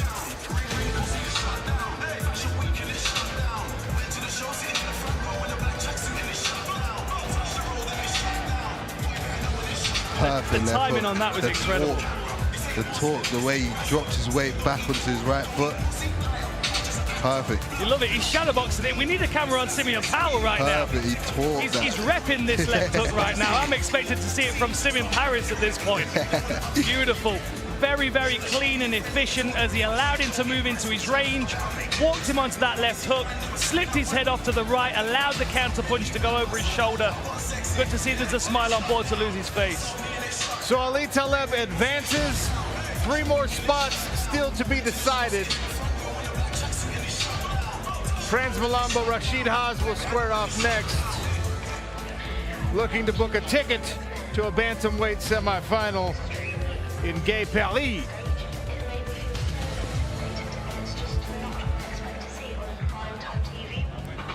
All right, so the good news is we get more action. The bad news is, Simeon Powell, your broadcasting debut only lasted like 3 minutes. It's but been it's a not pleasure. your fault. Yeah, it was hard, but hey, I think I'm better off than this. You did fine, but Ali Taleb, he just wanted to get the job done early, so not a full 3-rounder for you your first time out. Yeah, man, that's it. Man, he done well. That left hook was sweet. And yeah, that was a pleasure, brother. Thank you. We will see you in Paris. Yes, sir. Abdallah Arami and Simeon Powell in a light heavyweight semifinal in Paris, France. Dan Hardy doesn't have to matchmake for any of those cards, all right? Because the brackets will decide who fights who. At light heavyweight, we're already set. At bantamweight, still plenty more fights to come. And of course, we have one more women's flyweight fight to decide on the card tonight. Very excited about that one. You've got Gret Eckhart. She was very disappointed she wasn't able to compete in Newcastle. Her opponent came in way overweight. We had to scrap that fight. But now we've got a new opponent for her, 3-0, 18 years old, Lorena Cabero. She spent her whole career in Gelsenkirchen fighting on GMC. She has been attacking people ferociously with her kickboxing skills, but she's got a tough veteran that can grapple tonight in front of her in Gret Eckhart. Plenty of action still to come right here on DAZN. Let's take a closer look at the main event between Francesco Nuzzi and Farbad Iranizad. The Berserker, Francesco Nuzzi. Francesco Nuzzi is called Berserker. He's on an 8-fight winning streak. Nuzzi uncorks a high kick to start. Oh, there's that high kick again. Nuzzi's got some very fast kicks. More kicks and a left hand from Nuzzi. Now Nuzzi on the aggression. Oh wow. Trading lefts. Nuzzi again goes to the head. Seems like Nuzzi has like 9 lives out there. Nuzzi with a knee on the exit. Italian Energizer Bunny Nuzzi will not go away. Fight fans, we are live. Oh, that kick! Oh, what a finish! Oh, he's hurt! And he's done! Oh, right hand landed! And that'll do it! Wow! Oh, big right hand!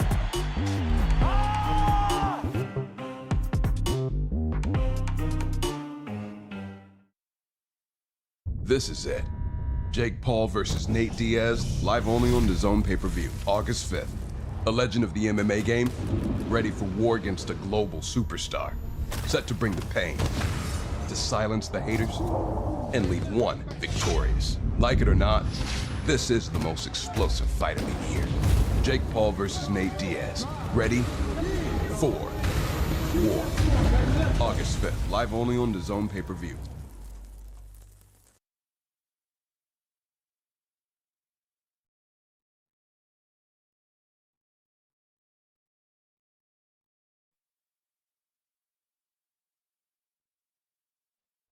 Francis Ngannou, the biggest, baddest heavyweight on planet Earth, is now a member of the Professional Fighters League heavyweight roster.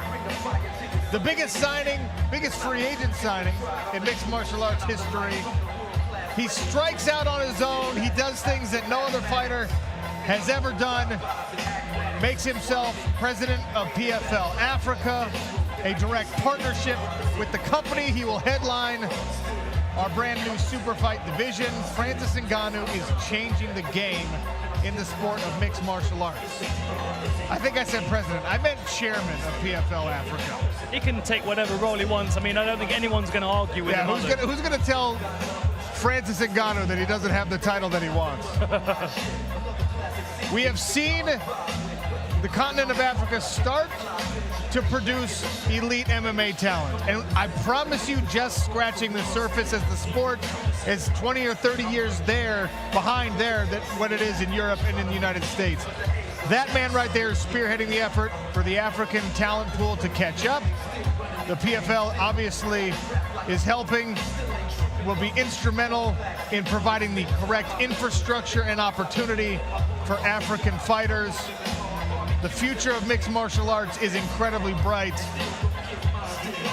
and it will be overseen in part by Francis Ngannou, Sean O'Connell, Stefan Struve is back, Dan Hardy. Stefan, obviously, as a heavyweight contender, you know what it takes to succeed at the highest level in that division in the sport. And Francis Ngannou, he's got this fight waiting for him. We don't yet know who his opponent will be. What should the PFL be looking for someone that could challenge Francis Ngannou? Someone who's willing to challenge him. Like, I'm not gonna do it. The scariest man on the planet. Like, I trained with Francis back in 2016 when he was on the up and coming, and really, like, we had a really good month of training, but like every single day it was scary. Like, I was happy we were wearing like 18-ounce gloves. He wasn't coming at me trying to knock my head off. Like, he was friendly, so. But yeah, it's just amazing to watch him. Like, you really can't blink. The amount of power he has in his punches has never been shown in an MMA cage. So, absolute monster. All right, let's talk about the role that Francis has as chairman of PFL Africa. This is the hat you're wearing here in Europe, but you're not actively pursuing fights, at least at this moment, at least not that I'm aware of. No. But, I mean, Francis has got to do both at the same time. Well, and honestly, you know, I have a much easier job in Europe because we have high-level MMA gyms in various different countries already producing world champions. We've got, you know, Renegade in the UK. We've got All-Stars where Gustafsson and Ali Taleb trains. Like, we are Spitfire gym here in Berlin, of course. Barbadaran is at the main event. Like, the African stars that we're seeing, the vast majority of the ones that have made it to those big gyms outside of Africa. What happens when we put gyms in Africa? What happens when we send Francis Ngannou into Africa to start scouting and picking out the talent that has not got the facilities to train like they would need to for professionals? Francis is going to go and scoop them up with his big old hands. He's going to bring them into big gyms and he's going to train them up. And we don't even know yet what we're going to find. But I know for sure there are going to be some scary individuals coming out of that region. Well, as the question is yet to be answered, who Francis fights next, a lot of people want it to be a cross-promotional effort. John Jones, Francis. John Jones versus Francis. We finally got the face-off between John Jones and Francis. Now, it was because John Jones was there cornering a friend, and not because these two have a fight signed. But that is the dream matchup, Stefan Struve. I still got my hopes up. We'll see it one day. I don't care where it is. Like, I'll be there. Like, I'll book a flight. There's only one thing standing in the way of it happening. Yeah. And it ain't the PFL. I mean, look, both of these guys respectfully staking their claim as the baddest heavyweight fighter on the planet, and there is not a significant size disparity between them anymore. John Jones took 3 years, and he admitted this. I took 3 years to get big enough to fight Francis Ngannou. And Francis said something to the effect of, well, I'm the king, and that taking 3 years to get ready doesn't sound like something a king would do. Yeah, that was a great back and forth. I mean, whoever transcribed it, they need a medal because it was so fascinating, that back and forth. And you can see John Jones, he kept feeling him. He's like, my goodness, this man's huge. But at the same time, the back and forth, they're both supremely confident they can get the job done. About 70% of MMA fans are still leaning towards John Jones. But for me, I think PFL throws the gauntlet on the table. If you've got a heavyweight champion that you think can hang with Francis Ngannou, then bring him over. Whether it's John Jones, whether it's Ryan Bader, whether it's Anatoly Malakin, I don't care what promotion you're from. Bring them here. The money's on the table. If you can walk out of the cage of your own accord after Francis Ngannou's hit you, you deserve that money in your pocket. Francis Ngannou brings the eyeballs. I mean, that whole thing went viral, and that was just a friendly little chat between Francis and John Jones. So as we march towards Francis's PFL debut, the question yet to be answered, who will he fight? I cannot wait to be cage side calling that one. But we have plenty more business to attend to here in Berlin, Germany. PFL Europe's second event as we figure out playoff matchups for Paris. Up next, vying for a bantamweight spot in the semifinal will be Franz Malambo, Rashid Haas.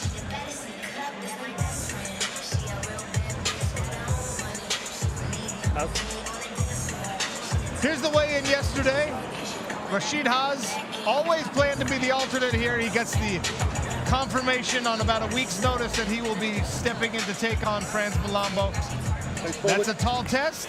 That's a very difficult task, a problem to solve for Rashid Haas, but also for Franz Malambo. You've been preparing for Dom Wooding. He's no longer your opponent. He's not worried about it, though. Like, I preferred it. It actually worked out better because I've already fought my last opponent, and you know, I wanted to fight him in like a final or something if I was going to fight Wooden. So this change of opponent is very good for me, and I can't wait to smoke this new guy.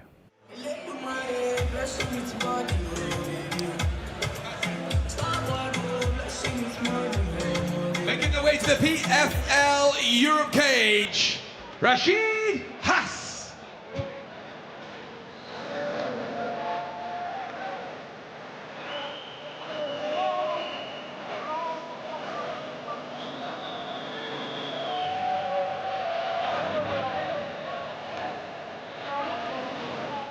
As I mentioned, Rashid Haas was tabbed as the alternate for the bantamweights.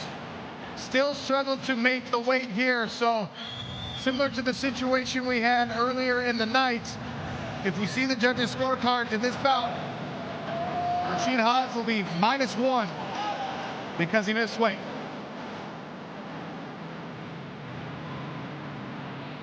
And fighting out of the red corner, Franz Malambo.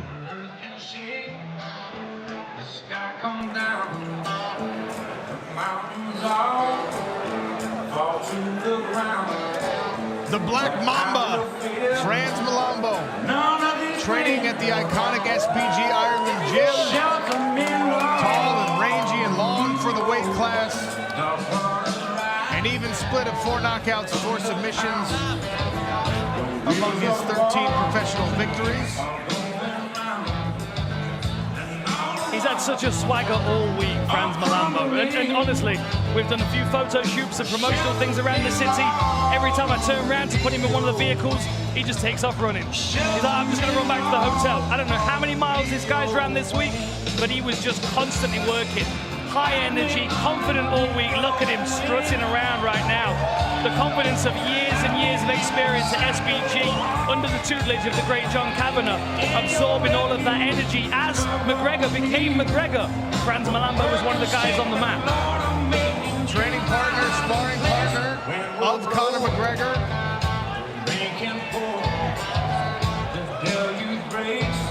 Singing his way into the smart cage here. Here's our tail of the tape. Franz Malambo, 32 years of age. Rashid Haas is 2 years younger. Both men are 5 feet 10 inches tall. Tall for this weight class. 73-inch arms give Franz Malambo the reach advantage there, but Rashid Haas has the longer legs.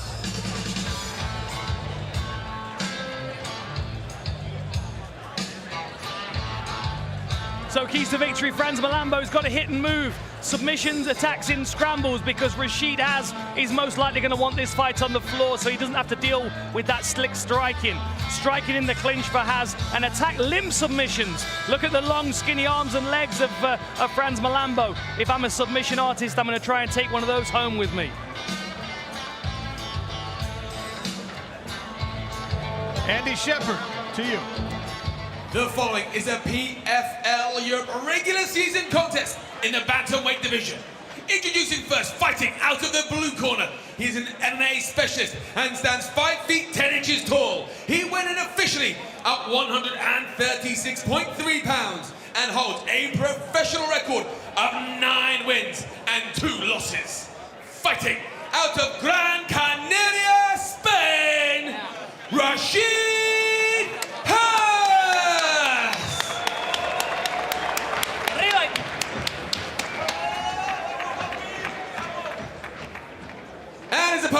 Fighting out of the red corner, he is a striking specialist and stands 5 feet 10 inches tall. He weighed in officially at 135.8 pounds and in 18 professional fights has built a record of 13 victories and 5 defeats. Fighting out of Dublin, Ireland, Franz Black Mamba Malambo!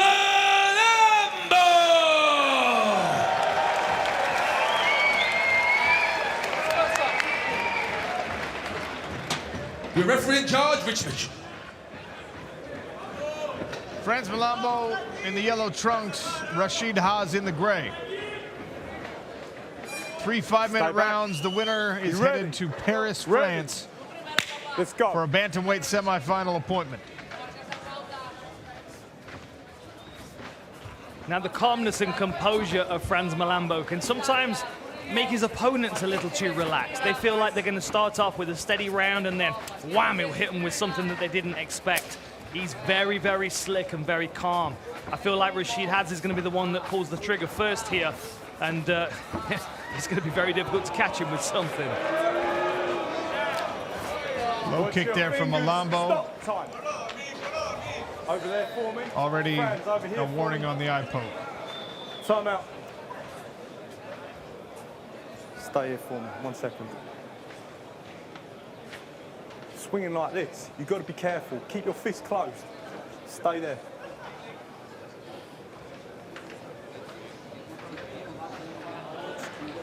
Yeah, no problem. Can I have a towel, please?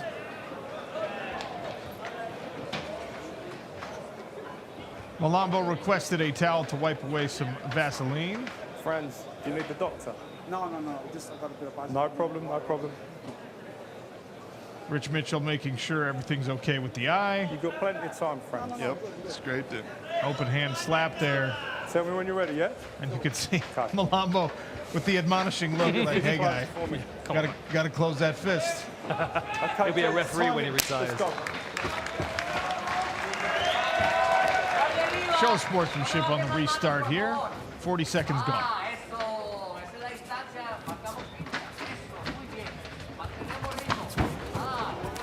Haas with the level change, able to plant Franz Malambo on his back, and right inside control. A lot of pressure on the neck here for Malambo to deal with. Haas had both his knees off the ground.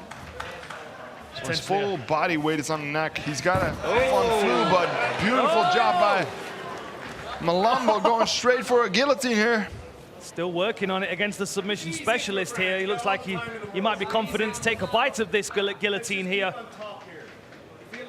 Malambo trying to elevate that elbow, but now has to let go. Good job from Haas using his butterfly to lift Malambo. Back to the feet here after a quick scramble on the ground. Oh, I heard that bang against his knee. That's going to discourage him from throwing that low kick again. This time he goes up high with the lead leg. Rashid Haas trying to dictate the pace of this fight early. He's a very tricky individual, is Rashid Haas. He flows in through strikes from the outside, but when it hits the floor, that submission attack is continuous. I was impressed that I was impressed that Franz was able to get something to discourage him from continuing that top pressure.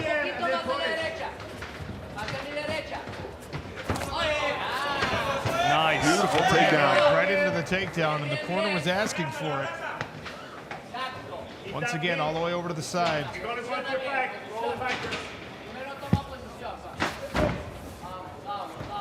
He's wise to it this second time around, is Haas. Oh, arm triangle.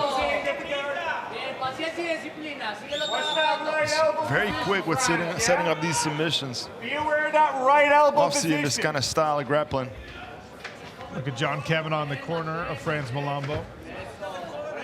Think about getting that really right strong elbow shoulder back pressure. under the chin. Carey's keeping his hands really tight into the side of Franz 2 Malambo's minutes to body go. as well, keeping his head on the Good canvas so he position with can't the left escape knee, that block the arm. mount, yes. Malambo manages to squeeze it underneath Mindful there. of that right elbow position. Still inside control here. Good job. Goes back to the shoulder pressure. He'll try to pass his knee over the belly of Franz Malambo to attain the mount. Stop sign for now from Franz Malambo's left leg. Now trying some knees from the bottom. Yeah, just a little bit close to have any kind of impact on there, but now has returned. Trying to slide that knee across into mount again. You're going all the way with that. 90 seconds remain in this round. Watch that right elbow positioning. Malambo's got his arm underneath Haas. He's going to try to bump him up and move towards where his legs are now. But Haas is recognizing it. Going to full mount. He's got to watch out for the triangle here. He's got the arm lock. He's got an arm triangle too. It's just a little bit too high to create enough pressure, I feel, with the arm triangle. But it's going to certainly solidify his mount position if he's able to clear that leg. Something else for Franz Malambo to think about. You can see Malambo's actually got a hand on his ankle trying to slow that mount, down a little bit. Okay, you're good. Clever work from Malambo. Malambo campaigning to the referee. Might be better served to use that energy to try and get up. You know, it might be a psychological ploy to get his opponent moving. Complaining to the referee, complaining to the opponent that he's not doing enough. He might then open up. So he's looking for this arm. I'm telling you, those limb attacks is something that Malambo's got to be very careful of. Use that leg swing and get to the single. With the body type from Malambo, it's always very difficult to get back to guard because your legs and your arms are that long, and Haas is doing a really good job controlling him. Final few seconds here of round one, and Rashid Haas will finish on top. Round two next. Impressive first round for the late notice replacement, Haas. Hey, I want to just drive this home. Rashid Haas, because he missed weight, has set himself up in a situation where he cannot lose a round. When you're going in there with a jab, he's holding up in the backhand. Don't forget, we got a huge event from the world of crossover boxing coming up in the Zone pay-per-view August 5th. Jake Paul, Nate Diaz, highly anticipated contest. Will Nate Diaz be able to do what no other MMA star has been able to do, is defeat Jake Paul in the boxing? Remata. Si está en derecha. Si está en derecha, camina a la derecha. ¿Ok? Si está en zurdo, camíname para la izquierda. Rashid Haas is the third fighter on the card tonight, representing the Canary Islands of Spain. Let's go. Still searching for a win. Three good grapplers, though, from what we've seen so far. Spain's putting itself on the map as a grappling country right now. Specifically Gran Canaria. We got to take a trip. Canary Jiu-Jitsu.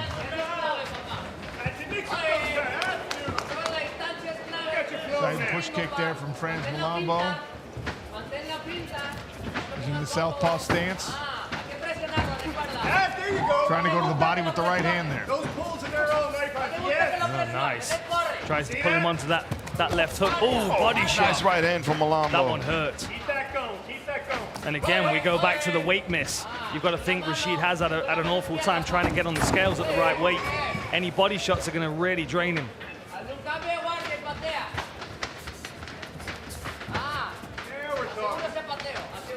Lovely management of range by Malambo as he backs up, firing shots. Interesting little kick to the inside of the leg that he's doing there. Here comes the charge.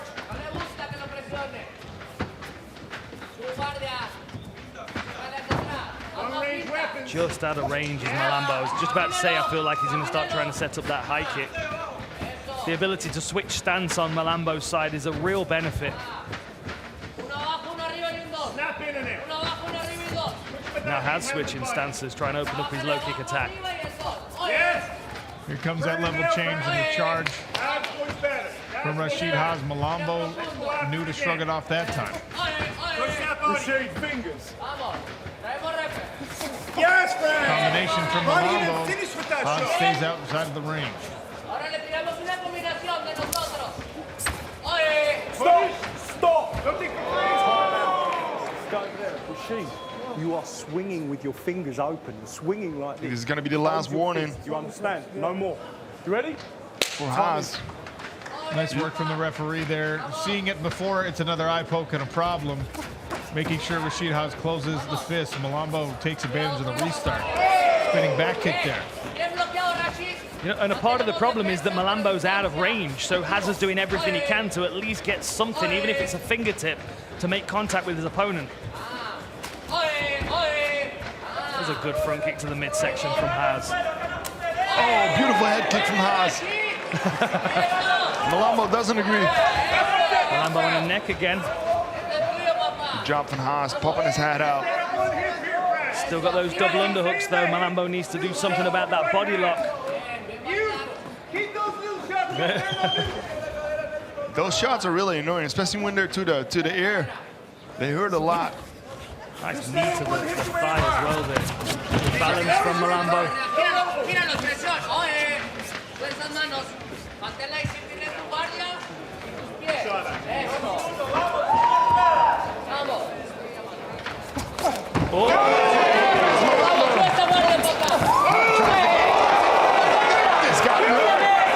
Malambo sees the wobble. Now on the attack. Good level change. He's on a guillotine, a high elbow. Beautiful Defense. defense. Neck. Can he step over? No. Rashid Haas scrambles out of danger for now. Beautiful defense by Rashid Haas. Still on the neck. Haas is still wobbly. Head's still not cleared from that big right hand from Malambo. Now Malambo's lunging. He's got to be careful he doesn't walk onto something. Looks for the body shot again. Good job from Haas to close the distance. He does not want to get hit like that again. Nice takedown by Haas. And once again lands right inside control now to the mount. If Rashid Haas can keep his left knee down. Malambo recovers one leg. Something else that we have to consider is that these strikes from the bottom are scoring, especially when Rashid Haas is not doing as much from the top position. When these positions start to get stagnant, the judges will start to lean in the direction of the fighter that's striking and trying to do something. We've seen this a lot more since the rule change a few years ago. Well, especially now, with less than a minute left in the round for Rashid Haas. I mean, he got wobbled pretty bad in this round, so just finishing in a controlled position is not going to guarantee you a win in the round. Absolutely not. He tried to mount. Malambo negated that, so Haas settles for side control. 25 seconds. You've got to think Malambo was closest to a submission with that guillotine attempt as well. Then go away.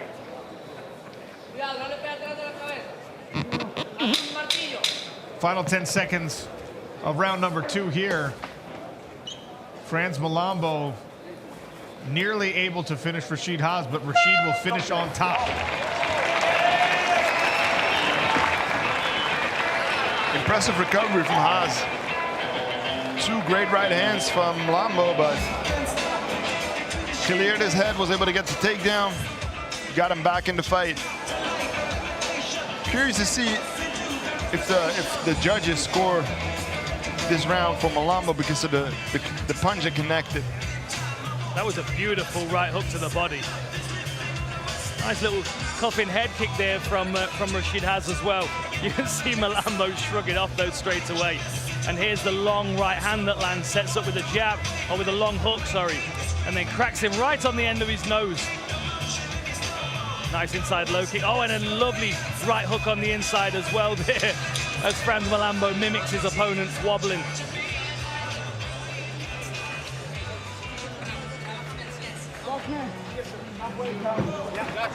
So I'm not an official judge, but a round apiece potentially, and then of course Rashid Haas lost the point for missing weight. And as the scenario was presented to us earlier, if he did lose that round, he needs a finish here. Absolutely he does. Absolutely he does. Puts pressure on him, of course. But then you know Franz Malambo is going to want a conclusive victory here. He's going to want a finish. Little hug. Don't give him an underhook. You can't deny him 3 times. Malambo in the southpaw stance. Francesco Nuzzi, one half of our main event, watching on intently. That left kick again from Haas.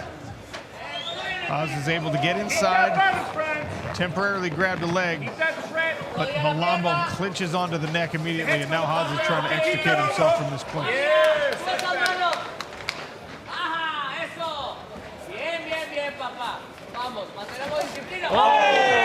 That left head kick from Haas is very fast. Beautiful level change. Dialed in here.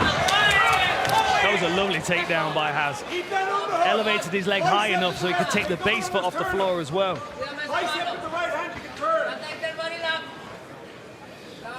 Keep that bicep, keep the left underhook. Malambo's going to be incredibly frustrated with himself if this round gets stalled out, or he gets beaten by decision. Keeps trying to find that long hook to right hand. Inside leg kick there, took the feet right out from under Franz Malambo.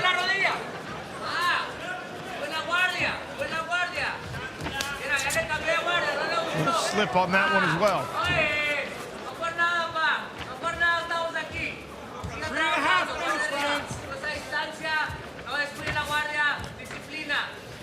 Work to his outside.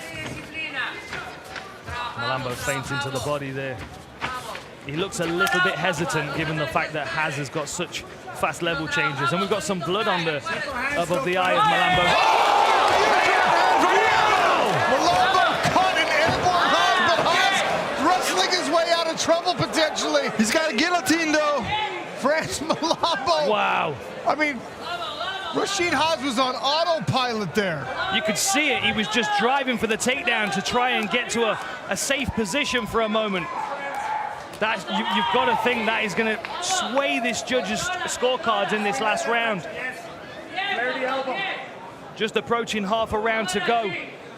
Franz Malambo may have just taken over this third round, and he's clamped onto that arm as well. He's got to be careful. Haas is going to move into full mount.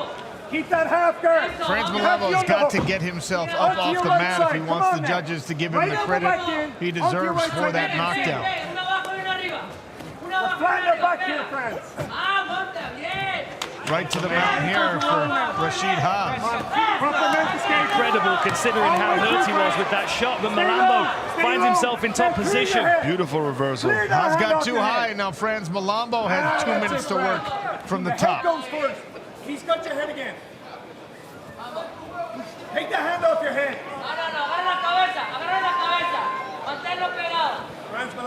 Let's see how much Malambo's got left in the tank, and if he's really going to change the finish in this fight. I wonder what's going through his head with the point deduction. Like, how is he feeling? What is he thinking? Exactly. What's the scenario that he's getting? He's right there in front of his own corner. John Kavanagh is a foot away from him, coaching him through this. Is he telling him to go for the finish? Is he telling him to stay in this top position? Let him grab your head. At the moment, it seems there's a lot of anti-jiu-jitsu coming from John Kavanagh in the corner. Get his hand off the back of your head, get his feet off your hips. It's a good attempt here. He's putting himself in a triangle, my goodness. It's going to be very difficult to finish against the fence. He's barely any space, but he's locking it up. Decided to punch with the right hand instead of getting it back inside the guard. I think there's a lot of space in that triangle. I think Malambo feels far more confident there than we do. He's on the wrong angle. Rashid Haas to try and finish this thing. The benefit of using the fence to keep your opponent crammed. Haas is going to have to circle his hips out one way or the other. Siga pegando. 30 seconds, Franz. May as well just stay there. Just a second. Yes. 25 seconds to go. I think Malambo's going to pull his way out of this in a moment, land a few strikes through the center line. See how good Haz's control is of the upper body of Malambo. Going again to tighten that triangle up. 10-second clap has gone. There's a couple right hands from Malambo. I don't think this triangle is going to finish in that short time or in this position. And now we go to the judges' scorecards with the major question being, how heavily do they score the knockdowns? How heavily do they score the near finish moments from Franz Malambo? do these judges value control and top positioning? Rashid Haas had the majority of that in this fight. Yeah, But the two moments that came closest to finishing the fight in round 2 and round 3 absolutely belonged to Franz Malambo. I would be surprised if that third round wasn't scored a 10-8 because it was such a clean single punch knockdown. You know, the second round, Malambo landed good shots. We could see Rashid Haas was hurt. And for me, Malambo did enough in that second round. But the third round, bang, look beautiful. at that right hook.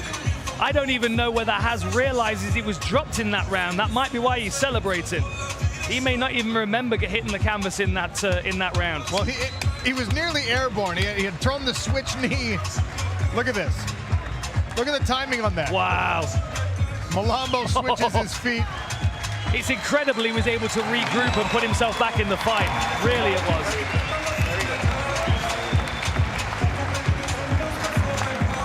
Fun, technical back and forth battles. Great moments in the striking and in the grappling between two high-level bantamweights. Rashid Haas missed weight. Does that become a factor on the judges' scorecards here?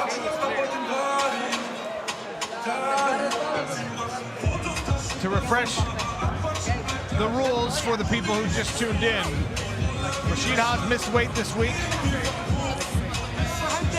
In the PFL Europe season format, that means he starts this fight -1 on the judges' scorecards. He will be penalized 8 points by the judges, who are taking their time in deliberation, but I think I see Andy Shepard making his way to the smart cage.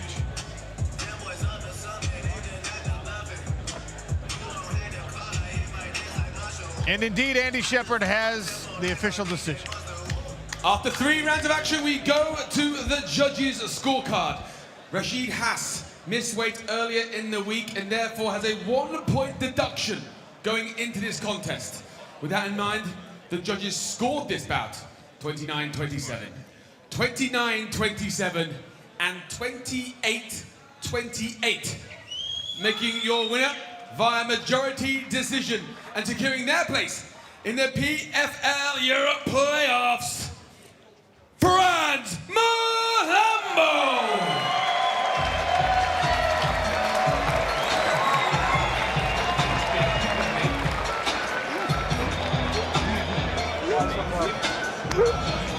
I'm happy I'm not a judge, Dan. Absolutely, my friend. You know, these are really difficult rounds to score, especially when they're so back and forth. But, you know, for me, it's all about the damage. That's how these fights are scored now. Yep. You know, takedowns and ground and pound will not suffice. Beautiful knockdown there. And Franz Malambo is with the great Sean O'Connell in the smart cage. Thank you, Dan Hardy. Yes, I am here with the victorious Franz Malambo, now moving on to a semifinal in Paris. Really interesting fight. Strong first round from Rashid Haas. You had the moment, the knockdown, the near finish in round 2, and the same thing in round 3, but he was able to wrestle his way back into some threats and into some control. Were you confident at the end of this fight that you had won round 2 and 3? I was. I felt I done loads, like I done more damage, you know what I mean? He had the controls like a lot of the time, but I even kept saying to the ref, I was like, here, he's just holding, because I could feel him. He'd get into position, which is good. That's what you're supposed to do, get in positions in MMA. He did that, but then he was just holding, you know what I mean? I understand it's part of the game, but, you know what I mean, we're here to fight. You know what I mean? That's what I was, even in them positions when I was on my back, I was still trying to like do a bit of strike and do something, like move around instead of just holding there, you know what I'm saying? But at the same time, ring rust is a real thing. Do you know what I mean? When I came in here, like the whole camp, I felt really fit. I felt real good. I felt better than ever. But once you get in here, everything is different. I felt absolutely amazing before this. But once I got in here, I started moving around. That ring rust was real, man. And I felt like I just wasn't as sharp as I wanted to be. Then even there when I caught him and he was wobbly, usually I'd step back, take my time and finish him off. But I took that opportunity to just be a bit sloppy. And so I'll make sure to just not have that happen again. But before we go on, Berlin! What's happening? What's happening? All right, so look, I'm very, very excited to be part of the PFL. My first event with you guys was amazing. The treatment, everything, the trip was great. So I am thankful for the PFL to give me this opportunity, and I am looking very, very forward to moving on and making PFL part of my family. Let's do it. One step closer to a PFL championship appearance, PFL Europe. We'll see you in Paris. Congratulations on a strong performance. Franz Malambo, ladies and gentlemen.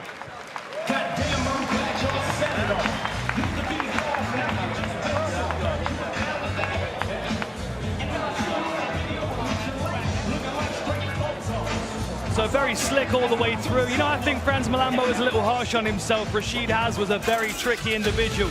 He had good takedowns, he had great control on the floor, but it was the moments that Franz Malambo was able to land big, impactful shots. He kept the scrambles going, he was always chasing the neck, telling the referee that nothing was happening. It was a really, really, measured performance from Malambo, who, as we remember, has taken a fighter on short notice who was not his original opponent. Very different opponent to Dom Woodin, someone that Malambo had already beaten previously as well.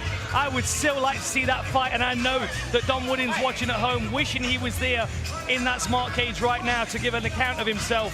But of course, we're going to see Franz Malambo progress to Paris.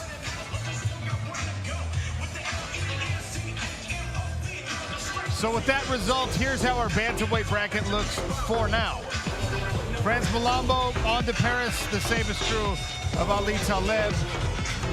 Our co-main and main events also feature bantamweights. We'll fill in the final playoff spots there.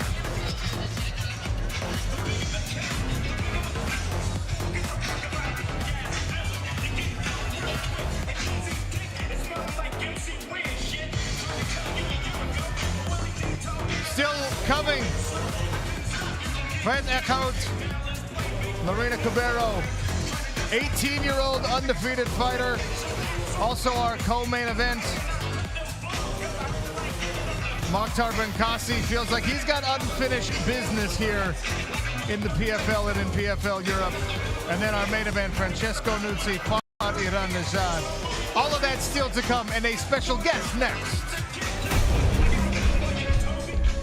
Dakota Ditcheva, gotta watch out for her. Just a phenomenal talent. She knows exactly where she wants to be. Just unbelievable speed and power. A huge prospect at 125 pounds. Let me tell you one thing.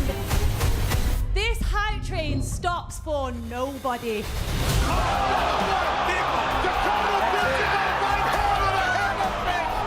Another knockout for Dakota Ditcheva. She's hurt to the body, that's it. Rich Mitchell waves it off. That's a TKO victory. So I got into combat sports obviously through my mum. She was a fighter when she was younger. She was world champion in that, so she was at a really high level. Yeah, I was fighting when I was 4 years old, which is super young. And then I had a break after that when I was 4. People say to me, how do you watch her being a mum, how do you watch a fight? But it's just because it's something so natural to me, it's okay. And I know her ability, I've trained with her, I've sparred with her, I know what it feels like, and I would not like to be that person on the other side of it, to be honest. When she gets into the ring, she's just not got that empathy for the other person. Hi, I'm Kayla. Dakota? Yeah. Welcome to ATT and PFL. And looking at Kayla's career and her time in PFL, and to have a role model like that for me to look up to in my career now is like perfect for me. As my mum's always said, like, if it came down to it and you had to fight your friend, you would do it, and I probably would, and that is just who I am. Like, I can't help that. Once I get in that cage, it doesn't really matter who you are. I'm going to do the job that I'm in there to do, and that's it. All right, here's our women's flyweight bracket with one spot left to be decided. Lorena Cabrero, Fred Eckhout, they're squaring off coming up here. Dakota Ditcheva will take on Cornelia Holm in Paris. Whoever wins tonight will see Valentina Skitizzi. But, you know, Dakota Ditcheva just couldn't stay away from the PFL Europe scene for that long, so she's here in Berlin. Dakota, welcome to the broadcast. Thank you. Making your commentary debut. How nervous are you right now? More nervous for a fight or less than you would be for a fight? I mean, I think I was more nervous to be stood here with you guys than I was to fight, but it's nice to be on the other side, you know. It's nice to have a little practice because maybe I'll do this in the future. Maybe you will. Dan Hardy, obviously still here. Let's talk about what we've seen on the card. Dan helped put these matchups together. Incredible action so far. Yeah, I mean, some of the fights have been amazing. I mean, I've got to give a shout out to Lewis McGrillen. I mean, how many left hands did that guy take from Lewis before he knocked him down? It was exciting, but I mean, the whole card's been amazing. It's a really, you know, the really kind of fascinating divisions these ones like to see the fighters go head to head. So yeah, I'm enjoying it so far. Well, because you mentioned Lewis McGrillen, let's get a little practice walking through some highlights here, Dakota. This way you get to take over, Dakota. Tell us what's going on. I mean, you're just enjoying it right now, I can see. I'm just literally looking at it, waiting for that left hand every time. I mean, there's so many fights he's finished people with that before, but no one seems to be able to stop it yet. So it's going to be interesting to see one day whether anyone can even do that. But I mean, hats off to Lewis. He trains so hard, and he's still so young as well, which is amazing to see him on this platform. Yeah. If Dakota Ditcheva could call you young, you're really, really young. Okay. Let's talk about that fight, right? Because Lewis, he's landing in the first round. And as a striker, someone who's dispatched plenty of opponents with your striking skill, it can get discouraging when you're hitting someone that often with your #1 weapon and they're not going away. But he stayed the course. I think that shows impressive maturity. Definitely. I mean, we spoke about this before with a few fighters I was sat with. Obviously, Lewis has finished so many people with that shot before, like you said, and to not get that in the first round, people were saying, you know, he's not been pushed past that, you know, first round. Is he going to be able to, you know, mentally stay in there with someone that he can't finish? And I think he showed that today. Like, he come out straight away, composed in the second round, and did what he needed to do, you know. I would have liked to see him throw like a few left head kicks because he's got a lot more in the bag than people think. You know, it's not just that left hand that he's got. I've seen him train, and he kind of did it again today and didn't need to show anything else, but you know, he showed a lot more than people thought, basically. Well, the longer you go in a career like his without showing all your tools, maybe the better off you could be. And we've seen the same thing with you, right? Yeah. We haven't seen, I guess, the demand for your full skill set just yet. Yeah, you haven't. I mean, I think that submission that I got in Newcastle for the first round of the tournament shocked a few people. A few people were shocked, but then a few people were like, we still want to see a strike. So I felt like I couldn't win a little bit, but I mean, as long as I put in a show and everyone enjoys it, I don't really care. Well, while we have you here, Cornelia Holm is your next opponent in Paris. What do you think about that matchup? I mean, it's a good matchup. We're both good strikers. I feel like we'll both be able to stand in the cage and, you know, stand in the middle and fight each other. But I've seen like she likes to wrestle a lot more than I do. But I mean, you know, her groundwork, she's got to get me down first. I'm a lot taller as well, so I'm looking forward to a good matchup. Yeah.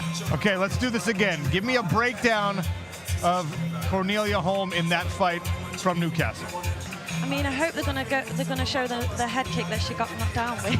Because she won't be getting back up if I catch her with that. But yeah, I mean, you know, she did well. She did well. She showed a lot of different areas in a game that, you know, I need to be cautious of. Every fight that I go into, I'm not going to take for granted. These girls are coming to fight, and we all want that check at the end. So, I mean, I'm definitely going to be there in Dublin, so she needs to bring her A game for sure. Well, let's talk about training. Yeah. You've made a move over to American Top Team, but you're also doing some training here. How are you splitting Europe versus USA training? Yeah, so I actually head back to the States next week to do my full camp there. I didn't manage to get there last time for the last camp, which I was gutted about, but I feel like my best training is over there. I'm most focused when I'm on my own and just zoned into everything that goes on at American Top Team. And I'm looking forward to training again with Conan being my head coach, so I'm excited for this one. 10 weeks of a full camp in America is going to be exciting for me, I think. Maybe I'll show a little bit more than I've shown before. You know, I'm interested to know what you've learned from Kayla Harrison. Of course, you know, she's had such an impact on the PFL and the women's divisions, but now you're on the mats with her regularly in training camp, and she must be gravitating towards you specifically because of PFL to try and pass on some grappling skills that are going to benefit you. Yeah, definitely. I mean, I said it before, the energy that she brings to training. I mean, we see it in the PFL, but even in the gym, she's so bubbly. She gets everyone going all the time. Her energy is just crazy. And, you know, her life that she's been through, and, you know, just everything that she's achieved and the way she comes in the gym and she acts is amazing. So for me to be back around that, I'm looking forward to, yeah. Have you head kicked Kayla Harrison in the gym? I haven't, no. I reckon I'd end up flat on my back if I did, but I mean, I'd try it. We'll get some footage of that training, and I want to see it happen at some point. All right, so we're setting the stage. The reason we're having you here on the desk to commentate this next fight is because it's potentially a future opponent, right? Eckhout, she was there in Newcastle. She was ready to fight. It didn't work out. Opponent fell through, and now she gets a new test in an 18-year-old who's undefeated, Lorena Cabrero. What do you think of the matchup? Yeah, I mean, I haven't seen, obviously, too much of either of them. She didn't end up fighting in Newcastle, but, I mean, 18 years old here at PFL, I take my hats off to her. She's a really game girl, so I'm looking forward to watching them both and seeing what the styles are like. But like I said, I feel like there's levels in this game, so, you know, I mean, I hope they both have a good fight today and show them something special, because I always like to put on a good performance. So, you know, what's it like seeing an 18-year-old fighter that's just at the start of their MMA career? Do you relate to her at all? Because she was a kickboxer, she came over to mixed martial arts, and now she's been a kickboxer, undefeated still. A little bit earlier in her career perhaps than you, but you must be able to relate to that pressure that she's feeling right now. Yeah, of course. Like I said, hats off to her, because 18 years old, you know, coming onto a stage like this is amazing. I mean, I've obviously grown up through Thai boxing, and the pressures can get a lot, you know, when you're like in the limelight all the time. PFL have put like a lot of promo around her, you know, 18 years old. It's an amazing achievement what she's done so far. So, I mean, fighting aside, I hope she, you know, steps up to the mark today and, you know, has a good fight, because 18 years old, I can't take that away from her. She's doing well. All right, Dakota Ditchin is going to stick around to help us call this fight. I'm Sean O'Connell, that's Dan Hardy. Hopefully Dakota doesn't take either of our jobs for the long term. Stays focused on her fighting career for now. Time to get the women's flyweight action going. One more spot in the playoffs. Lorena Cabrero, the German local, and Fred Eckhout of Belgium.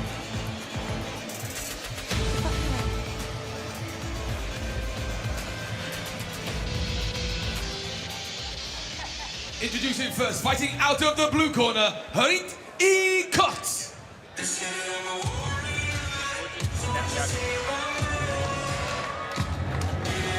I think it bears mentioning, as I already told you, Fred Eckhout, she was ready to fight in Newcastle, England, when all of the other women punched their tickets, when Dakota Ditchin and Cornelia Holm and Valentina Scatizzi decided they were headed to the playoffs. It'll be a quicker turnaround for Gret than for anyone else. Now, is that an advantage or a disadvantage? That all comes down to the fighter, because if you fall out of camp, you sometimes fall out of shape. She's going to have to do a quick turnaround and go back-to-back camps if she can win tonight. And in the red corner, Lorena Cabrero.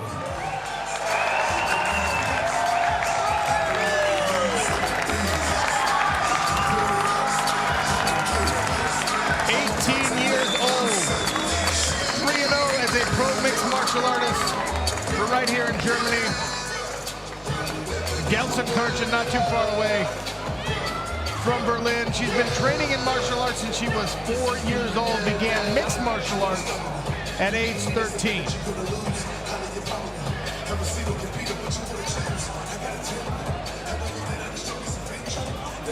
Here's a look at our tail of the tape. As already mentioned a couple times, Cabrero is 18 years of age. Eckhout is still only 26, but she's 8 years older than her opponent here.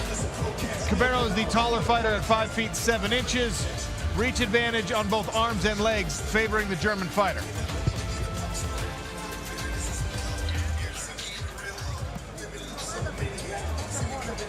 So keys to victory, Lorena Cabrero's got to set a high pace. She's in shape, she's been working hard, she's got to stay out of the clinch. She doesn't want to be grappling. Gret Eckhart got to close range, but do it safely and force a grappling match. Put the young kickboxer on the floor and make her deal with those grappling skills and that experience. Andy Shepard, one more time for the women's flyweights, please. The following is the PFL Europe regular season contest in the women's flyweight division. Introducing first, fighting out of the blue corner. She's a jiu-jitsu specialist and stands 5 feet 3 inches tall. She weighed in officially at 125.4 pounds and holds a record of 6 wins, 4 losses and 1 draw. Fighting out of Brussels, Belgium, the Pineapple, Gret Eckhart.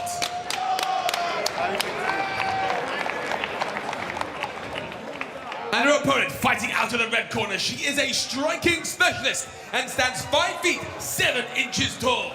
She weighed in officially at 125.5 pounds and holds a perfect professional record of 3 victories and no defeats. Fighting out of Gelsenkirchen, Germany, Lorena Schieholt.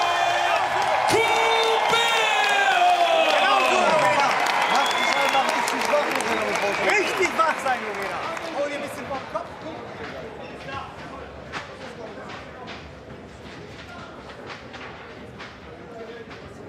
The referee cards, Thomas Bronda.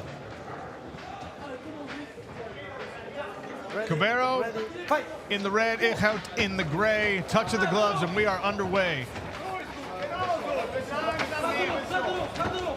Straight away, Eckhart coming out with a low stance, trying with the jab. Oh, that was a nice counter left hook from Cabero.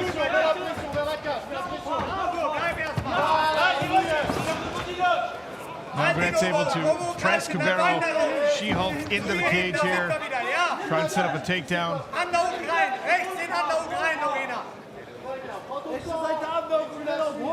Is this expected, Dakota? Is she expecting this in every one of her fights because she's a kickboxer, do you think?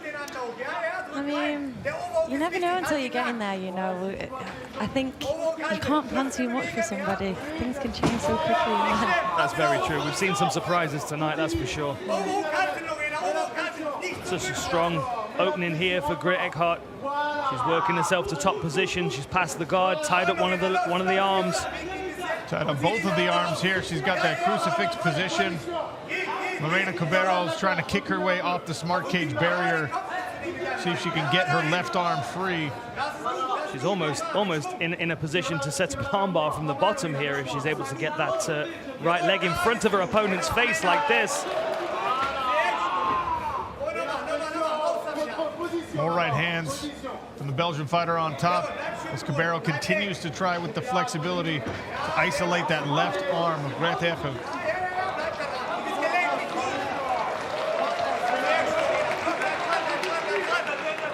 German crowd is showing some appreciation for the local favorite here, fighting away out of a bad position, at least temporarily.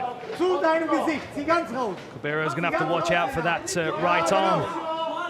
She identified the arm triangle potential there and she brought her arm in the right position, but with the pressure, you can see her almost wanting to use that right hand to push Gret's head out the way so she can alleviate the pressure, which makes her more vulnerable for the arm triangle, or in fact, the Americana. Dakota, we know that every fighter is always trying to round out their game, get comfortable in every position, but when you're a striker by trade and you find yourself shoulders flat on the mat, how intense is the urge to just belly out and stand up? I mean, I'm not sure I can say much because sometimes I can get up and put my belly down. Yeah, I mean, here it's showing just a little bit of experience, I think. You know, she just she's being patient though. For 18 years old, she's patient. She's still in there. You know, I think the longer this fight goes, the more Cabero's confidence is going to grow as well. Definitely, yeah. I mean, she's looking comfortable still. Oh, heavy shots. As Cabero trying to come up, Eckhart hit her with a straight right hand to send her back down to her back and once again into side control. She's doing a good job building frames. She's being very aware with that right knee to make sure Gret can't easily pass to mount here, although Gret is really trying to force the point. Yeah, she's doing well to get that frame under the chin, but she's just flat on her back, like you said. She needs to get to one side, I think. She got to one side here and is rewarded with a bunch of hammer fists from the top. Now some nasty ground and pound. Strong work from the top position here. 90 seconds remaining. Good, consistent work here from Gret Eckhart. She's starting to find her way through the guard here. Cabeiro's had hard fights on GMC and Gelsenkirchen. That was nice. Whipping hammer fist from the bottom. Just for a moment made Gret consider what she was doing. She looked a little bit stunned off that shot at first. Never underestimate anything after Kevin Holland knocked out Jacare from that position. Yeah, absolutely. Up to that point in commentary, I'd always say, well, if they're striking from the bottom, they're running out of options. And then, and then that happened. You just never know what's going to happen in mixed martial arts. It's constantly developing.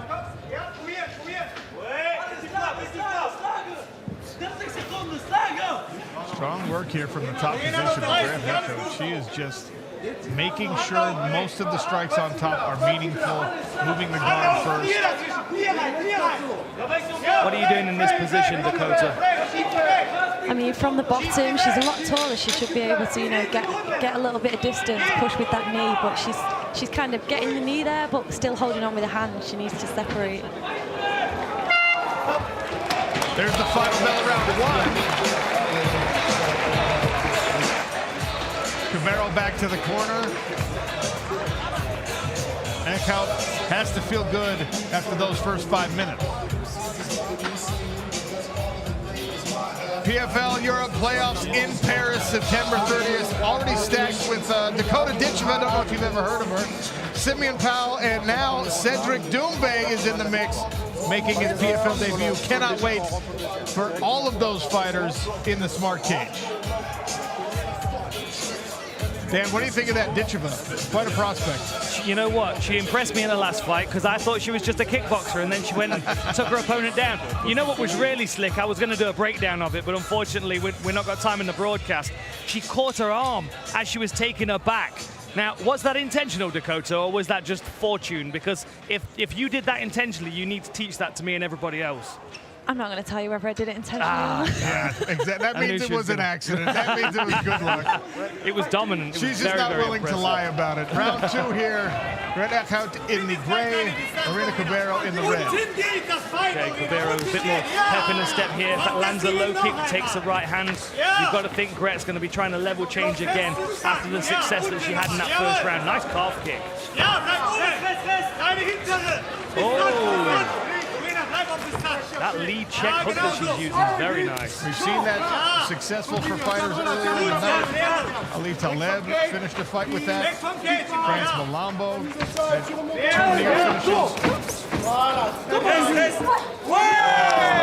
Good timing.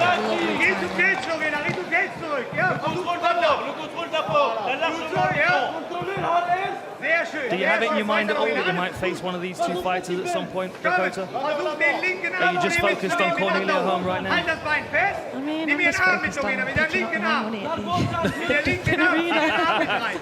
She's already spent the 100,000. Yeah, I mean, if I haven't, my family definitely have anyway. Well, they all work hard to get you to where you are, so I'm sure you don't mind cheering. Yeah. Nice rubber guard here from Lorena Cabeiro, slowing Gret Eckhart down. She's got a kind of a mission control. She needs to get underneath her heel, really. And you see Gret pull out, but she's got to watch for these up kicks as well.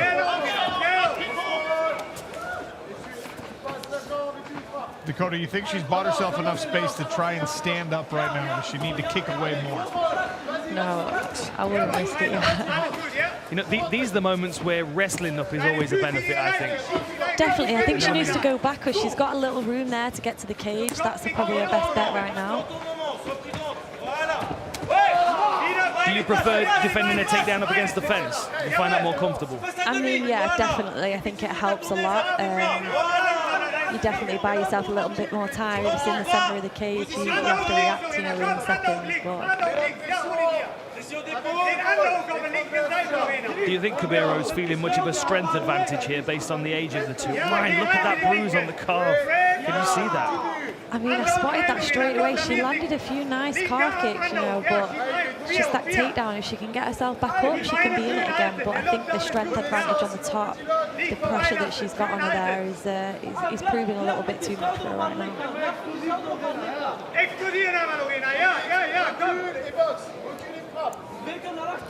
Halfway through round number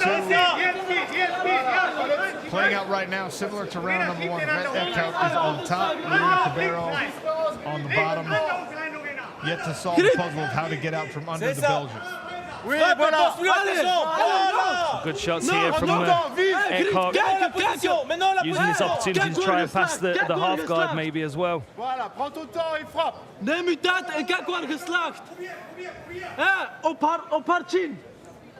Little insight into Brett Eckhout's corner here. This is great shoulder pressure. And this is experience as well, isn't it? This is 11 fight difference. 11 fights to 3 fights. Nice hammer fist to the leg.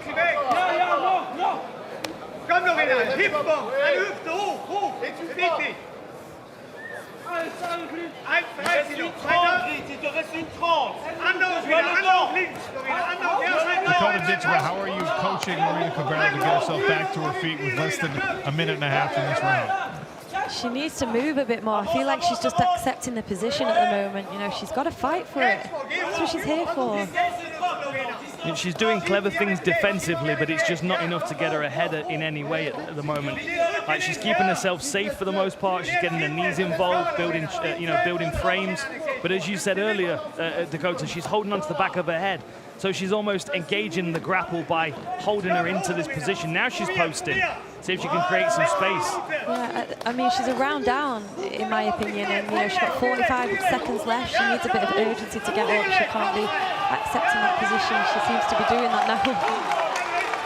Yeah, this is good work.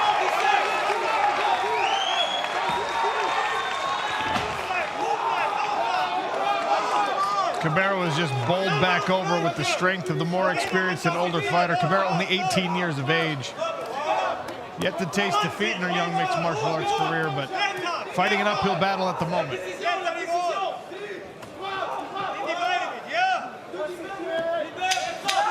You see the flexibility of Cabero keep causing Brett Eckhout some problems, but now she's past the guard. For that arm trapped again. Yeah.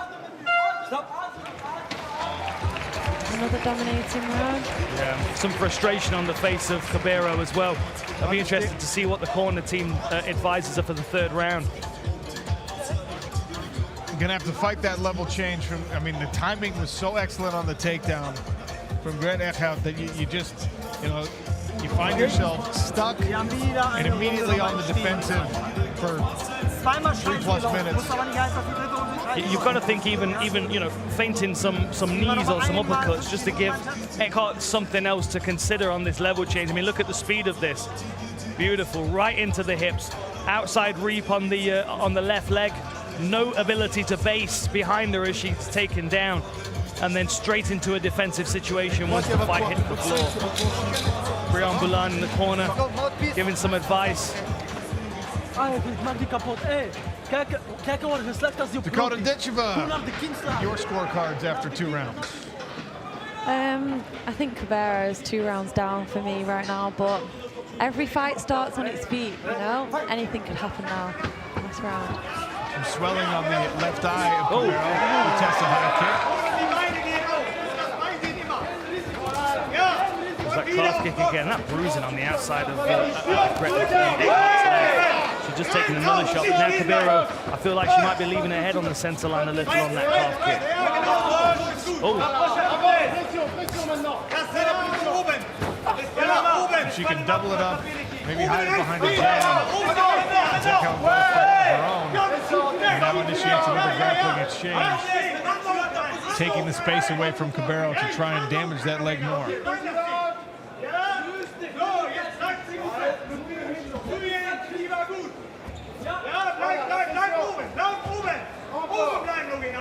Better work this time with Cabero, but she's just crossed her feet.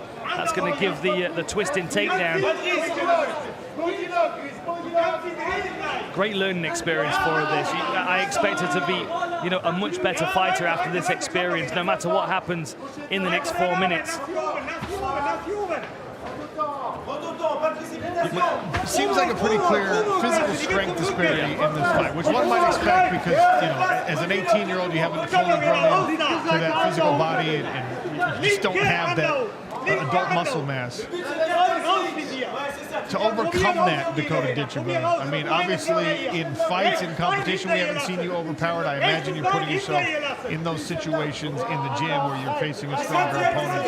What do you use to negate it? Yeah, I mean, I think people just underestimate me a little bit. I'm only tall and slim, you know, so people don't think I've got the strength that I have, but I train a lot with, you know, males, so I think maybe that has helped me a little bit, the fact that I've trained so much with guys in the gym, but I think I just haven't rushed my career as well. She's only 18, you know, I wasn't as rushed as she is right now. I've also heard that you're putting quite a bit of time in strength and conditioning as well. Your conditioning coach has been telling me that you're improving very quickly in that range. Do you feel like that's something that maybe Cabero could supplement her game with? Definitely, and if I've learned anything, it's to do it now, not later on, you know. I think 18 years old, the mindset that she's got to be here already, she definitely needs to start working on that now. 100%. Was there a point in your fighting career when you felt strength was becoming a part of your skill set? Yeah, definitely. I mean, right from the beginning, but when I did start training, the difference I felt even just hitting pads, I physically felt stronger myself. That was a big difference for me. So, yeah, I noticed it in all areas of the game. Smothering performance this from Gret now. She's got the fight to the floor. 2 minutes left in this third round. Looks to me like Eckhart is very close to securing her place in Paris against Valentina Skatici, September 30th. You had a little more time to recover. Do you think there are any challenges for these fighters, you know, when they do start thinking about September? As soon as they step out of the smart cage tonight, they know they've got an appointment. Yeah, I mean, for me, I prefer to be busy as long as I've got no injuries. I think it keeps you, you know, I get a little bit rusty when I've been out of the cage for so long. Nerves as well, you don't deal with them as well. You feel like you've gone back to square one, but I mean, they should be fine, these girls. It's not been too bad a fight, this one, right? Lorena's just given me a look through the fence and she just kind of smiled and shook her head like, my goodness, this is a little frustrating. It's good to see her spirit's not broken, absolutely. She's still trying to work her way out of these positions. A minute to go.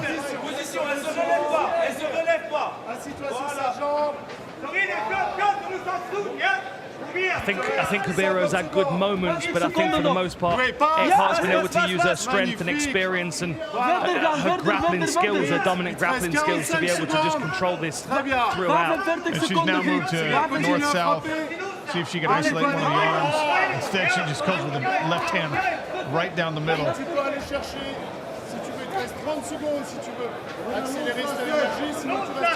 can definitely see the levels in the ground game here as well. Are you impressed by the top game of Gret Eckhart? I am, you know, her top pressure looks really good. It is hard to get, when someone's got that top pressure, you know, worked out to a T, it is difficult to get up. She's doing well, you know, for the ref to not stop it. She's packed to her feet. Yeah, the thing she does really well is not clings onto positions too much. Yeah. She's quite happy to let the fight move on and keep flowing. Really good fight from both of these ladies. A good learning experience for Cabero, who I feel is definitely not going to get the nod on the scorecards, but if it's anything to do with me, and I think it is something to do with me, she will find herself back in the PFL Smart Cage in the future. You do have some sort of a say in that as the Director of Fighter Operations for PFL Europe. Yeah, we've certainly not seen the last of her, and we'll be looking back on this performance and thinking, you know, that was her at 18, at 19, she's a different animal. Well, I know that Dakota hasn't had to experience it yet, but you really do learn more in your losses than you do in your wins. So she's going to be able to take this back to the gym, evaluate her performance with her coaches, and hopefully learn some necessary lessons to improve her game. 18 years of age and just so many years to improve.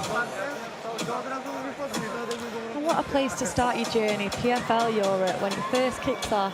Right? It's pretty incredible.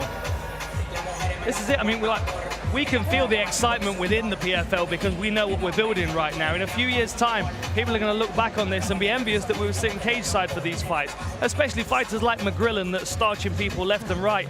He's going to be a world champion, superstar, multimillionaire, taking over McGregor. He'll have proper 14 or whatever his whiskey's going to be called. And everywhere it's going to say made in the PFL. He'll be calling out Francis Ngannou if he has any more success.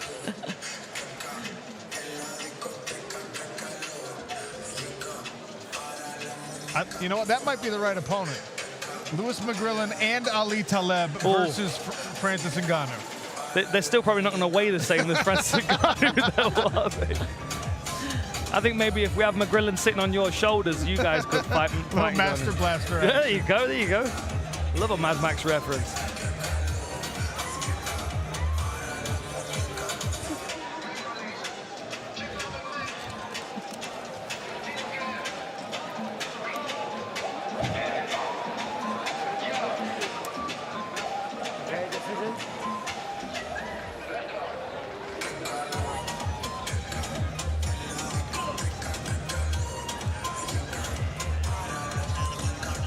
Andy Shepard has the official judges' scorecards inside of our smart cage. Go ahead, Andy. After 3 rounds of action, we go to the judges' scorecards. The judges scored this bout 30-27, 30-27, and 30-25. All for your winner via unanimous decision and clinching their place in the PFL Europe playoffs. Great Ecart!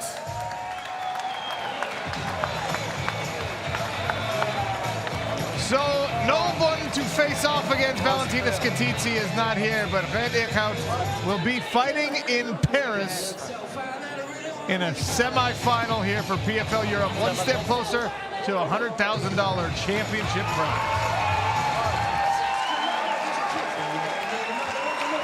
A little pop from the crowd as Lorena Cabero exits the smart cage.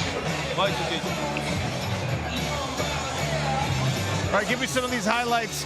Walk me through it, Dakota Ditcheva.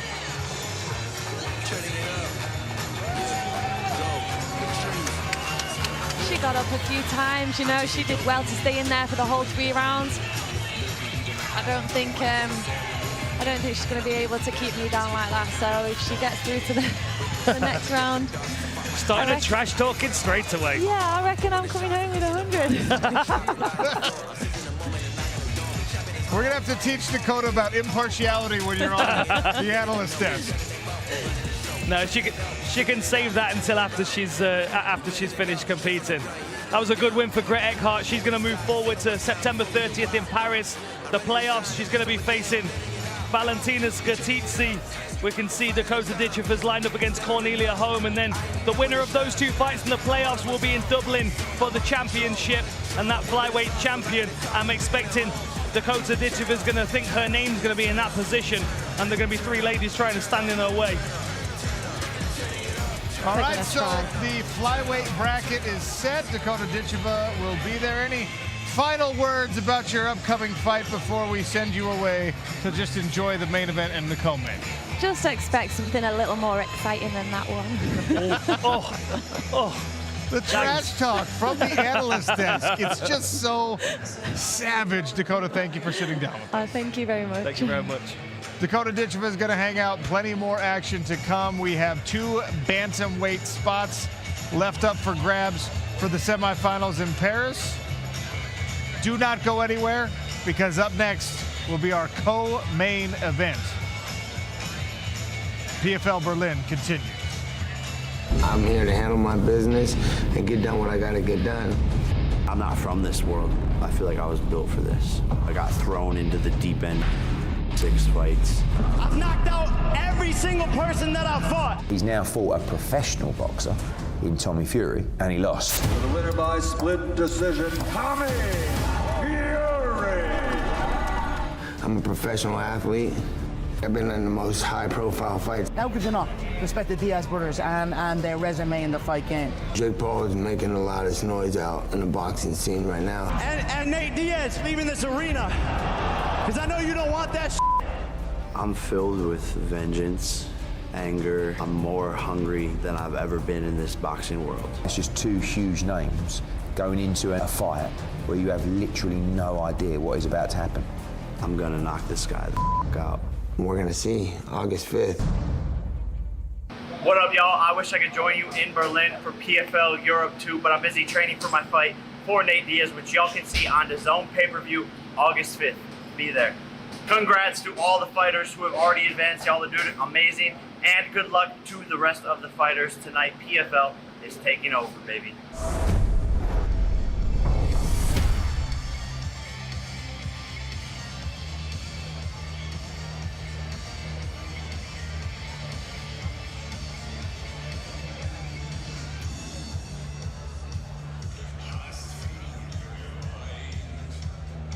Nightfall in Berlin.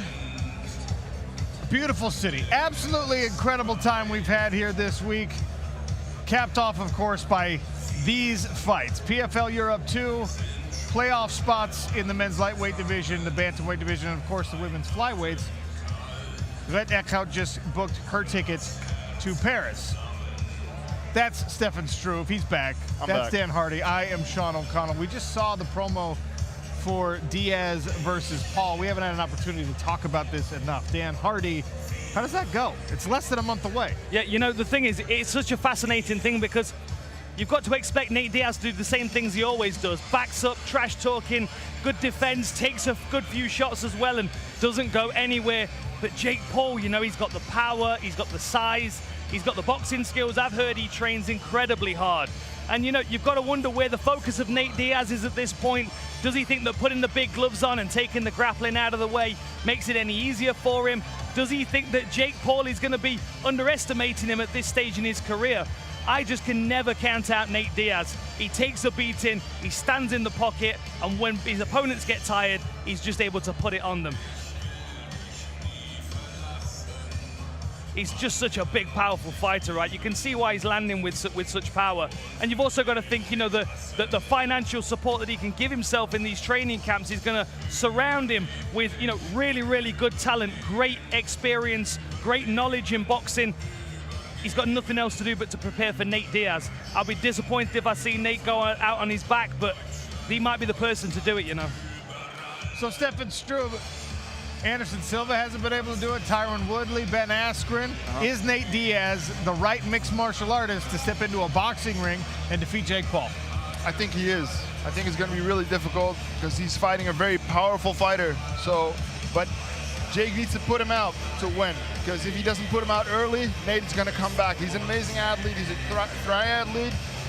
Amazing boxing, not just amazing boxing, amazing heart. And he only gets better when you hit him. So that's a scary thought for Jake. When he's winning the fight, that's when Nate gets better. When he starts bleeding, you better watch out. Well, and look, I mean, Jake Paul has been admirable so far, right? Even in the loss to Tommy Fury, I think he counted pretty well for himself. But again, this is a 10-round fight.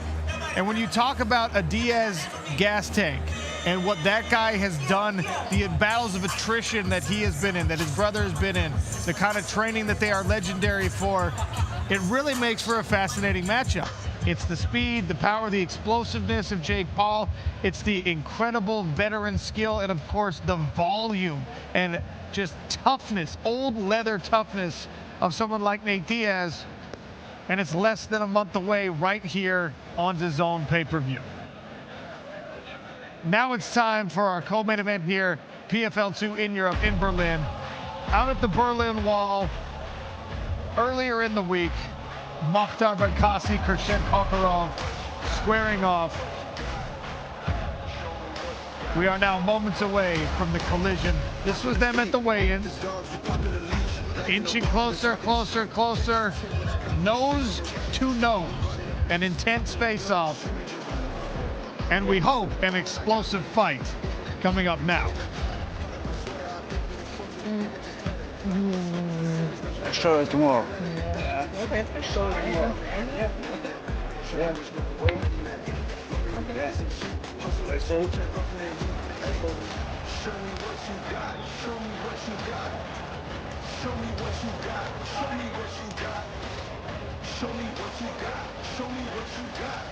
Three 5-minute rounds and 135 pounds. Mokhtar Benkassi, French fighter, Khurshid Kokharov, waving the German flag into the smart cage tonight.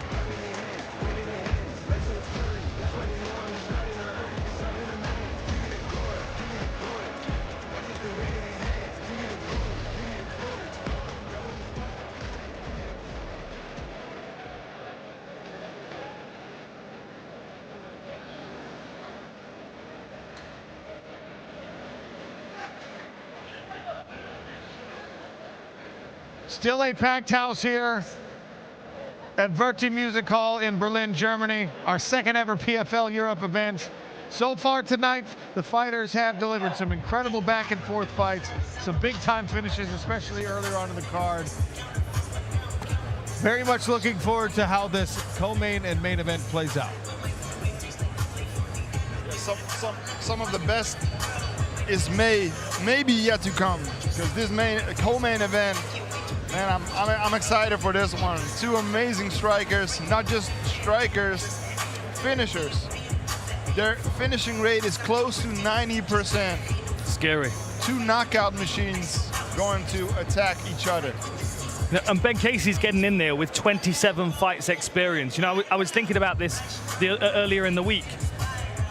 The record only matters to the point when they step in the smart cage, right? We've got, what we got, 10-1, 11-1 against, you know, we've got 12 fights against 27 fights. Yep. You look at their records before they step in the smart cage and it matters. But as soon as they get in there, that 27 fights is just a block of experience compared to the 12 fights experience that his opponent's got.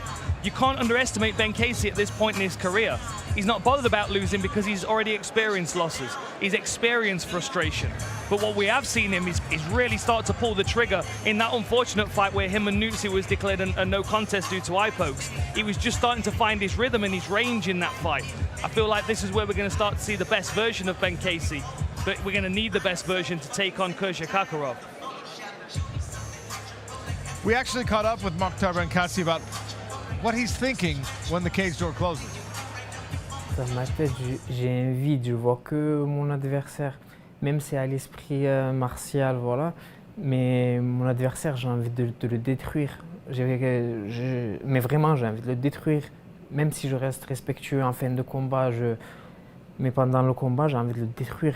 Je suis déconnecté, je fais plus attention au public, plus rien. Il n'y a que moi et mon adversaire. Dès que cette cage se ferme, on lâche un animal dans la cage. Je suis excité.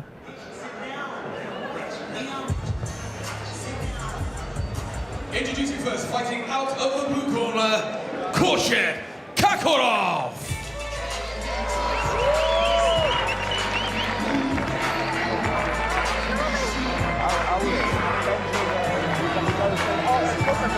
The former EFM bantamweight champion, Khurshid Kokharov, knows exactly what's in front of him, the biggest opportunity of his mixed martial arts career. He says he belongs on the world stage, and as Stefan Struve already mentioned, a guy with an incredibly high finishing rate. He's got 9 career victories. 7 of those have come via knockout.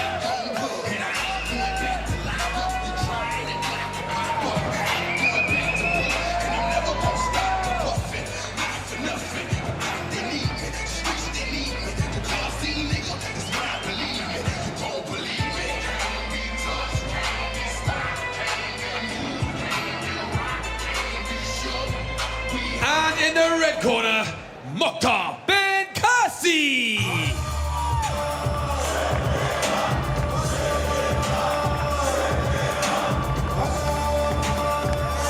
Nobody on the card tonight has more wins than that man. Mokhtar Benkassi, 20 career victories in the pro mixed martial arts ranks. 9 of those have come via knockout, 7 by submission. A well-rounded skill set. And when he smells blood in the water, when he senses he's got an opponent in trouble, he either squeezes on that choke, wrenches on that arm, or starts throwing volume to try and get the finish. This opponent's going to fire right back at him, though. That's exactly what we want to see. That's exactly it. Khurshid Kakhorov is going to want to stand his ground. He's not going to want to be pushed up against the fence and bullied by Benkasi. He's going to want to give all that firepower right down that center channel to try and put Benkasi on the canvas, or at least put him off moving forward too much. Another added element that I find very interesting in this fight, Mokhtar Benkasi fought Francesco Nuzzi when we were in Wales. It ended as a no contest because of an eye poke, and so both are so unsatisfied, and Mokhtar especially wants that rematch, which potentially they could set up with all the results going the right way. Tail the tape as we look at it, both men 31 years of age. Khurshid Kakhorov is the taller fighter at 5'8". The longer arms belong to Mokhtar Benkasi. The opposite is true on the leg.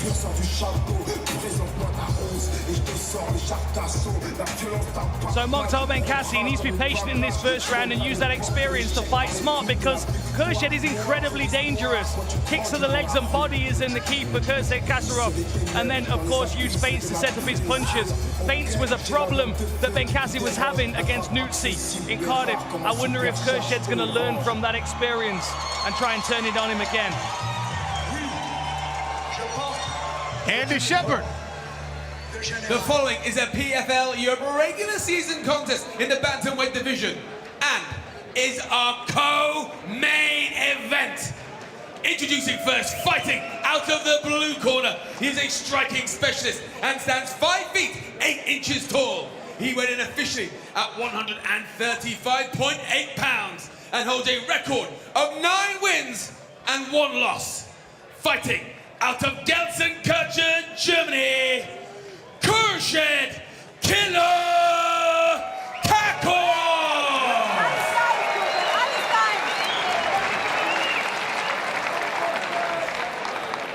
And his opponent fighting out of the red corner. He is a striking specialist and stands 5 feet 6 inches tall. He weighed in officially at 136.5 pounds. In 29 professional fights, he has built a record of 20 victories, 7 defeats, and 2 no contests. Fighting out of Marseille, France, Le Kabyle Mokhtar Benkasi.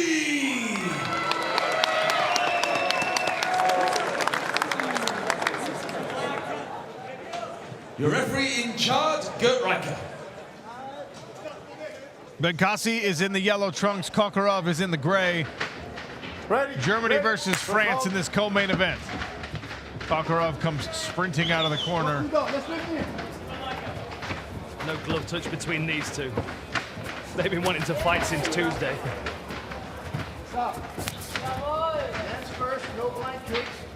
Nice long-range kicks here from Kakhorov, just opening up, seeing if he can soften up the leg in the midsection of Benkasi.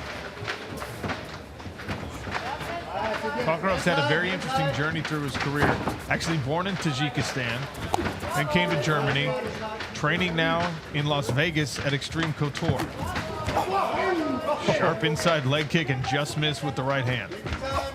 Throwing heat, both of them straight away, but I like this patience from Benkasi. I just wonder how long until this patience runs out and he starts trying to get into a firefight. Kakhorov testing that body with the long-range kicks. As you mentioned, he's tried the push attacks, the stabbing kicks, and the roundhouse. Trying to make the most of that reach advantage, doubling up on the right side attack there. Superman punch to a right low kick. If you can, why not? He makes it seem so easy. Right? So smooth. Rear front kick. Oh, and again, lovely combination. Stepped into the jab and followed it with the leg kick. Beautiful. Loving the defense of Benkasi so far, though. Keeps using that lead leg feint. He keeps dropping as if he's going to throw a punch, trying to draw the attack out of Khurshid Kakhorov. Again, you know, 27 fights experience to 10. I wonder if he's going to try and use this first round to read his opponent so he doesn't overextend himself, make himself vulnerable. But he's got to be careful taking too many shots in the process to his legs. That's only the MMA fights you're talking about. Right. All the kickboxing fights he's had as well.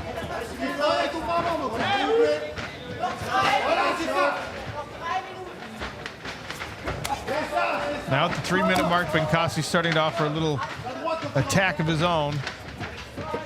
Kakhorov still trying to lead this offensive dance. Benkasi shows a different look. Another heavy leg kick there from Kakhorov. Good counter left though by Benkasi. Yeah, that was a beautiful rear uppercut from Kakhorov. Very difficult punch to land. It's a dangerous technique to start a combination with, unless you're as fast as he appears to be. Oh, overhand. Benkasi says no. We saw that a lot in his fight against Nutsi. He kept denying the fact that anything was landing. And eventually it started to prove himself right, because he was taking these shots, high kicks and straight punches. But he eventually finds himself on the front foot. This is really good work from Kakhorov, not allowing Benkasi to get settled into anything here. Not allowing him to start pressuring forward. Split right hand, beautiful, works to the body. He walked right into it. Benkasi's in big trouble here. Khurshid Kakhorov showing some patience, and now stepping in the swing. Huge combination from Kakhorov. Benkasi trying to stay calm, but he's still rocked. Still got a head full of water. You can see him kind of wobbling here. Ali Taleb watching intently. He will face the winner of this bout. He looked impressive earlier tonight. That was a nice lead uppercut from Benkasi there. The damage already mounting on Benkasi. He's got a mouse under the left eye, swelling and redness on the left thigh. His right elbow is red and bruised. Kakhorov tried to go dig to the liver there. Benkasi says, I can try that too. Landed a nice jab in the southpaw stance, did Benkasi. Kakhorov's throwing a lot of kicks on the same side where he throws the punch. So right punch, right kick, left punch, left kick. It's really hard to see that coming. Mixes it up really nice. That was a nice low kick. Yeah, that looked like it did some damage to the lead leg of Kakhorov. You can see him kind of planting his lead foot real heavy now. Yeah, it's affected the movement on the lead leg. Oh, whether an injury or a real dead leg, the right hand followed it. Still kicking with it though. I think we're going to need a bucket of ice for these two guys after this fight for sure. Both of their legs are starting to get bruised up now. He loves that Superman punch, does Kakhorov. And he swings on the exit. Every time Benkasi goes chest to chest and tries to back out, Kakhorov's attacking with something.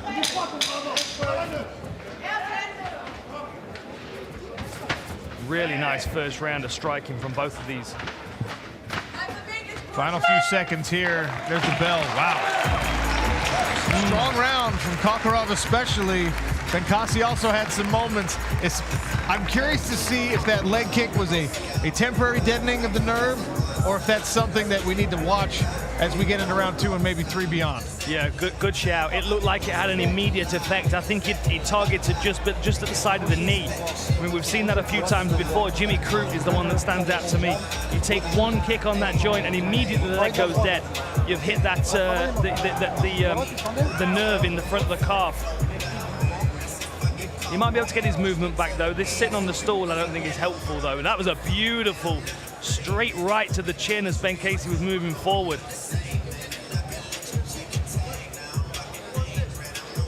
Oh, lovely timing, gets his head off the center line. And then beautiful shot to the body as well to follow. Step back, please. Okay. Great recovery there from Benkasi though. Veteran of the fight game, 27 fights deep. This is number 28 for Mokhtar Benkasi in the yellow trunks. Khurshid Kakhorov is in the gray and goes right back to work on that lead leg.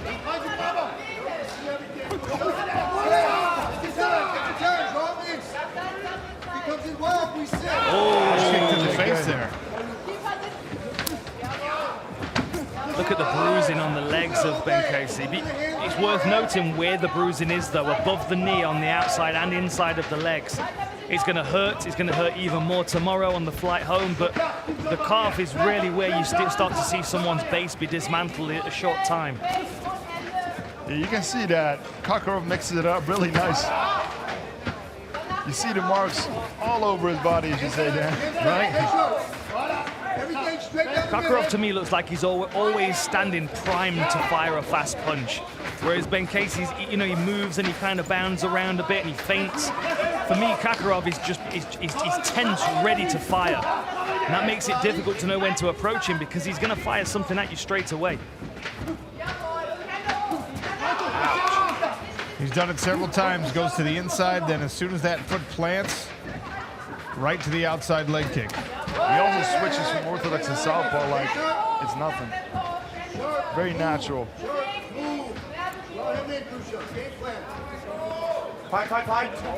Fight. And constantly complaining about an eye poke, maybe. More work to the body. Nice body kick. Another example of what Stefan was talking about, left jab, left body kick.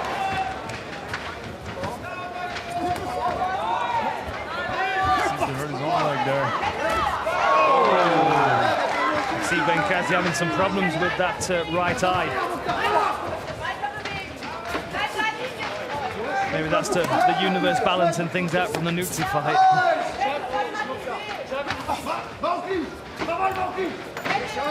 Look at the bruising on those legs now. And now the midsection as well, just redness and welting on the ribs. And when I see a fight like this, I'm so happy I'm retired. Right? I don't want that anymore. Still trying to clear his eye. Yeah, he's definitely has an issue with his eye. And the right eye, which might open up an opportunity for Kakarov to land a left high kick, left hook.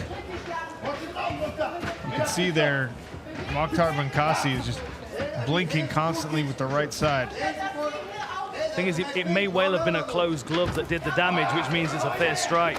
Oh, good left hooks there from Kakarov. We're not really seeing Kakarov even open his hands at all. To, you know, even when he's defending, when he's not striking, his fists are clenched.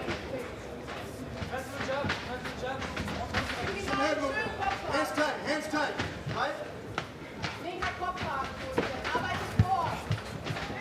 Counter right hand there from Mokhtar Benkesi. Under 2 minutes now in this second round. Winner of this fight looking to book a date in Paris for a bantamweight semi-final fight against Ali Taleb. Winner in Paris moves on to Dublin for a championship with $100,000 on the line. Oh, you can see Kakarov starting to get Benkesi reacting now with his hands. You can see he's starting to be a little bit more expressive with those motions, which is going to make it easier for those shots to get through. Nice jab to the body, circle up, left hook to the head. There's the right hand again. Kakarov likes to throw the right hand when Benkesi's coming forward, likes to run him right onto it. That was the punch that dropped Benkesi in the first round. I love the head movement from Kakarov after his strikes. Moving out of the way, not being able to get hit by Benkesi. Kakarov's very good at just not overcommitting to anything. He always keeps that front leg in front of him so he can stop his forward momentum if he needs to get out of range again. Nice lead uppercut. He's so smooth going backwards. Just letting these punches fly. Good short block there. Oh! High kick blocked there by Benkesi. One thing I am noticing, which might just be a minor thing, the left hand of Kakarov, when he's closing his fist, his pinky finger's sticking out. I wonder whether he's dislocated it. Can you see? Yeah, I see it. First time we have a takedown attempt today in the last 10 seconds. Too little too late on that attempted takedown. Another strong round from Khurshid Korkorov.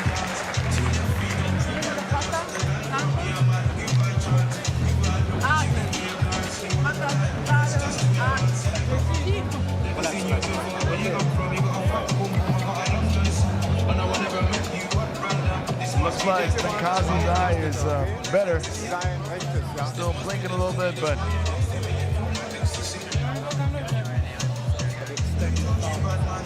Let's see if we can find this eye poke. See what happened here.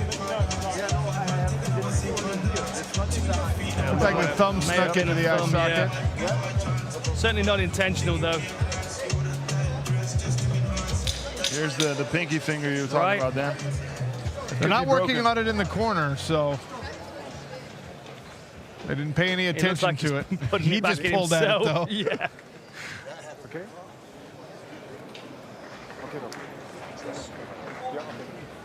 You could have torn the tendon as well. I've had that happen. You tear the tendon, you cannot close your finger anymore. He just said it's an old injury. I just asked him through the cage. He said old injury. Just put it back into place. Final round of this bantamweight contest in our PFL Europe regular season here in Berlin. Mokhtar Benkasi in the yellow, Khurshid Kokorov in the gray. Stefan Struve, how do you have this scored through 2 rounds? I got it 2 rounds for Kokorov. He's so smooth. He's not getting hit really. No big shots for Benkasi really. And he's attacking so smooth, going forward and backwards. Beautiful right hand here. Compromised the balance with the right hand. As much as Benkasi shook the head trying to convince everyone that it didn't really land, it did. Superman punch again from Kokorov. Interesting coaching from Kokorov's corner as well, saying that if Benkasi starts to get too aggressive, to level change and take him down, put him on his back. Oh, Benkasi caught him there though. Kokorov threw the body shot by itself and got drilled right down the middle because of it. Still got nearly 4 minutes left, 3 minutes 45. I feel like anything could happen in this fight still. I think Benkasi's behind now, but he's far from out of this fight. Clubbing right hand over the top. Might kind of take down defense. You know, that was something that I loved watching Dennis Siever do, another great German fighter. Yes. Every time someone tried to grab a clinch with him, he would just writhe his body and swing hooks over the top. Absolutely fantastic. He's a powerhouse, Dennis Siever. All the straight rights again. I think Kokorov's going to be looking for a finish in this round. I don't think he's going to be satisfied if this goes the distance, especially with the amount of shots he's landed, the damage he's done to Benkasi so far. He really has damaged the entire body of Benkasi. If Kokorov can get a finish here in the 3rd round, he'll be the first person to finish Mokhtar Benkasi in 28 fights. I understand why nobody has finished him though, watching this fight. Yeah, look at the durability he's put on display. Even immediately after eating big shots, he's just right there in it.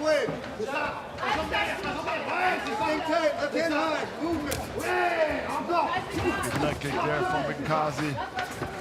I would like to have seen more low kicks from Benkasi. I don't think he realized that he did as much damage as he potentially did in that 2nd round to the leg of Kokorov. Yeah, the corner must not have recognized it either. I think he would have been directed to keep attacking. It's a scary thing to attack a guy like Kokorov because he had a couple really good short blocks as well. One of the most painful things is kicking a block. And we, of course, can't underestimate his grappling and his wrestling skills as well. He's not even had to really use them in this fight, but we know he's got them in the back pocket. Searching left hook to the body.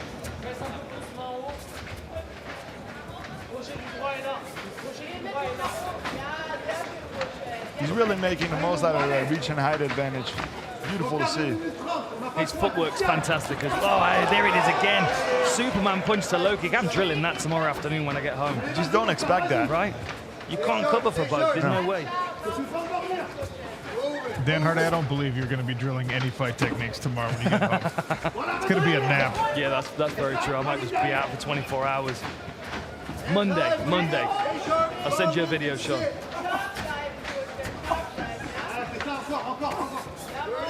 Sharp jab there. And right back to the hooks.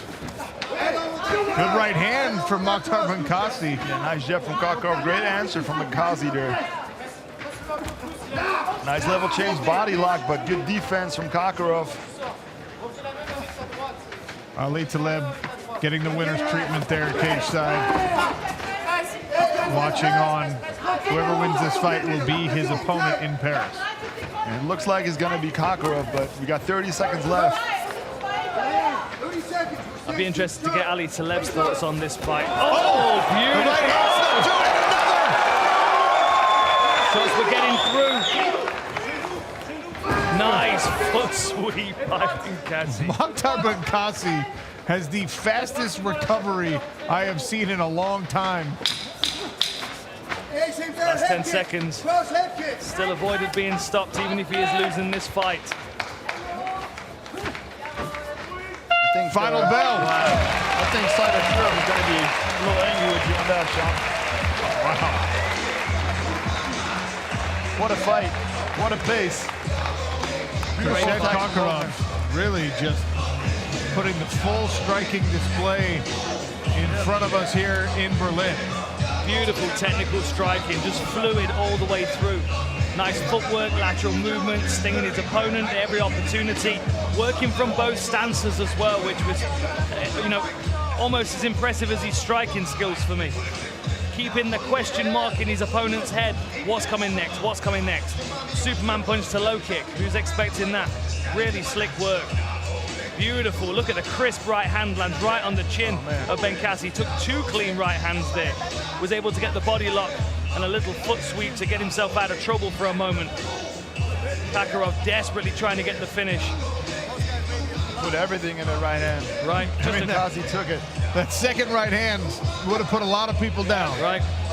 Everybody besides Benkasi.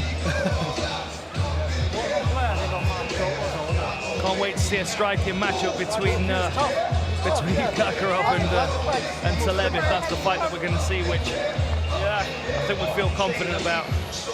Ali Taleb's on his feet pacing. My goodness, get a camera on this guy. We were already talking about, you know, thinking about he wants to go now. The possible matchups we would get for Paris, and Khurshid Kakarov and Ali Taleb is something I'm really looking forward to. Right. Man. We will have to make this one official with Andy Shepard, who has the judges' scorecards. After 3 rounds of action, we go to the judges' scorecards. Mokhtar Benkasi missed weight earlier this week, so went into this contest with a 1-point deficit. With that in mind, the judges scored this bout 30-26, 30-26, and 30-25, all for your winner and securing their place in the PFL Europe playoffs. Khurshid Kakarov!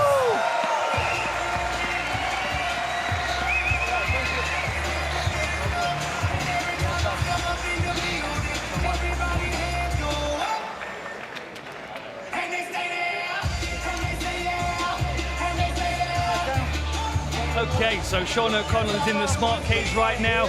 We're just seeing Khurshid Kakarov getting some photos with his team, and then we're going to see him speak to Sean O'Connell, and I can see Ali Taleb trying to climb past the security to get in the cage. Kakarov doesn't know it, but he's already getting stared down. Right. There's no time to celebrate your win, my friend. Doesn't matter.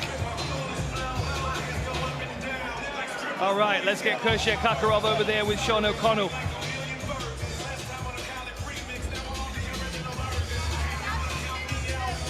That was a beautiful performance from Kakarov. Okay, I think we're just organising a translator. We've got Mandy Bomb in the corner of Khurshid Kakarov.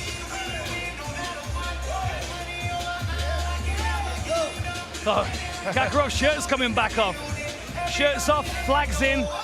You see Ali Taleb here waiting on the outside. He's ready to come in. Dan Hardy, you might have to step up in here for this this face-off. There's some intensity brewing already, but first, Khurshid Kakarov, beautiful performance. You landed some big right hands. Were you surprised that Mokhtar survived the onslaught? Oh, I don't understand one more time. Can you translate, please? Oh yeah, I'm very surprised. He very tough, very tough. I didn't wait for so hard opponent and knock out people with one punch. But my plan was to play, not to go and kill him. We work with my coach to be smart, not just go and kill, not just puncher. I'm not just puncher. I'm also smart striker, and I try to do this and show all my technique. Yesterday I said I am not just puncher. I can also strike. Yeah, but thank you to my opponent. Very tough fighter. Yeah. And your next opponent is standing right there. What do you think of the matchup with Ali Taleb? I didn't watch his fight, but tomorrow we start analyze him and work on some stuff. All right, we'll get a face-off right here. This fight will happen September 30th in Paris, France. Bantamweight semifinal. Absolutely shit, brother. I hope you're ready for Paris. You are I hope fake. Fake? Your eyes are fake. Fake? Yes. I'm gonna show you are Paris, fake. brother. You absolutely shit fight, brother. I'm gonna finish you in. I can in show the you first everywhere. round. No second. in the first round. I want you. I can't wait, brother. I want to show Yeah. me, okay? Yeah. Show me, please. You try. Because this fight you did like right this now guy was before. shit. He tried to be Was absolutely angry. shit, brother. He Listen. tried to be. Listen, the first fight And you had you to be too. smart. You was You absolutely shit, start brother. to You be. suck, You brother. start. You suck, try to brother. be 15 hard, minutes, but no. you are not. Brother, your chin is up. I'm gonna like give you a hook. Yeah. Uppercut. My chin is done. always up. Maybe But second nobody round, can touch maybe me. I'm gonna take you second Nobody round. can touch me. But listen. September 30th in Paris, France. Ali Taleb, Khorshid Kokharov. I can't wait for that one. I'll see you in Paris, okay? If you're respectful, I'm respectful. Wow, that is going to be a great fight. Apologies for the language, of course. There's a lot of intensity in the smart cage. They're still right there in front of the cameras having a conversation about the performances. A lot of emotion, a lot of determination from these individuals. There's $100,000 on the table for these guys to go and grab. Ali Taleb with an emphatic knockout. You've got Khorshid Kokharov with a beautiful striking performance against someone that's never been stopped. Let's have a quick look at these highlights. Beautiful striking all the way through from Khorshid Kokharov. You've got to think the two striking styles of Kokharov and Taleb are going to be absolute fireworks. And then you throw in that attitude. Sean O'Connell, you look a little sweaty, a bit panicked from that atmosphere in there, right? Look at that beautiful straight right that he landed. A lot of variety to the game of Khorshid Kokharov. A lot of power and determination, as well as the grappling skills of Ali Taleb. My goodness, September 30th in Paris. It can't arrive soon enough for me, Sean O'Connell, Stefan Struve. I don't know what you guys are thinking. I just want to point something out. Khorshid Kokharov said, my coach wanted me to work on being smart and being complete as a striker. With the stakes this high in a fight like that, the fact that you're working on things, trying to, it just doesn't make sense to me, right? Try some new things today. Yeah, let me just go out and not try too hard to finish my opponent so I can get the time in. I mean, it's very impressive the level that these fighters are at right now. Bantamweight bracket, one bout for Paris is set. Khorshid Kokharov, Ali Taleb. We just saw the face-off. Franz Malambo was victorious earlier tonight. Near finishes in rounds 2 and 3 over Rashid Haas. And of course, that sets up one last fight, a main event between Francesco Nuzzi and Farbad Iranizad.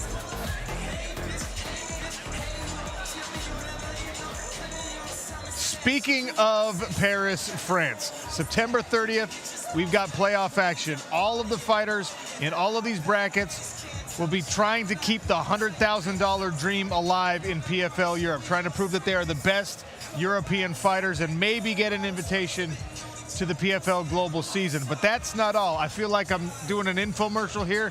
Wait, there's more. Cedric Doumbé will be making his PFL debut, Dan. Come on. 75-7 as a kickboxer, one of the best strikers that's ever lived. Walking the face of the planet right now, he's stepping into the PFL Smart Cage September 30th for his 5th MMA fight.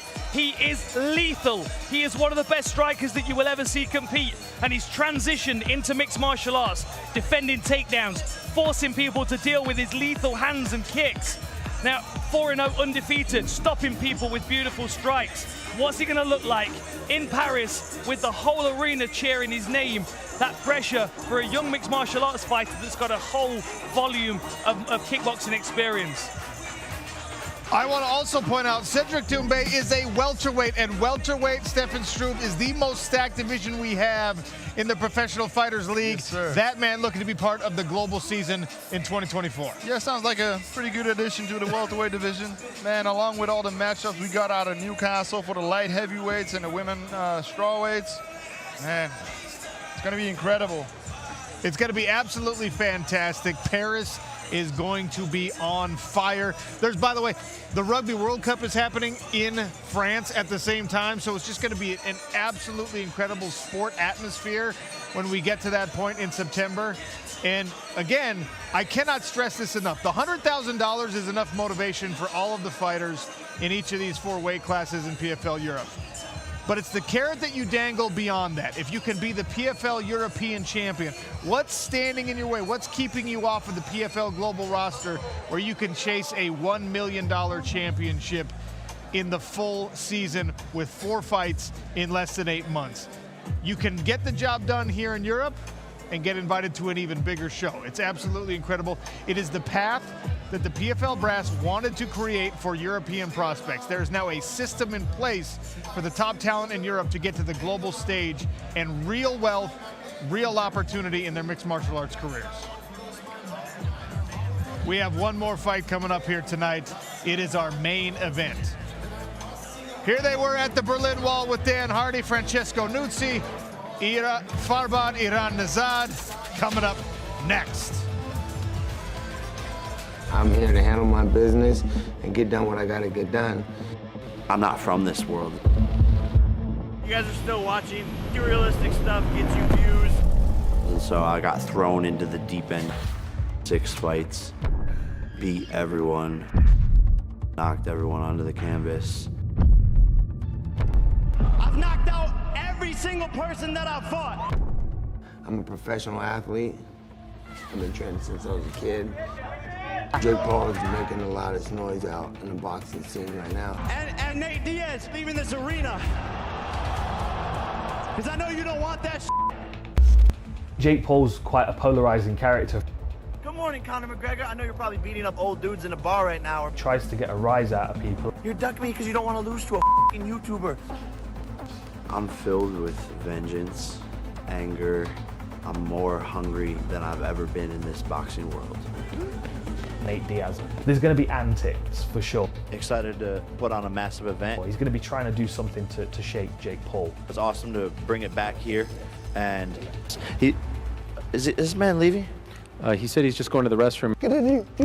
I think Nate Diaz will be the biggest MMA challenge of Jake Paul's career. Turning it up. Turning it up. Yeah. Go. The trees. Yeah. I'm chasing dopamine. The Berserker, Francesco Nuzzi. Francesco Nuzzi is called Berserker. He's on an 8-fight winning streak. Nuzzi uncorks a high kick to start. Oh, there's that high kick again. Nuzzi's got some very fast kicks. More kicks and a left hand from Nuzzi. Now Nuzzi on the aggression. Oh wow. Trading lefts. Nuzzi again goes to the head. Seems like Nuzzi has like 9 lives out there. Nuzzi with a knee on the exit. Italian Energizer Bunny Nuzzi will not go away. One last fight, the main event. You saw all the highlights there, Stefan Struve, of the kicks, especially from Francesco Nuzzi. Does that come into play in this fight? Yeah, he's definitely going to need to use his kicks. His left hand, too, is lethal. He definitely wants to keep this fight on the feet because Farbad is an amazing wrestler. And I think he's definitely want to try and get Nuzzi into deep water, tire him out, and win the fight that way. I need a full breakdown from the outlaw Dan Hardy. Well, you know, we talk about kicks. Of course, you've got to expect a variety of different things from Nutsi, but the best thing about his game is the way that he stitches these things together. Like, look at this fight against Benkasi. He's occupying this lead hand as best he can, so he's drawing Benkasi's attention to this. But what you're going to notice with Nutsi is he's going to fire his left hand to disguise his high kick. And this was a problem all night for Benkasi. You can see how that he almost slips onto the head kick. It's because he bit on that left hand as it was firing out. And all the way through the rest of this fight, he was dealing with that same problem. It was the feint left to the head kick, or the feint head kick to the left hand, or chasing up the head kick with the left hand. Beautiful work. You can see the hand, you can see how it's drawing his attention. He's trying to parry that left hand that's not actually coming. He's setting up the high kick to come around the side. The benefit is that the parry happens and his opponent also slips onto the target. Now, of course, he was able to get away from it there. You can see Benkasi's just able to get his hand up, but then Nutsi was able to fire that left down the center. Now, this was beautiful. A slip counter. Benkasi, this is where he started to now pressure. He's up against the fence. He fires that right hand down the pipe, and you're going to see Nutsi slip off to the side. He's going to drop his back foot just out of range to support that slip. He gets his head off the center line. That allows the punch to go across his shoulder, and then he comes straight back with a power punch. Straight left hand right to the chin. Look, you can see how he's supporting that back foot as he steps across, allowing him to slip off to the center line and then counter with that punch when his opponent's in range. And then same thing again, straight away, fires the left hand. You see Benkasi slip out of the way of the left that's not actually coming, and it's going to the hit kick's going to come right around the side of his head. The trickery that Nutsi uses, stitching these techniques together, makes it very, very difficult for his opponent to predict what's going to come and avoid slipping onto these shots that are going to, in fact, do a lot more damage. I love a good Dan Hardy breakdown, but I love even more a bantamweight main event. Francesco Nutsi, Farbad Iran Nihad, Italy versus Germany. Let's get it going.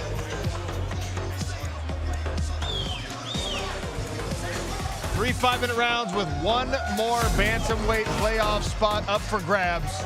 The winner of this fight will be headed to Paris, France to take on France Malambo. One step closer to the PFL Europe Championship dream.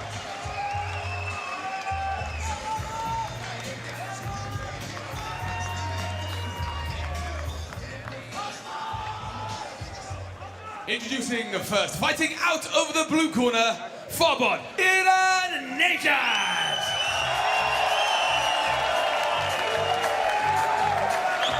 As expected, a little pop from the home crowd. Fighting right here out of Berlin, Germany. And you can relate to that. Held the belt on regional promotion here. 11 pro victories.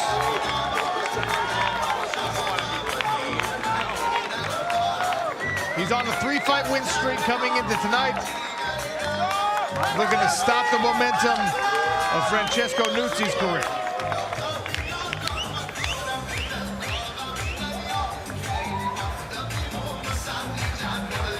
Farbad's been smiling all the way through this week. He's just soaking up this atmosphere and this support. You've got a huge crowd here from the Spitfire gym.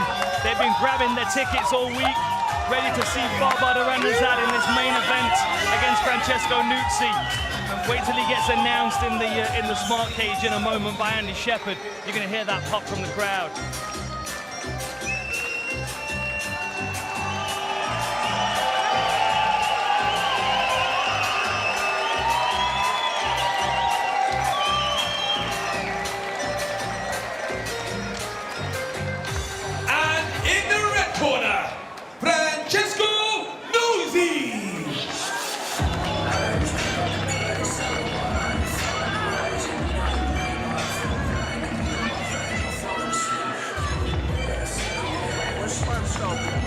Francesco Nutsi,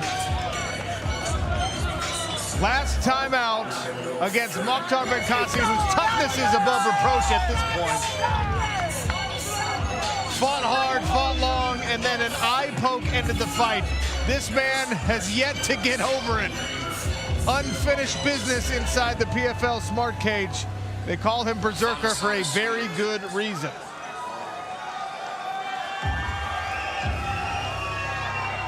the perfect opportunity to erase that eye poke from his memory tonight in the main event here in Berlin for a spot in the semifinals.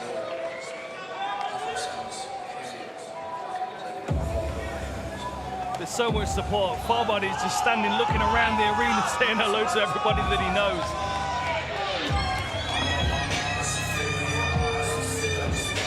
Nutsi has diversified his training camp. He spends a little bit of time down at Syndicate Mixed Martial Arts in Vegas and Wolf Temple over here in Europe.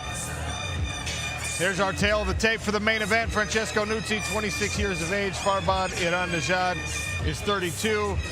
Iranlijad is the taller fighter at 5'7", but the longer arms and legs belong to Francesco Nutsi. Andy Shepard, one more time.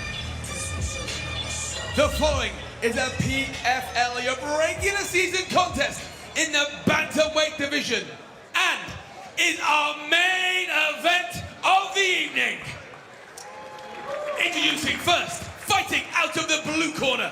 He's a boxing specialist and stands 5 feet 7 inches tall. He weighed in officially at 135.7 pounds and holds a record of 11 wins, 2 losses, and a single draw. Fighting out of Berlin, Germany.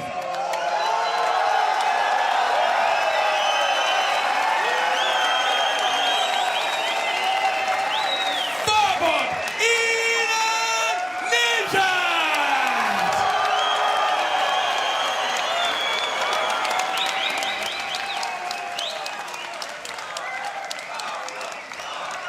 And his opponent fighting out of the red corner.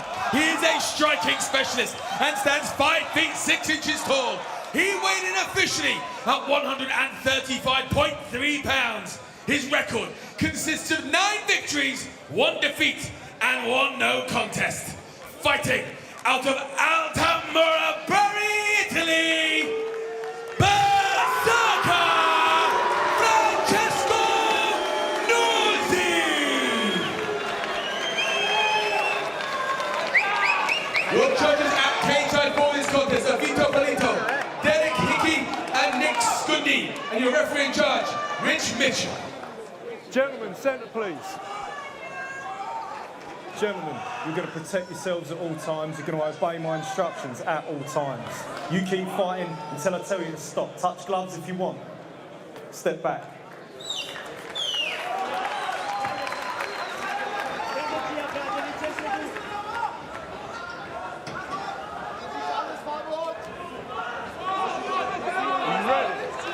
Are you ready? Let's go. Nutsi tries to take gloves. Farbod Iranlijad uses the opportunity to shoot the takedown. Nice sprawl from the Italian. Nutsi is in the yellow. Iranlijad is in the gray. Southpaw stance for the Italian.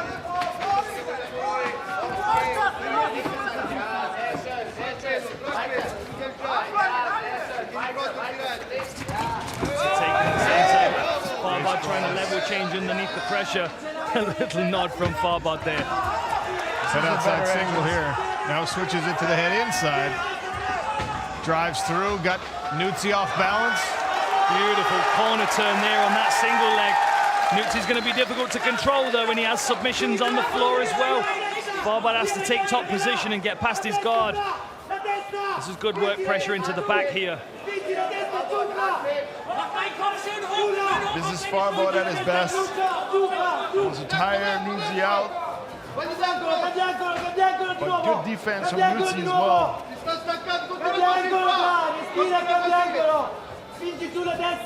Good job by Nutsi.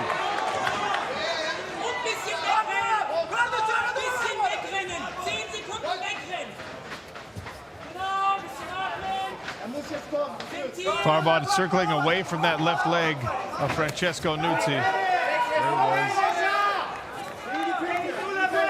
His corner was telling him to circle away, wait for the next opportunity to come. For the takedown, that is.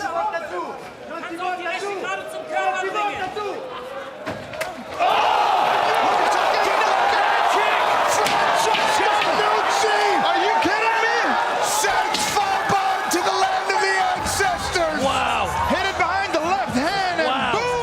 exactly what we were talking about. He fires the left hand, he gets his opponent reacting, slips them onto the head kick. Wow.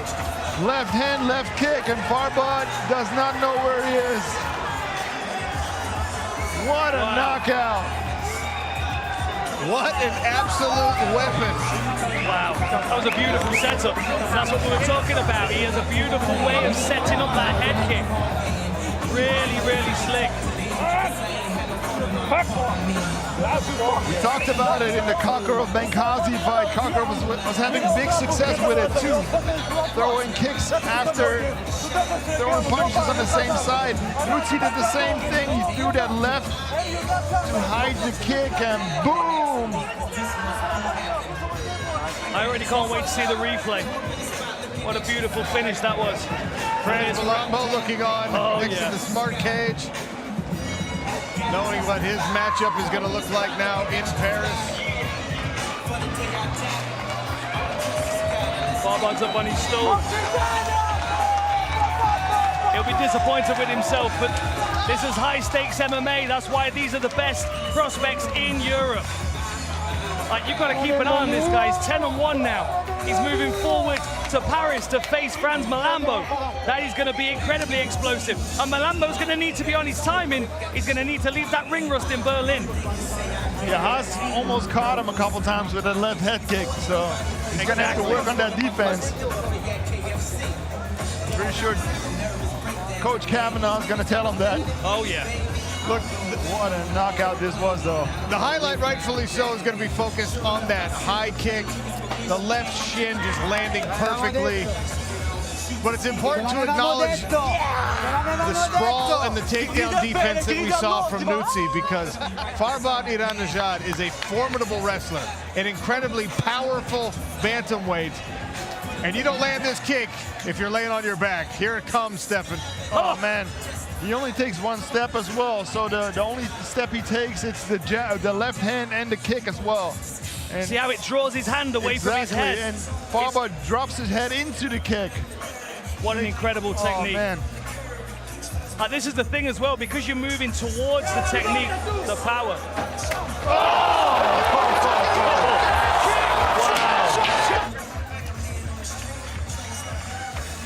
If you're on the receiving end, it's an unpleasant sound.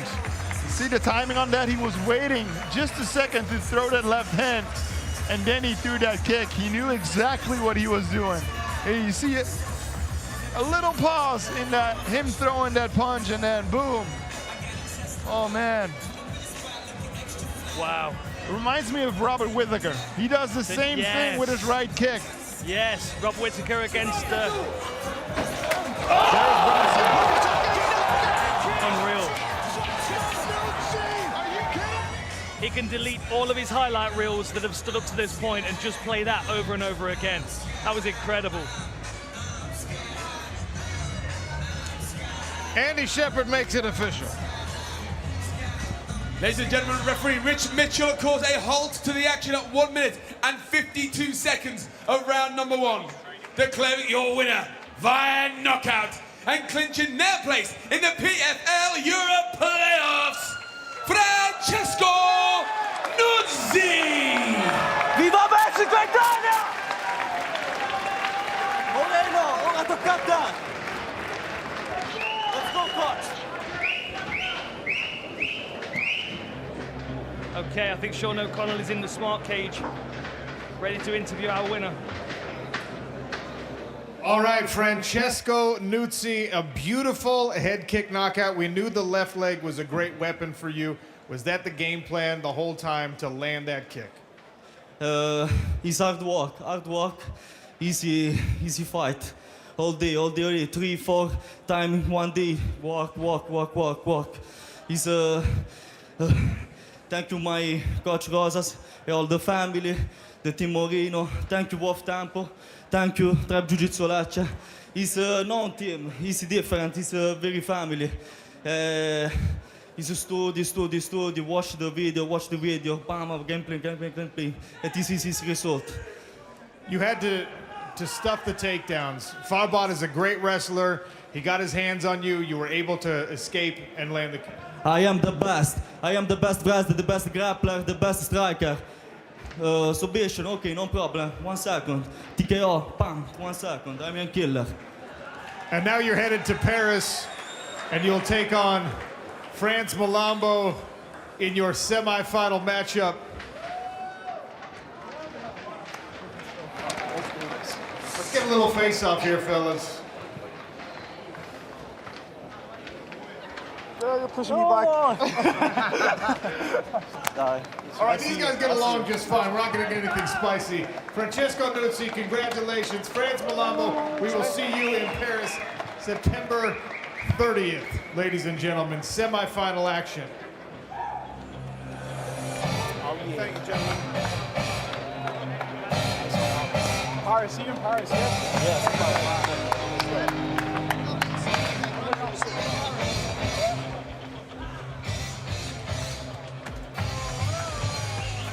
Beautiful takedown defense here, straight away from Nuzzi. Almost caught by surprise from Farbod Iranejad, but there, that left feint to head kick, and you can see Farbod, he goes to slip the punch and then reaches for the leg to catch it, working for a takedown, goes straight onto that head kick. What an emphatic finish from Francesco Nuzzi. Beautiful delay, as Stefan Struve was saying, to make sure that he was going to be on the end of that shin. I mean, you've got to think, he's the guy to beat at bantamweight right now with that kind of performance. You know, the one person that's going to wish he was in this bracket, Lewis McGrillen. He wishes he was in this mix. He will be next year. We'll need an alternate at some point, right? So, the McGrizzler, impressive tonight. But our bantamweight bracket is set. Francesco Nuzzi, France Malambo. They appeared to be very friendly there in the smart cage after the fight. Looking forward to that matchup. Hen Khurshid, Konkarov, Ali Taleb. A little bit less friendly when we put them face to face. Cannot wait for those bantamweight semifinal matchups.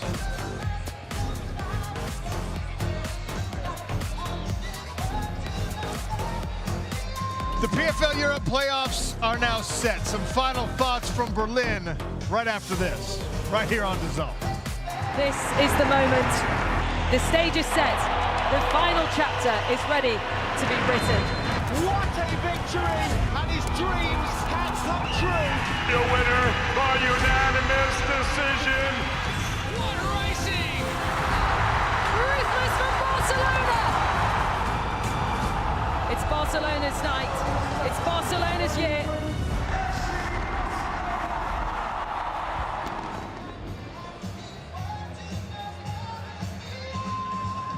What an incredible night to cap off an incredible week in Berlin. The top talent in the European mixed martial arts scene all converging on Verti Music Hall to prove themselves and punch their tickets to semifinal matchups in Paris, France. 14 different countries represented on the card tonight. And we had unbelievable action, some big time finishes, some technical battles that went back and forth. Sean O'Connell, Stefan Struve, Dan Hardy, one last time here on DAZN. PFL Europe regular season is already done, Director of Fighter Operations. It's all about the playoffs now. That was just incredible. I'm still kind of a bit speechless from that last finish. We've got the bracket set. Now it's a case of organizing the card and getting these guys to Paris, September 30th. What an event that's going to be. And don't forget, we've got all the fighters that were successful in Newcastle. They'll be joining them for their playoff fights as well. Yeah, we've got light heavyweights, we've got the women's flyweights, and of course tonight we set the brackets for the bantamweights and the lightweights. Did you have a favorite moment of the night? Oh man, not one, multiple. Like there's just too much to mention. But the first fight of the night, Breuer, man, she looked amazing. She's still very young. Great knockout win tonight, or you got a rear naked choke win as well. And man, all the matchups, we were talking about it before we started the event. We were thinking about all the matchups that were possible for Paris, and now we got the bracket, and I'm a very happy man. these guys have been telling me, as a couple of fighters that emerged from the European scene and have created legendary careers, that it's still relatively untouched. Some of the talent here is just yet to be discovered, and I think that our whole season and of course tonight absolutely confirmed that. In multiple weight classes, even some of the showcase bouts that we saw tonight, I mean, if we're just scratching the surface of what the European continent has to offer the sport of mixed martial arts, a very promising future here in the PFL, not just for our regional league, and this is the first of many regional leagues as we create a real path for undiscovered fighters to celebrity, to stardom, and to real wealth in the fight game. We're gonna have multiple leagues, but this one is the flagship. This one here in PFL Europe now offers talent that are gonna win championships here in Europe, and I think eventually make an impact on the global scene. I'm just so honored to be at the helm of this, trying to find this new talent. And honestly, like you said, we're just scratching the surface. You know, the feature bouts tonight, all those fighters that were successful have got an opportunity next year to come back. I want to be seeing these fighters progress very, very quickly in their careers. And with the schedule that PFL are putting out, with all the other regions that are going to start putting forward their own leagues, we've got a Champions League of mixed martial arts over in the global season. And look, we've got an opportunity, like I said, to see some of these people maybe 2 years from now, maybe next season in the global scene. If you project out forward, can you see someone we watched tonight winning $1 million championship eventually? We had someone called Nudzi. He's got it all. He's physically strong, he can strike, he got great takedown defense. I see him going very, very far. And he's an Italian mixed martial artist. There's what, 2 or 3 names on the world scene that have come from Italy in the past, right? It's an untapped market, and that kind of proves the point that we're trying to make here. PFL Europe, we are just at the beginning. Let's take one more look at all of our PFL Paris brackets. We'll start with the bantamweights. This one was the last one set. Francesco Nuzzi, France Malambo in a semifinal. Khurshid Kokarov, Ali Taleb, who got a little bit, had a little bit of fun talking trash back and forth to one another. The lightweight bracket, Alex Chijov and John Mitchell. Both of those guys will go back to camp with some things to work on. Dylan Tuke, a better version of him than we have ever seen. Absolutely incredible tonight. Great game plan, great execution, and Jakub Kazuba is still undefeated as a pro mixed martial artist. The women's flyweight bracket, Dakota Ditcheva, Cornelia Holm, they punched their tickets all the way back in Newcastle. Barrett Eckhout, she had to get the job done today against a very tough, very game Lorena Cubero, who's still so young, tasting her first loss. Valentina Scatizzi, the other half of that semifinal.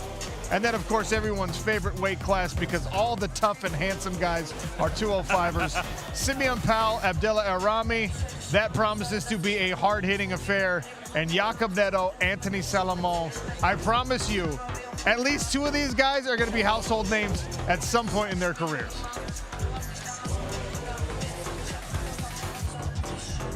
We turn our focus to Paris, of course, at the Zenith in Paris on September 30th, but then the championship in Dublin, Ireland at the 3 Arena. We still have a couple of Irish fighters alive in the brackets. If even one person makes it to that final, goodness gracious. Tickets are available at pfleurope.com. And of course, you can check out all the content here for PFL Europe right on DAZN, your home for combat sports. And we've got Diaz, Jake Paul coming up in less than a month. We've got Paris right around the corner. Dublin is not so far away. Dan Hardy, PFL Europe, a smashing success by my estimation. Thank you, my friend. I'm glad to play a part in it, and I feel like it's just going to get better and better. You know, I'm going straight back to the UK now. Next week, we've got a 4 nations amateur tournament, 186 fighters competing over 3 days. PFL Europe are going to be supporting that. I'll be there scouting amateur talent to try and find the guys stepping into their pro career that are going to be on the Dublin card. So lots to look forward to. Stefan, your final thought. It's great calling fights with you, by the way. Yo, you guys make it easy for me, and I'm happy Dan just doesn't stop smiling. The Skyscraper will be back for Paris. Dan Hardy will be as well. DAZN team, thank you so much. Our DAZN team has been absolutely incredible all week, especially tonight, making things go smoothly. Thank you to Berlin. What a fantastic host city. All of the people, all of the fans, and of course the fighters who showed up, did their thing, and delivered incredible action. We will see you in Paris.